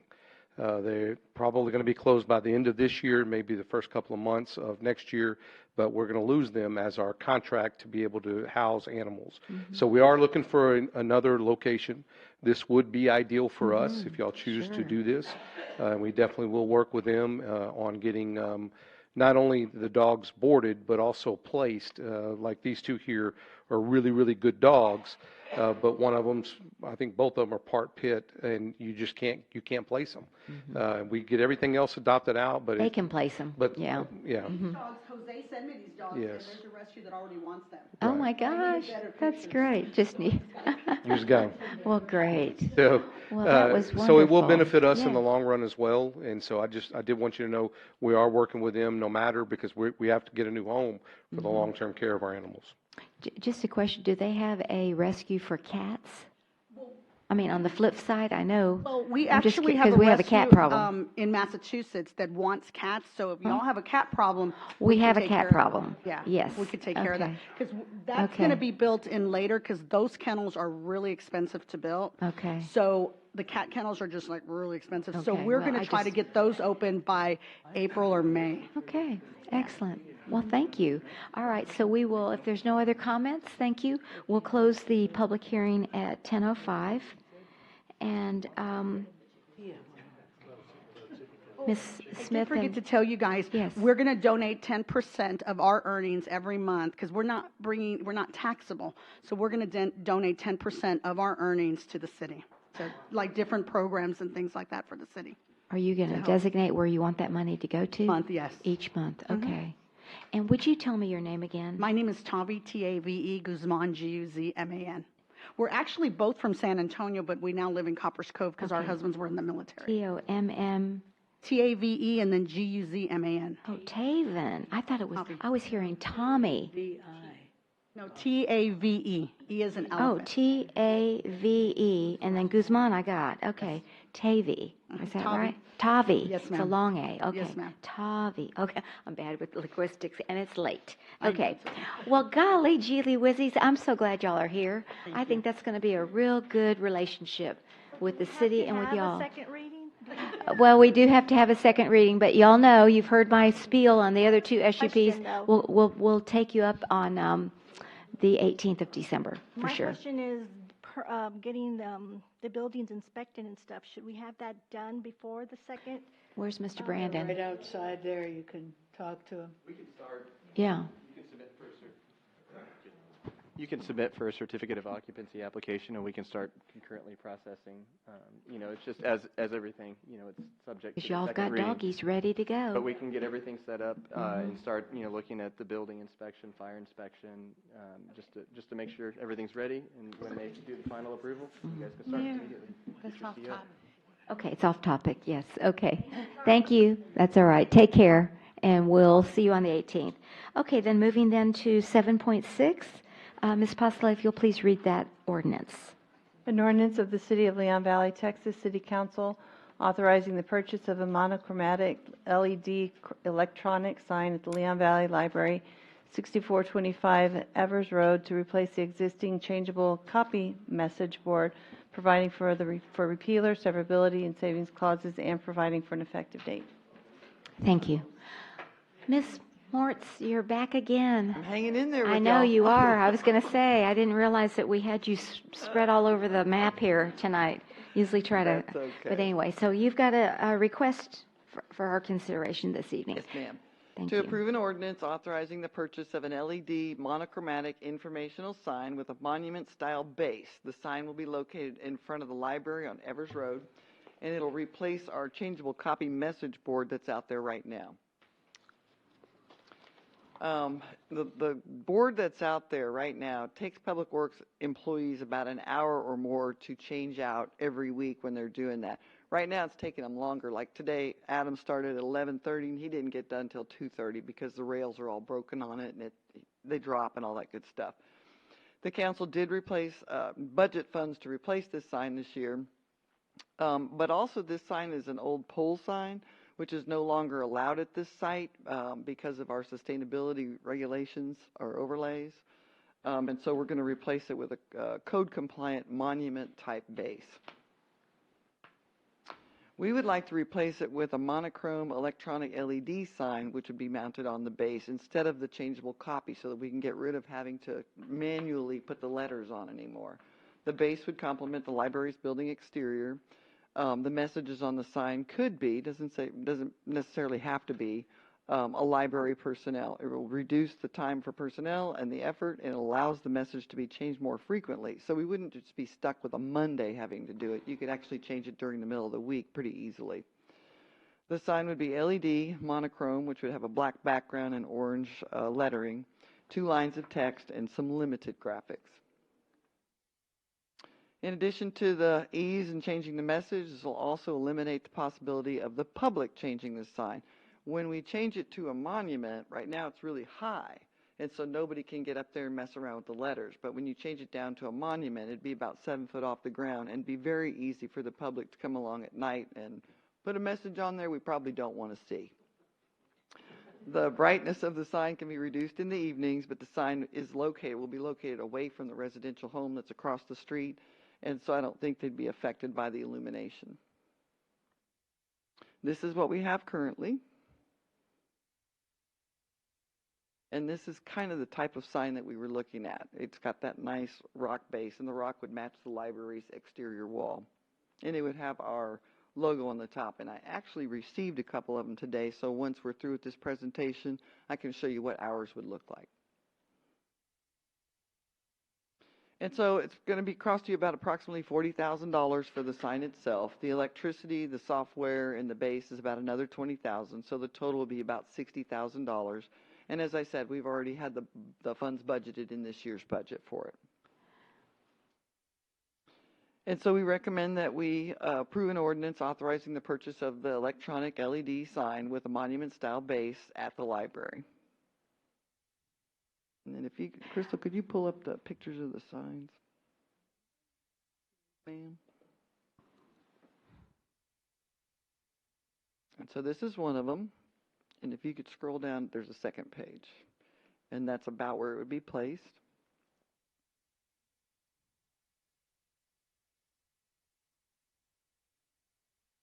And then this is the other one. Same concept, just this one's got our logo on the top really nice. And so that's my presentation. Does anybody Melinda, I thought we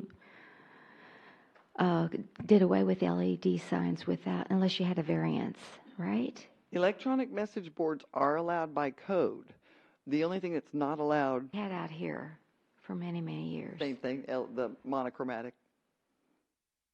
With the black background and the orange letters. Yeah. Yeah. Okay, so you said it is allowed by our code? Yes, ma'am. Under freestanding signs in our sign code. Huh. What did change, though, was there's no more pole signs allowed in the sustainability overlay, and so it has to have a monument base. And this is a sustainability overlay on Evers? Yes, ma'am. Really? Okay. On that little piece of property, and then the one right up the street at Forest Oaks Apartments, that's under the sustainability overlay. You know, I guess I'm just a little hesitant because we had that big issue with the church, and we had, people that didn't like I understand you said you could tone it down, but, the looms or whatever you call it. And then and so what would you say about that? I mean, I'm thinking I think they worked it out between them, though, from what I remember. Oh, I know, but it was. I mean, I went over to the lady's house for like 2 times or 3 times. She wanted me to see how bright it was in her bedroom, which it was crazily bright. And so but the pastor, they worked it out, and I do appreciate that. But I'm also the 60,000. I don't remember us allocating that amount of money in the budget, did we? Yes, ma'am. We did? Yes. In fact, but I thought we had said we wanted the copy board and not the LED. You had said that you wanted the changeable message, but you still budgeted 60,000 for that sign. And so what I'm coming for you here today is to say, could we please change out from the changeable copy to an electronic message board? Oh, you mean it was going to cost us 60,000 for the other one? No, it probably been way cheaper. Probably would have been around 30. That's what I thought. Okay, I didn't remember. I thought we cut that down for some reason, but anyway. Okay, what else did I want to ask? Well, let y'all talk because I know I had some. Oh, electricity. So what's going to be our monthly bill on that? It would be pretty cheap because they're LED. I couldn't tell you exactly how much until we had it installed, but it is LED, and so it's not you're not going to have a very big message though, are you? I mean, that's not very much. It would be 2 lines of copy that would run. Oh yeah, that's just like we had out here. Yes, ma'am. Because I mean, if you don't catch it right at the right time, you can't get the message, right? So that's why I like the copy board, but that's all right. I know Melinda wants to be done with that thing. Okay. Well, and not only that, but because we're switching to the monument style, I really am worried that someone's going to come up in the middle of the night and rearrange some letters. I hear you. Yeah, that's possible. Okay, I I'm think sorry. the Go other ahead. argument for this sign that we were talking about was, Mayor, like the seniors were talking about their trash and treasure sale for the day, the day of, just program and put it in. You can literally do it from here, and you can say trash and treasure sale today, and then it can go back to the existing, it's so versatile like that. Yeah, Angela used to be in charge of messaging this board, so I'm very aware of it. It was just that I always, I just don't think you can get the read of the message if you're driving by. You have to drive really, really slow, don't you think? I mean, that's why I like that. I prefer the other kind, the full color. We can do it for the same amount of money. The full color? What does that the full mean? color LED that actually has your whole message, like the one out at Helotes, that the city of Helotes has in front of their building. I think that's more modern. I think you can read the whole thing as you're driving by at one time. At one time, rather than the line. Right. What do y'all think? I mean, that's my thing. I Is don't just like the Lotus sign at all. Yeah, It's way too bright. somebody else had complained about that too. You can I'll let you speak. I'm dim sorry. those signs. You don't have to have them as bright as Helotes does, and you can certainly dim them even farther down at night. It just depends on what y'all prefer. But I forgot LED is much more efficient. There you go. Mr. Martinez, I'm sorry. Go right ahead. I like this idea. In fact, I wish we would even expend the funds to put one in front of City Hall here. But monochrome? Are we going back to the days of Christopher Columbus? That is so ridiculous to have a monochrome sign today. With the technology, well, look at it like this. The demand creates the price. Everybody wants full color signs. All the manufacturers make full color signs. They have to make an exception to make a monochrome sign nowadays. So the monochromes are more expensive than the full color. And this is a monochrome. Yes, and I would like to make this change so we have a full color. And the sign can be very, very simple. You just think, for the seniors' trash and treasure, it can be put up, it can be changing about a week before or even a month before. Just have it appear for, 10, 15 seconds and then something else. Library could have, like the, just happened with Breakfast for Santa. The uses are endless. Our imagination is our limiting factor. But we really need to go with full color. Leon Valley has been the leader in a lot of things throughout the years. We are the first city to do a lot of things. Why would we want our image to have monochrome? Does anybody have a black and white TV at home? Okay. Would it be cheaper, you're saying? Yes. A lot of times it would, full color, since everybody wants full color. So all the manufacturers make full color. Just like in my industry, I'll just use an example. Believe it or not, patch panels. 24 port, as everybody uses, they're cheaper than a 12 port. I'm sorry, So Councilor. I'm just using that as an example, and I can use example, but yeah, I can use example for example. Well, so do y'all want Melinda to bring us back a colored one, too? May I ask? I would love to see that. Yes. Councilor Did you Jordan. price a color one by any chance? Yes, and so I'm pretty sure we can get it done for about $55,000. Okay. Still within budget.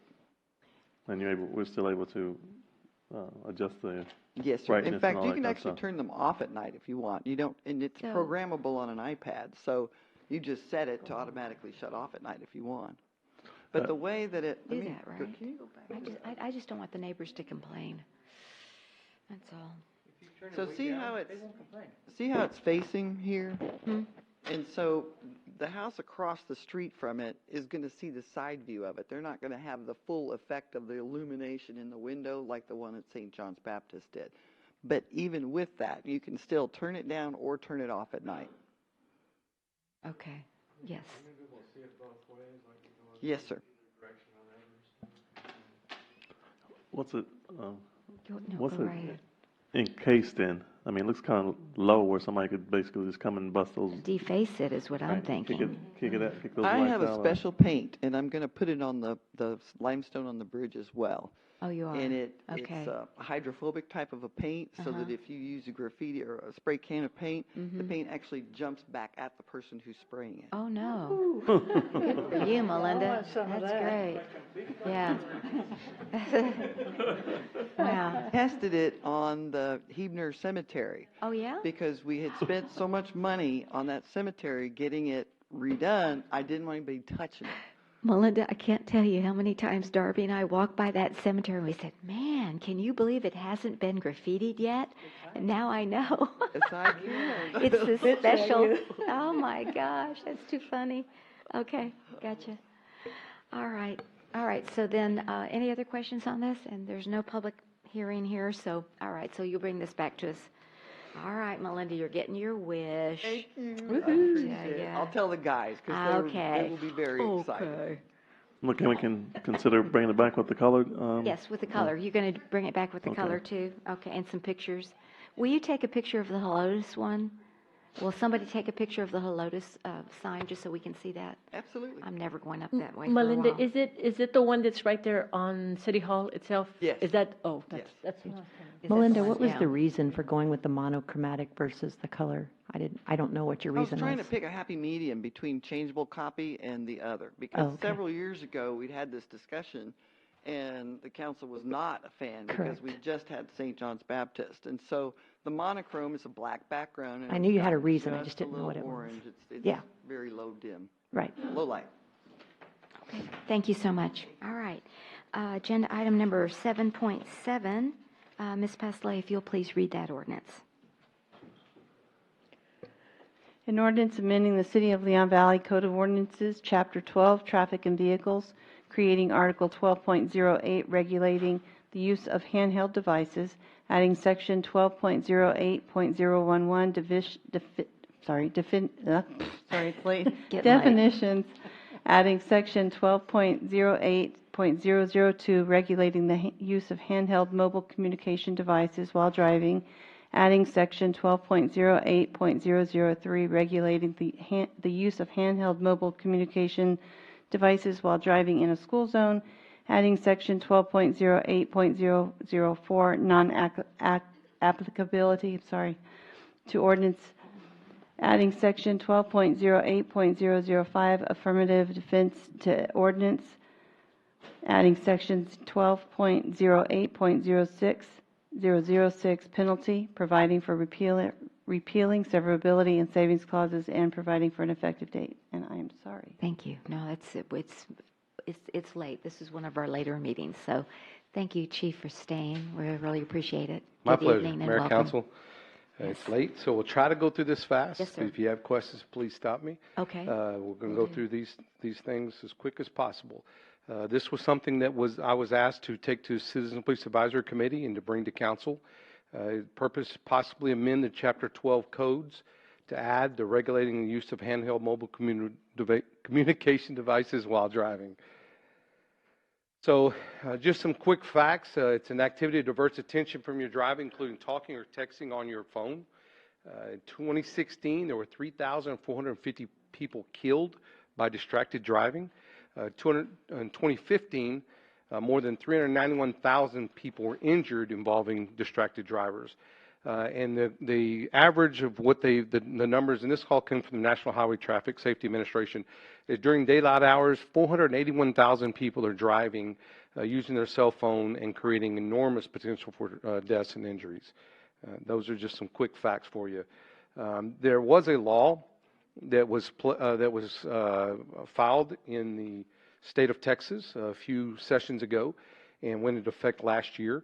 It prohibits motorists from reading or writing or sending electronic messages while driving, but they can still do it if the vehicle is stopped. So you can do it at a red light, or you can do it if you're stuck in traffic on the freeway, because the vehicle has to be stopped. And they really did not go as far as what you'll see in a minute, what San Antonio did a few years back. And it has nothing to do with requiring a handheld device for using your cell phone. And that's really what we're here today to fix that loophole. The text transcription says to be prosecuted. And to be honest with you, what they basically wrote this is basically you can't, there's not a lot of ways you can actually enforce this. Because a police officer, once you get past all this, there's really not a whole lot you can do with it. To be prosecuted, behavior must be committed in the presence or view or within the view of a peace officer or established by other evidence. As affirmative defense to prosecution, the operator used a portable wireless communication device in conjunction with it to navigate using a global GPS system. So if your phone is using as a GPS system, that was permanently, temporarily affixed to the vehicle to relay information in the course of the occupational duties.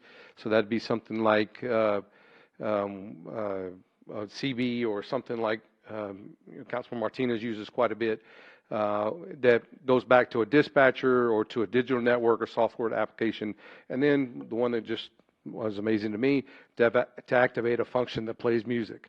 So if you say, hey, look, all I was doing was trying to change my functions to I can listen to my whatever music, then a police officer, how does he know the difference between that and you texting? It preempted all local ordinances at the time that had to do with texting and driving. So if there was a law on the books that contradicted, this took them off the books, including San Antonio's. So it kept all local ordinance rules or other regulations adopted by a political subdivision related to the use of the devices, talking about to read, write, or send in electronic messages. It preempted all of them at the time. So City of San Antonio's, a person commits an offense, the person uses a handheld mobile communication device to engage in a call, send, read, or write a text, view pictures or written text, whether transmitted by internet or other electronic means, engage in gaming, or any other use of the device while operating a motor vehicle.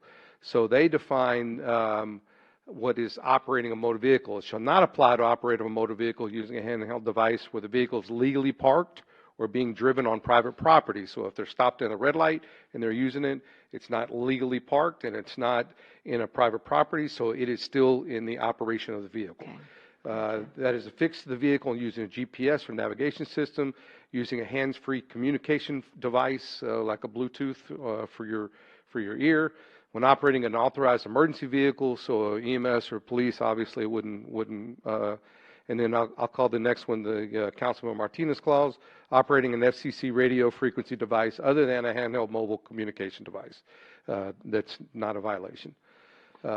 Is affirmative defense to prosecution, and that means that you can still be cited, and if you come in and show in court that this is what I was doing, then the judge can dismiss it.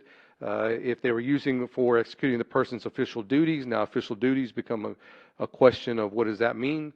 Reporting illegal activity to a law enforcement agency, communicating with an emergency response operator, a fire department, law enforcement agency, a hospital or physician's office, or the health clinic regarding a medical or emergency situation, or preventing injury to a person or property. So what we're asking to do is add this section, 12.08.001, definitions, hands-free mobile telephone. Mobile telephone's internal feature or function is equipped with attachment, whether or not it's being used as part of the phone, the mobile telephone, by which a user engages in a call by either the use of their hands or a prosthetic device in case they're disabled, whether or not the use of their hand is necessary to activate or deactivate the mobile phone. So if they're using their phone not in hands-free mode, it's a violation. Is the best way to put it. Park to park should mean for the operator to completely cease movement of a motor vehicle in a lawful manner and location. Purpose of this section, park does not mean a vehicle stopped in a lane of traffic due to either a lawful traffic control device or the conditions on the roadway or traffic congestion patterns that are existing. So basically, if they're going to use their phone in their hand, they have to pull over in a parking lot, stop the vehicle. Again, because of state law, if they're driving in a parking lot, that's considered private property, and we can't stop that. But they're not going to be able to do it at their lights and in traffic. Not that we have traffic along Bandera Road. Text message means a two-way communication, whether real-time or asynchronous, in which data composed in whole and part of text, numbers, images, or symbols is sent, entered, or received by a method other than by voice or transmitted through SMS or computer network. Does not include a communication transmitted through GPS or a navigation system. So engaging a call means talking into or listening on a handheld device. Does not include holding it to activate or deactivate. So it does make it a little harder on us, but that's in the state. The state law says something similar. San Antonio said something similar. So basically, the argument is, look, I've got to answer the phone. They still allow them to hit the button to answer the phone, and that's basically, or hang it up at the end. And then a handheld mobile telephone, a text messaging device, or other electronic two-way communication device that uses a commercial mobile service as defined by the USC code, designed to receive and transmit the voice communication, text message, or pictorial communication, whether by internet or the electronic means. It includes a mobile telephone, or what in the old days was called a PDA, a personal digital assistant. So we're asking this to be the law. Person commits an offense, person uses a handheld mobile communication device to engage in a call, send, read, or write a text message, view pictures or written text, whether transmitted by internet or other electronic means, engage in gaming, or any other use of the device while operating a moving motor vehicle. When San Antonio first did theirs, the first one was actually for school zones only, and then they came back later, several years later, and actually added this. So we're adding them both together in the same ordinance, but there will be a separate section, and it's all the same until you get down to any other use of the device while operating a motor vehicle in a reduced speed school zone. That's the only difference between the two, but it'll all be wrapped up into the same ordinances. It shall not apply, and the same thing we talked about earlier with San Antonio, while the vehicle is legally parked or being driven on private property, if it's affixed to the vehicle as a GPS or navigation system, when used with a hands-free communication device, when operating an authorized emergency vehicle in official capacity, or when operating an FCC radio frequency device. Affirmative defenses, that means that they can go in and argue to the judge when they're executing the person's official duties. I think that our city attorney has recommended that we define that a little bit better out, and so that's something we will be looking at before the next, before we come back to you to define what official duties are. Well, Mayor and Council, I did define it better in the ordinance, so this is, I didn't change it on the PowerPoint, but I did put it in the ordinance. So Okay. what Chief and I had discussed. And I'll fix it for this before it comes back to you. Reporting illegal activity to a law enforcement agency, communicating with emergency response operator or a health clinic or doctor in an emergency, and then preventing injury to a person or property. So if they're calling in a crime, then they'll have the affirmative defense to say, I was calling in the crime.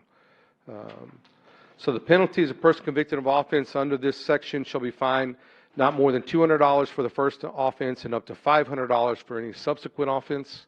If it's in the school zone, it'll be $500 for the first offense and $1,000 for subsequent offenses. Is that the same fine as in the city It of San is. Antonio? Yes, ma'am. Okay, I just wanted to And then an offense is not a moving violation, and it may not be made part of their driving record or insurance record. Okay. It's a city ordinance violation, no different than having a junked vehicle or something. So it's consistent with the City Council's goal of ensuring all citizens are safe and protected from distracted drivers on our roadways. This will help ensure the safety of the residents, passengers, and businesses in our community, and they'll hopefully see a positive safety benefit, which could spur further economic growth and stability in our community. And environmental stewardship, we all know the accidents caused by distracted drivers result in toxic fluids and gases being released on our roadways and water sources, and hopefully the reduction of that will help keep the air and water environment safe and clean. Any citation will have a positive impact on our fiscal budget. I will say, and this is something else that we will add to this, the signage. I finally got the final came back from Public Works, and I'll add it for the next one. They're figuring about $1,200 to put the signs up, because the state law requires us to have signs at all entrances to our town. And if we're doing the school zones, at the entrance and exit of that school zone as well. So they figured about 12 signs at about $100 a piece to put up. So I'll get that updated. We didn't have the number when I put this in before, and we just got that squared away. So I'll put that in before next time. And then strategic plan goal number 3 in transportation, develop strategies to mitigate traffic congestion, improve travel safety through Leon Valley. So that does fit in with that strategic goal or strategic plan goal number 3. So this did go in front of the Citizen Police Advisory Committee, and they had 100% vote to take it to council as a recommendation. And the city manager and I both request feedback on the proposed changes. And as this is the first reading, we'll see it in 2 weeks to final. Okay. Any questions, please? I just wanted to know where did you expound on the official duties? I was trying to look for that because I wanted to be sure I understood that. That's in, do you have a let's page? see, on page 246. Okay. And it's section 12.08.005, Affirmative Defense 2 Ordinance. Number 1, executing the person's official duties as an emergency first responder. Okay. Because I talked to Chief and I felt that a person's official duties just wasn't definitive enough. It could So- be anybody, you know, an architect. Mhm. What's your official duty? Oh, I'm an architect and I have to make this phone call. You know, any kind of argument can be made to that. So, And I agree with her when she brought that up. Okay, and reporting illegal activity is another, to a law enforcement agency, is that? Yeah, that one I didn't change. I mean, Didn't change. we went with. So you just everything. I added just as an added- emergency first responder then? Yes. Okay, Uh-huh. Yes, gotcha. ma'am. All right, I appreciate that, thank you, I didn't see that. Any questions for Chief on this? Yes, sir. And you Mr. said this Martinez. models San Antonio's law? It does, but better. Yes. We took it as the foundation, then we took some of the stuff out of the state law, and then we cleaned up some of the stuff that we felt like San Antonio's didn't, and then we added the school zone and the other one together. So San Antonio still has to go back and make some changes based on the new state law that came into effect in September. So ours is compliant with already with the state law. Because, you know, I drive around the city quite a bit, and I see a lot of people Yes, they're all on their cell phones. Absolutely. driving like this. Uh-huh. Yes, sir. I know. All day long.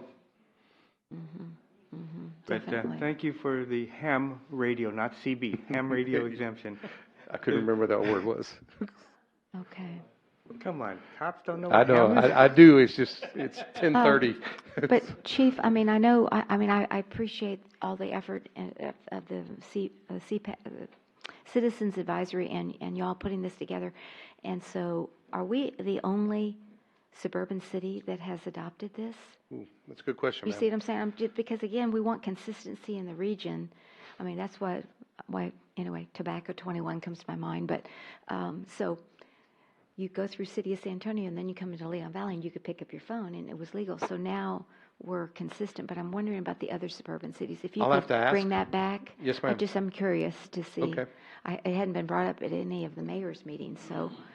So right now, the only ones that could do it are that have The home rule. Home rule, exactly. And so, yeah. but we'd be Gotcha. consistent with San Antonio, Yes, so. definitely, But I'll definitely ask, that's a good Okay, question, all and right. I've never heard anybody Thank talk you. about it. I appreciate that. Yes, sir. Just one further comment. If I understand the law right now, it is legal to text while you're at a red light, even in not in San Antonio if they pass this, but it's legal statewide to text if you're stopped at a red light. Yes, sir. But this will make it illegal at In a red Leon light. Valley. In Leon Valley. Right, correct. And it is illegal in San Antonio now as well. So there are some other things that they need to clean up. But yes, you can't stop at a light in San Antonio and text. It's already illegal in San Antonio. Okay, now just for my own personal, a lot of times if I'm driving someplace, if I get a message, I will pull over, even if I'm on the freeway, I'll pull over on the side of the road, stop, and then I'll use my phone or text or whatever. Yes, sir. Is that legal? Absolutely. You should pull over into a parking lot, a place where you can legally park. So if you're parking on the side of the road, it's just going to depend, whether you're in an area where you can illegally pull over and park. That's what it comes down to, a Okay. legal place to park. Okay, thank you. Any other? Yes, Councilor Edwards.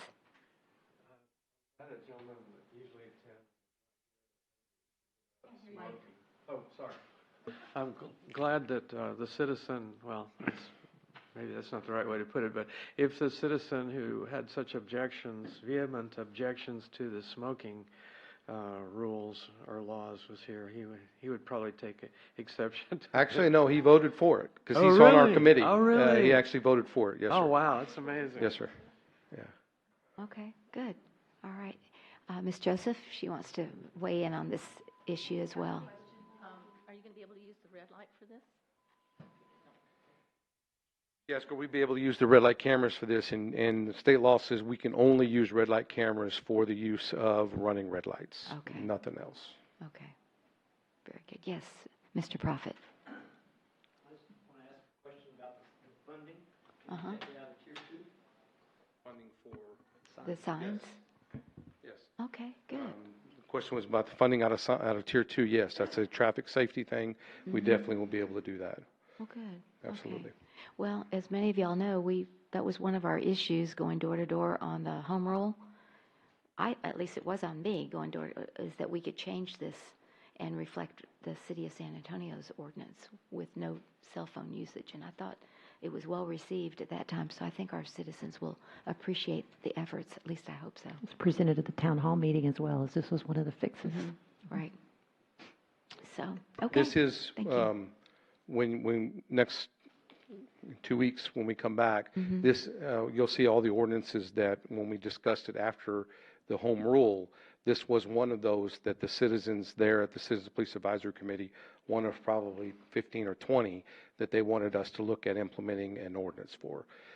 So you'll see when you get that, we've done pretty much all but the two most contentious ones, and so but this was one. One is animal.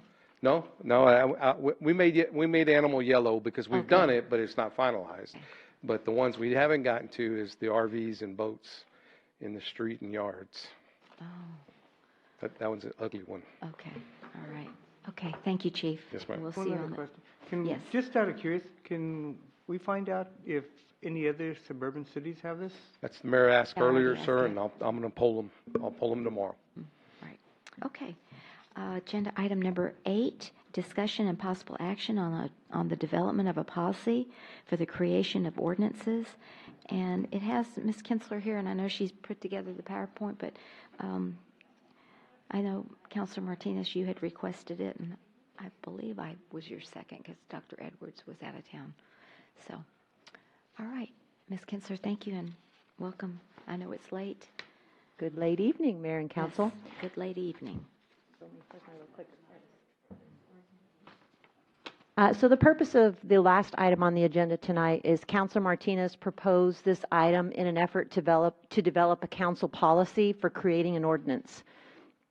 I've provided Section 311 as an attachment, which outlines what the Leon Valley Home Rule Charter sets forth regarding the passage, publications, and codifications of ordinances today. So items 1 through 6 are the proposal as outlined by Councilor Martinez. I'll give you just a little bit to go over them.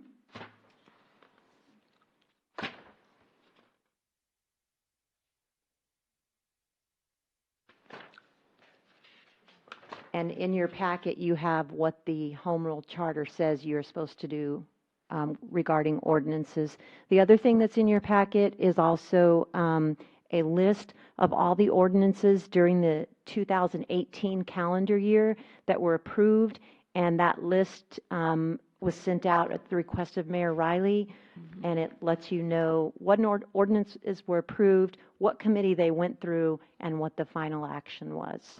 Thank you for Just that. basically for informational purposes for you this evening.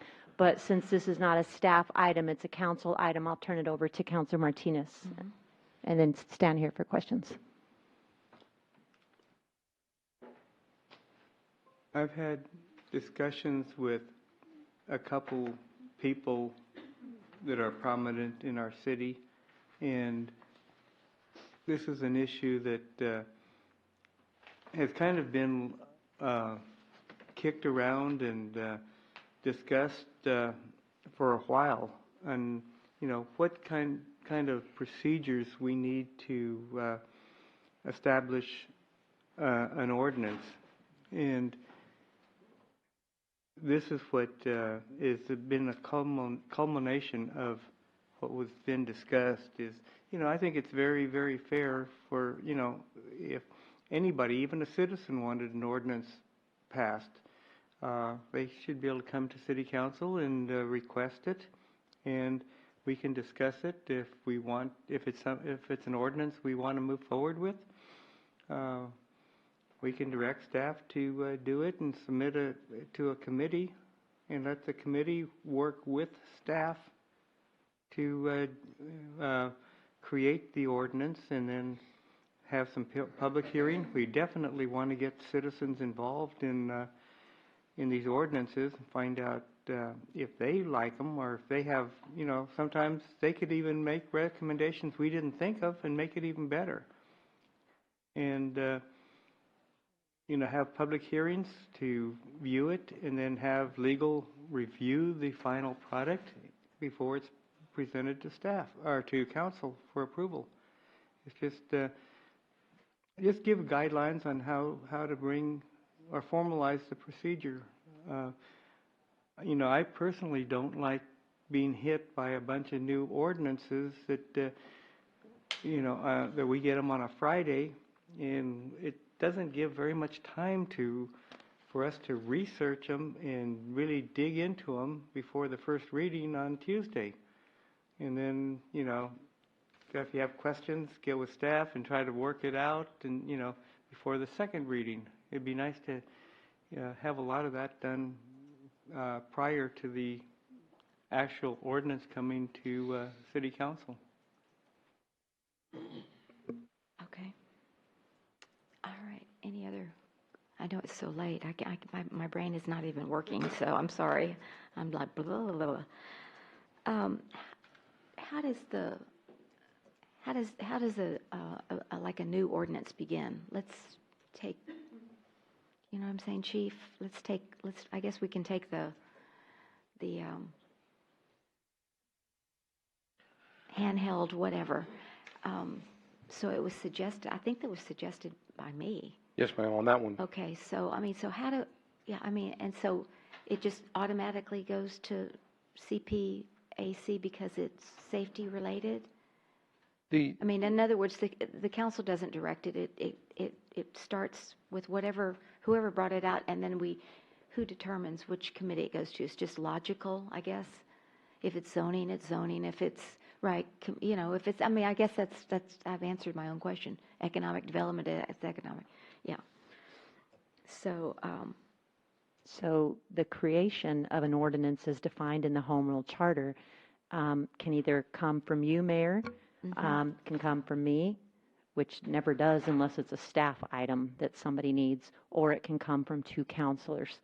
The way it's determined by staff as to where it goes, once you all tell us you want it on the agenda, is you just walked us through the process, is through logic, what committee it goes to. But I'm thinking about like the Historical Society one on the permits. How did that come about? And all of a sudden it was just on the, and I know we passed it to another meeting because we had a real big meeting that one night, but how did that come about? That's what, those are, I think, some of my questions on those Ms. oddball Lyle ones. was asking who she needed to come to, and so Carol Poss sent her to me because it had to do with the park, and Carol Poss knows about the Park Commission. And so Ms. Lyle came to me, and I said, and she wanted to know how to bring it to City Council, and I said, well, first, because the Park Commission is a recommending body over the parks, you need to go through the Park Commission first, and then it goes to City Council. The City Council can make a decision on that request. And so that's how that came about. But there's other ordinances where I'm afraid that if this passes, we'll be slowed down for months and months. There's a lot of ordinances that I bring, like, let's see, I needed a budget adjustment for a truck. Well, that's not going to go to a committee. I don't have a committee for that. All of the things that we do now have to either be by ordinance or by resolution. So when you say every ordinance, we're talking every ordinance. Right now, we're really good about, if somebody comes into the Community Development Department and wants a specific use permit, well, we don't have to come to council first and say, hey, this guy wants a specific use permit. And then with this rule, you would have to say, okay, let's remand you back to the Zoning Commission now. And because remember, we're taking 2 hearings until we change that home rule charter. So it would take you a month to be able to tell that guy to go to the zoning commission. Then the zoning commission is going to take a month. Then it's going to come back to the city council, and that's another month. So you're talking 3.5, 4 months that you're going to put somebody behind, where right now it's only 2. And 2 is too long for some of our businesses. And so if that happens, with that committee specifically, that's going to hurt. With the park commission, not so much, because there's not really any life-threatening things or, business coming out of that. It's somebody who wants to have the Astronomical Society wanting to use the park, So they come before us, and then we send it straight to you. But that's not hurting your pocketbook or anything like that. But this process here, I could see it slowing us down tremendously. And if I may also, ma'am, I'm sorry. You guys have the ultimate control here, Mayor and Council. Just like y'all have done with several that I've brought forward, that started with one of y'all asking me to go to Citizen Police Advisory Committee and then brought it back and y'all didn't like it. You guys can say, we're not going to go forward with this now, or send it back, or more and more. So you already have all that control. The Citizens Police Advisory Committee is making a recommendation to y'all. They're not creating an ordinance. You don't create an ordinance until y'all vote it in. And so if you don't like that recommendation, then you say, we're not going to take this forward. So you already have all the control you're looking for right there. It's already built in. And then the Citizen Police Advisory Committee, the vast majority of these things get voted unanimously. When we sat down in November, after the November election, we sat down in December, we said, what is the things that you, the citizens, the 16 people in the room, see that are ordinances that you want fixed, the problems that you've seen with code, with animal, blah, blah, blah. And they came up with a list. Joseph Adjo didn't come up with a list. They came up with a list and said, this is the ones we need to work on first. This is the one that we'll work on a little bit later. And this is the one we're going to put off, like the RVs and the boats, because some people on the committee have RVs and boats and they don't want to lose them. And so there's citizens making recommendation to you. So if you're looking for citizen input, you're getting it. You're getting it. Can citizens speak at Citizen, we have, Mr. Prophet comes in there, he's not a member, and he comes in there and speaks every one of them. And we have, he can speak throughout the whole time. He's not limited at all. Mr. Riddle shows up almost every one of them. So we have citizens that come in and they give us feedback on what's going on in the neighborhoods as well. Just somebody in their neighborhoods, there's already a rep, so they come in with things they want to see, and we go and fix them or come back to y'all with any suggestions. So you're getting the feedback you're looking for from the community. It's just from that committee. But a lot of those things that we've brought came from y'all saying we want y'all to look at them and bring them back to us. You might not like what came back, but you still have the control of whether it goes forward from there. And that's already built in right now. I'm with Melinda in that she said 3.5. I'm saying 4+ months, because when you say go back to the committee, discuss it again, come back in here, work it, go back to the committee, and then finalize it back here, you're talking months, a time frame. And so that is going to cause a lot of, like the cell phone one, we would not be going next 2 weeks from now with that. We'd be going back to the committee, or we'd be going back and forth. We'd be talking about it with y'all first and making a determination you wanted me to take it to over there, and then we'd be coming back several times. And so it is a concern on our part. There is nothing that's going in there that these citizens are not saying we want to come forward to y'all, and you still have the total control here at this dais on what you guys want to do. And y'all have put off several of that have not gone any further because you didn't like something and y'all were going to do something different than what was done. But it's just a recommendation from those citizens. That's all from our committee. I think the other thing that's probably noteworthy is you want the citizens to be able, if they come up with a great idea for an ordinance, to be able to, propose an ordinance. But they can already do that now. You're their representatives. They can do it through you, and then you bring it forward. So that's also already in place. Mayor and Council, I also wanted to give another example. There are a lot of ordinances that go through that don't have to go through there is no committee for the ordinance to go through, such as the handbill ordinance that I did, I think was either last year or year before last. There was no committee for me to take that to. I believe you, as mayor, brought it up to the city manager that you wanted to see, because there were some complaints from the citizens about handbills strewn about the neighborhood and littering and everything. It was that newspaper. Right. Gosh, it was So that awful. was part of the handbill ordinance. And then we got Express News. I remember we jumped through a bunch of hoops on that one. Thank you. And I had to I did all the research, and I wrote the MNC, and I wrote the ordinance and brought it to council. So, you know, I don't know how that would have happened with this type of procedure. Well, I guess what I'm hearing you say, Mr. Martinez, is you want more notice of when these ordinances are coming down, like when somebody suggests an ordinance and it starts the process? Right.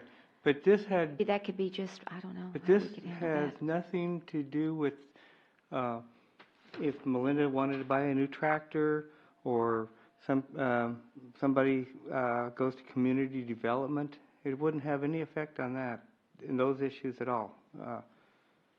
So can you give us let's give an an example. example of what you would do under this proposal? Okay, we just had the the cell phone issue. No, give one of your own. The cell phone comes from other cities and statewide, and I mean. It was the whole discussed at world the town hall has meeting. talked to about that. Let's do one from scratch. This late? Yeah. I hadn't prepared for that. Okay. Mr. Prophet his mind is still working. Yeah. Okay. I don't want to take credit for all of this, but I was frustrated one night, and I just said to myself, there has got to be a way to somehow involve citizens before we launch on something like this. And the hearing came up. Well, this gives a stage to the citizens if you think it's going to be controversial or if you've already had complaints. You had complaints. Did the citizens ever work themselves into a hearing situation? No. You made it. I'm not picking on you. I'm just saying a decision was made without ever going back out. What this was intended to do was to pick those kinds of ordinances where you know you're going to face controversy and try to work this process. Try to put that hearing up front. So the idea would be, and this was also mentioned by a councilman, that give them a chance to say something rather than just launching on an ordinance. And this satisfies that condition. I'm not asking for truck approval or anything else. What I wrote was that if you know you're going to get in trouble, and we do a pretty bad job sometimes of social media, then put it out there. The whole key is to take excuses away from people who are going to criticize the city because they're not involved, they didn't catch up. Okay, it's their fault, take their excuses away. On something as controversial as cell phones, you might want to put a position paper out there first or do something with a hearing. Work that in the front of the thing. It's not every ordinance. Every ordinance is important because it's a law. But every ordinance doesn't necessitate your review like that. In the beginning, yes, I have to agree. I have a hard time keeping up with the number of ordinances in the packet sometimes. But all I'm saying is, before you get yourself in trouble, take away those excuses. Put it out there one time. And no time is it going to be written the first time perfectly. So let the staff take a stab at it. That's their job. They want to do a good job. They know how to do it. But if you think it's going, and once that's done, if you think it's going to be controversial, put it out there for a hearing before it shows up in here and everybody gets all riled up. But what's the criteria of What's it's the going to be criteria? controversial? Well, I mean, The example that comes to my mind is the trash. Yes, That exactly. but again, that was, Hey, it's judgmental. it was, end of the year, we ran out of time. I mean, there were so many variables on that. I wish I could have done a done-over on the trash. It's serious. I mean, as far as, But there was I'm no sorry? committee. There's no committee for trash. no, there's no committee That's for the trash. thing, is there's a lot of things like that, like Oh, my I know, but CDBG I grants just and, thought you maybe know, we could. Hebner Creek stuff. There's no committees for some of that stuff. Uh-huh. Some of that stuff does have to just be taken to council and Yeah. ground down Yeah. to get everybody's opinions. Oh, I agree. I don't know that we would even be able to forecast. We'd be able to do quite a few that we thought were going to be controversial, but there's going to be some that pop up that's going to slap us in the face, and we're not going to know they're controversial until they become a controversy. It's not a matter of being perfect, it's just trying to head off some To be better. train crashes. Mayor and council, I'm sorry, the charter provides for a remedy, though, for that. Okay, I'm looking at that. And Let's that's look at it. a referendum by the citizens. If they don't like an ordinance, Hey, that's fine. But do you want to go through the referendum process? All I'm no, saying but I'm is- just saying that if the citizens are not happy Yeah. with an ordinance that's been passed, it's provided, the remedy is provided in the city charter now. Oh. We didn't have that before. All I'm saying is that a lot of times the citizens, A, don't get a chance to understand it, or don't have the time to understand it. That's all I'm saying. And what Trying Mr. to help you all out. And Mayor, Council, just to remind you, what Mr. Prophet is talking about, though, is exactly what you're already doing. You've made a decision. We came forward with the animal ordinance. Y'all have made a decision to put it off until a town hall. Because y'all have that control. You already have that control. If it comes up here on the first reading and it's controversial, whatever that may be, then y'all make the decision to say, we're going to put this off to the coffee, which you've done with other things, or the town hall, which you're doing now. So you already have all that. Just because something comes in front of you, we're not voting on it on the first time. We're going to vote on it the second time. But between that time, you can do exactly what you're doing and saying, we're going to pull this, and we're going to wait on this one, and we're going to develop a committee, like the sign ordinance, because the ordinance has been written. Or take it to the next coffee. Or take it to the next get more- coffee. yeah. So you already have the control that comes in front of you already, and if you don't like what the citizens have recommended, then y'all can go get another stab at it doing exactly what you're doing. Create a committee to discuss it, take it to the coffee, or take it to a town hall. You're doing that now. So when we bring something from a committee, it's not an ordinance until you pass it. Okay, so then how do we handle those from the citizens? I've gotten several, in fact, I haven't done anything on it, Sounds but. like this one was from a citizen. Mr. Prophet said he wrote it, and Mr. Martinez sent it to us, so it got here. So the citizen could give it to you all. I think Dr. Edwards, Mayor. Oh, I'm sorry, yes, go ahead. I think it's particularly would be useful for citizens-generated things, and not everybody is going to be as good as Mr. Prophet or some other people, you know, initiating, oh, this is an issue and we need to bring it before the council. I think it might be an issue of education. If you're a citizen in Leon Valley and you think that there should be a change, there should be an ordinance, here's how you go about trying to get somebody to take a look at that issue. I can write about that in the Lions Roar. Yeah. You know? Maybe contact sure your could. your Good city, idea. one of the city councilmen or. Let me do that. Yeah. the citizens contact. I'll write about that. I always, but here's an example. Somebody in my neighborhood, y'all know the house. It's on Forest. Oh, Chrissy, which one is it now? Forest Brook. That doggone chain link fence in the front yard. Our neighbors hate that, and they want an ordinance that says no more chain link fence in the houses, in front of the houses. So how do we According do to that? the Home Rule Charter, you just come in and tell me that that's what you want. Okay. All by yourself. All right, so then I'm going to do But it that. says- So, but I'll write about it in the Lions Roar too, some kind of process, if you have an idea that you want to change. That's the beauty of government, that none of us have an ounce of power in here. You are the ones who were elected. You're the ones who get to decide whether or not an ordinance goes through, not us. But now, as You far just do as the work. when this ordinance is what do you call it? The planting of the seed of a new ordinance. How do we get that out to the council? I think So- that's what Yeah, you're I saying. think what's interesting is, And I just, I don't I want think anybody to keep hearing think that from- there's this bank of ordinances that we're holding on to, and then all of a sudden we release them on Fridays. Yeah. That's not what happens. You see that, Mayor. We're literally at the last minute still putting stuff together on Tuesday and Wednesday for agenda approval, and sometimes we don't have it together. And so it's not like things are sitting in a bank that could be distributed. Ms. Pasale has now opened up the zoning commission so that the council gets to see all the zoning items at the same time that the zoning commission does. So any other thing that we could open up that council Yeah. could see Well, early.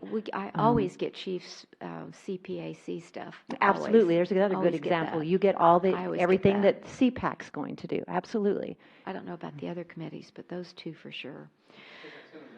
Yeah, you do. You do. I always get those. And did I tell you? Remember the last meeting when I said to Sandra, I didn't get the zoning packet. Well, I go in there, and it was going no. I looked and looked and looked and looked.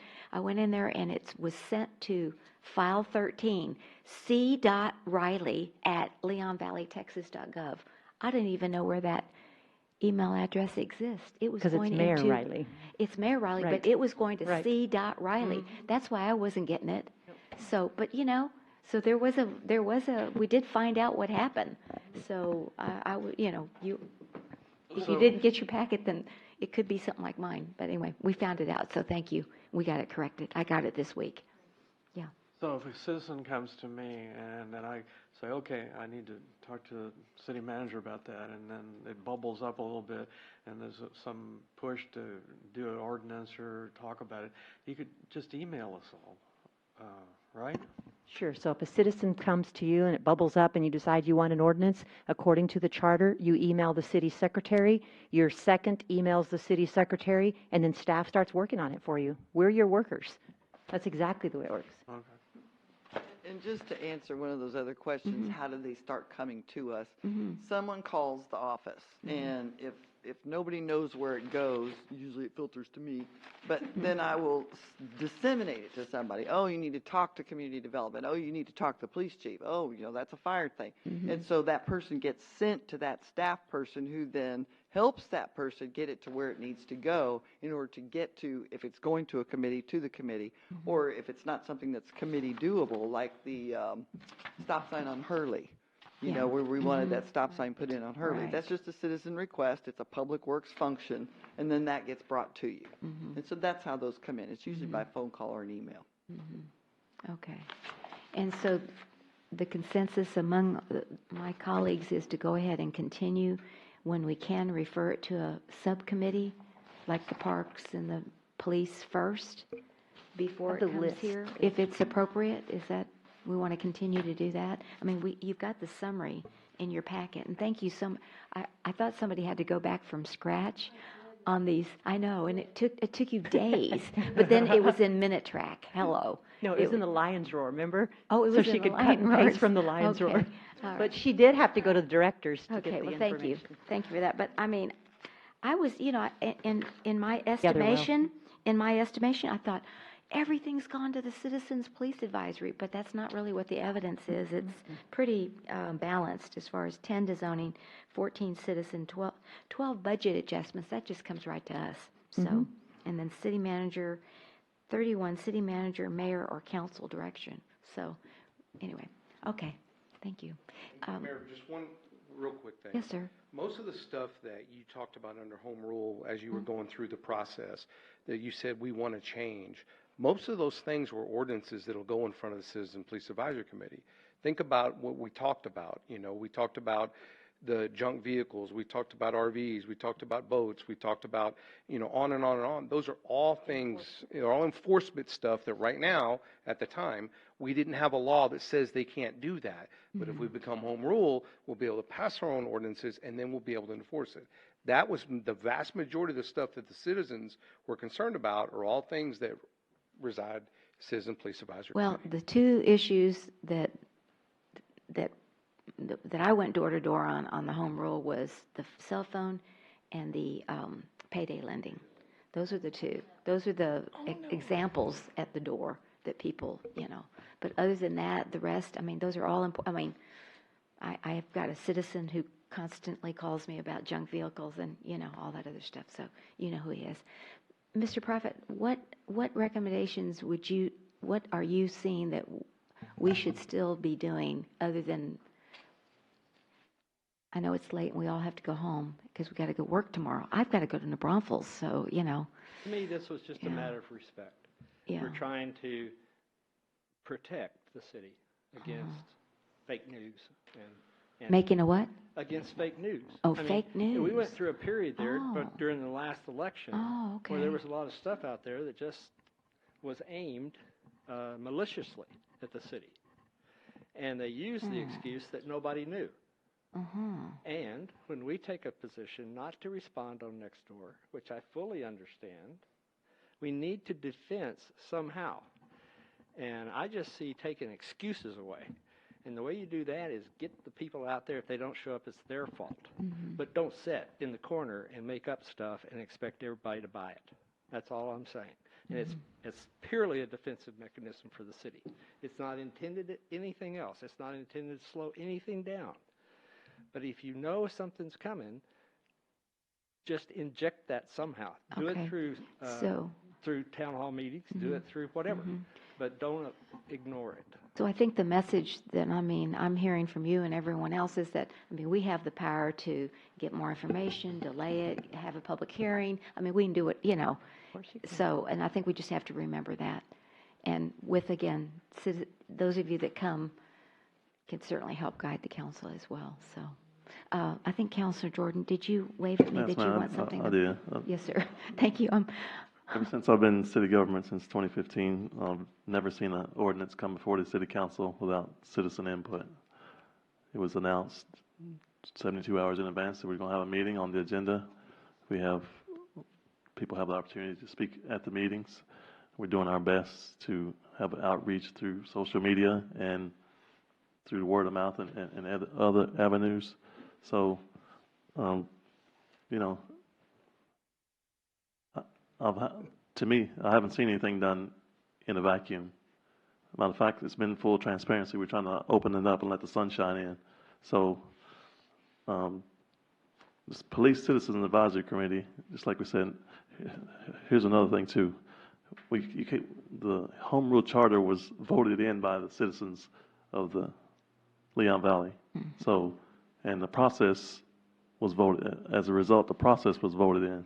So, that's a representation of how they would like things to be done. The Citizens Police Advisory Committee, like I said, once we got the Home Rule Charter, it gave us more teeth to enforce rules that we didn't have and to make rules that we didn't have. There's 16 citizens that represent the whole entire city in that committee. So if there's a lot of ordinances coming out of that committee right now, yes, there are. But they're representing the entire city, so we can't, once again, kind of disregard them either, because they're representative of the citizens of the city. So I don't see any backdoor deals. I don't see any closed-door deals. The ordinances are being written. Majority of them come from the citizens and processed through just what's been explained today. So time is of the essence on a lot of things. We don't rush them. No, we don't.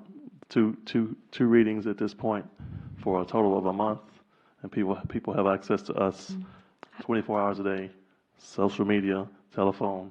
We try to make ourselves available to the citizens. So to me, the process we have in place right now works. If people want to come and talk or have their input or be part of a committee or volunteer, they're more than welcome. And we invite them. We try to recruit. I know. I just sent out a volunteer application this morning. Right. So I'm constantly working on that. But I did learn from the Citizens Police Advisory, there's several members, Karen Seifert and I think Miss Charles, they have an outreach. In other words, you say the 16 people represent their neighborhood. So my question was, okay, well, and I asked Karen, do you go door to door and ask? And she said, no, I'm using some kind of electronic Most app. of them are. But she said she doesn't get a whole lot of Right. response, but at least she gets it out. But we And also, she's fine, they so- quarterly, most of them, quarterly have a meeting of all the neighbors. And so, yeah, you get 30 to 50 people, just like we did in your neighborhood, where all of this is discussed. What do y'all think about this? We discussed animal ordinances. We discussed at all of them. You know, give me y'all's feedback. And so they're giving not only Ms. Seifert feedback, they're giving me feedback, and you know, giving Ms. Hilge feedback at the same time. And so all of them have either have email addresses that go. What you're talking about was the WhatsApp. That's and right, so that that's they right. can, I think, over in what's it? Grass Ms. Valley. Mercado. Hodges. All of her people are on that. Yeah. And so she gets direct feedback. So when they're coming in, they're not usually, I don't know any of them that do, just their own personal opinion. It's the people in their neighborhood that they represent that you guys have given the autonomy to represent that neighborhood. They're going to them and bringing this stuff back to So us. you're saying that the majority, each representative on there do get citizen input in their neighborhood? I don't know anybody that doesn't, to be honest with you, because when they start talking, they'll say, well, when I walk door to door to have this conversation with them, or at the meeting where we discuss this, or I emailed them and I got this feedback, and you know, Mr. Martinez and Councilman Jordan and now Councilman Rodriguez have all been on that board, and so I know you've all heard them say these things and can attest to that as well. Okay, good. Yes, ma'am, Miss Joseph. I live in Canterfield, and I do not know who my representative is. I've never had anyone contact me. I've never had anything on the email. I'm just. Oh, you know, Miss Lowe is ill, and she just resigned. So. Was she? Yeah. Yeah, and so. Was she in Grass Valley or? No, she was Canterfield. Yeah, and I guess since the inception, right? No. Ms. Lowe was brand new. Okay, who was before her though? We didn't have anybody in there. Oh, you didn't have anybody. Would you like to? Oh no, you're. I was going to say you're on BOA, you're on beautification. Never mind. About going to the zoning. Okay. Okay, so we still have some. Try to find somebody. Could you shoot me, Chief, those neighborhoods that you don't have a representative on, and let me put my focus on that. Would that be okay? Well, I still. We have 23 neighborhoods. We have about, I think, when I looked this weekend, we have 14 of them filled. So we have 9 now because we had some people. We don't have anybody for some of our major ones. Pavona, I know. I've been we've trying never been able to get anybody in there. We don't have anybody in Monte Robles anymore. They dropped out. Really? And then, yeah, Mr. Woodworth. Yeah. And so, yeah, we've lost a couple this last year. We gained some, but we also lost some. So if you'll shoot, well, actually shoot it all to us. I mean, and so maybe y'all know somebody in a particular area, and let's try to get those filled. Absolutely. Yes, ma'am. Chief and I actually have to work with that because the neighborhoods that were designated to have a member don't exactly match the neighborhoods in the new comprehensive the comprehensive master plan. So we've been trying to meet up, but we're just really busy. But we'll make it a priority and get that list to you. Sure. Is that okay? Sure. Okay, we're off topic. Yeah, it's the ordinance, right? Yeah. Okay, thank you. All right, anyone else ready to talk under citizens to be heard? Ms. Joseph, nobody? Okay. So if there's no further business? I would like to, this is something, I apologize for the hour, but. Okay, yeah, it's 11, whatever. I'll go as quickly as possible. Okay. I want to ask staff to explore the costs related to implementing system via purchases of equipment or software to allow teleconferencing for city council members, zoning. You're off topic. He says to be heard. Oh, you're on Citizens to be heard? Yeah. I never got direction here. Oh. Oh, I'm sorry. I thought we fit. I need direction. Okay, from let's go this back item to 8. agenda. I'm sorry. It's That's okay. Mary, I thought you were asking if there was any other citizens that wanted to speak on this item. Yeah. She had gone on. I had gone on because I'm going to sleep I here. understand. No, I'm just teasing. I understand. I just want to close this up before you open up the next one. Thank you. Okay, so what's the direction then? Okay. Since I made the motion, I just say we discussed this enough, let's just table Well- it indefinitely. Well, I'm going to write an article in the Lions Roar about citizens' empowerment to, suggest ordinances or whatever. I mean, I'll do a little something on that. So I'll commit to that. And anyway, but I think it was a good discussion. Motion if it needs a second. Well, the thing is, I think we all learned that, we clarified the process, and I think we can, so then, okay. Do we have a motion to So table? it's and a Presentation second? and possible action. That's why I just need to close it out. So there's no action. I believe Mr. Martinez said no action, we're going to table it. And I said that I was going to write I'll include a Lions Roar article in the February. Do we have a second for tabling it? Yes, Ms. Alcacer. Mhm. Okay. Okay, and so now we go citizens to be Mayor, heard. it's late, but would you take a vote? Oh, all those in favor, say aye. Aye. Aye. Any opposed? No. Okay, thank you. Okay, I'm just really, who said I was a morning person? I am, not a night person at this hour. So now we go citizens to be heard, and Counselor Edwards, did you have something under citizens to be heard, I think, is what he was trying to say. He's asking for advice on what he wants Sure. to do. Okay, Well, very good. I'm going to go ahead and try this and see. Okay. I can be arrested for this, I guess. Arrested? I'm going to ask, No. I want to cut out some of this verbiage because, it's there. Actually, I should ask Sandra Pasolay. I want to add something to the next agenda, and really it comes down to I want to ask Crystal to explore the cost of, making it possible to call, to phone in and, do telecommunication, teleconferencing.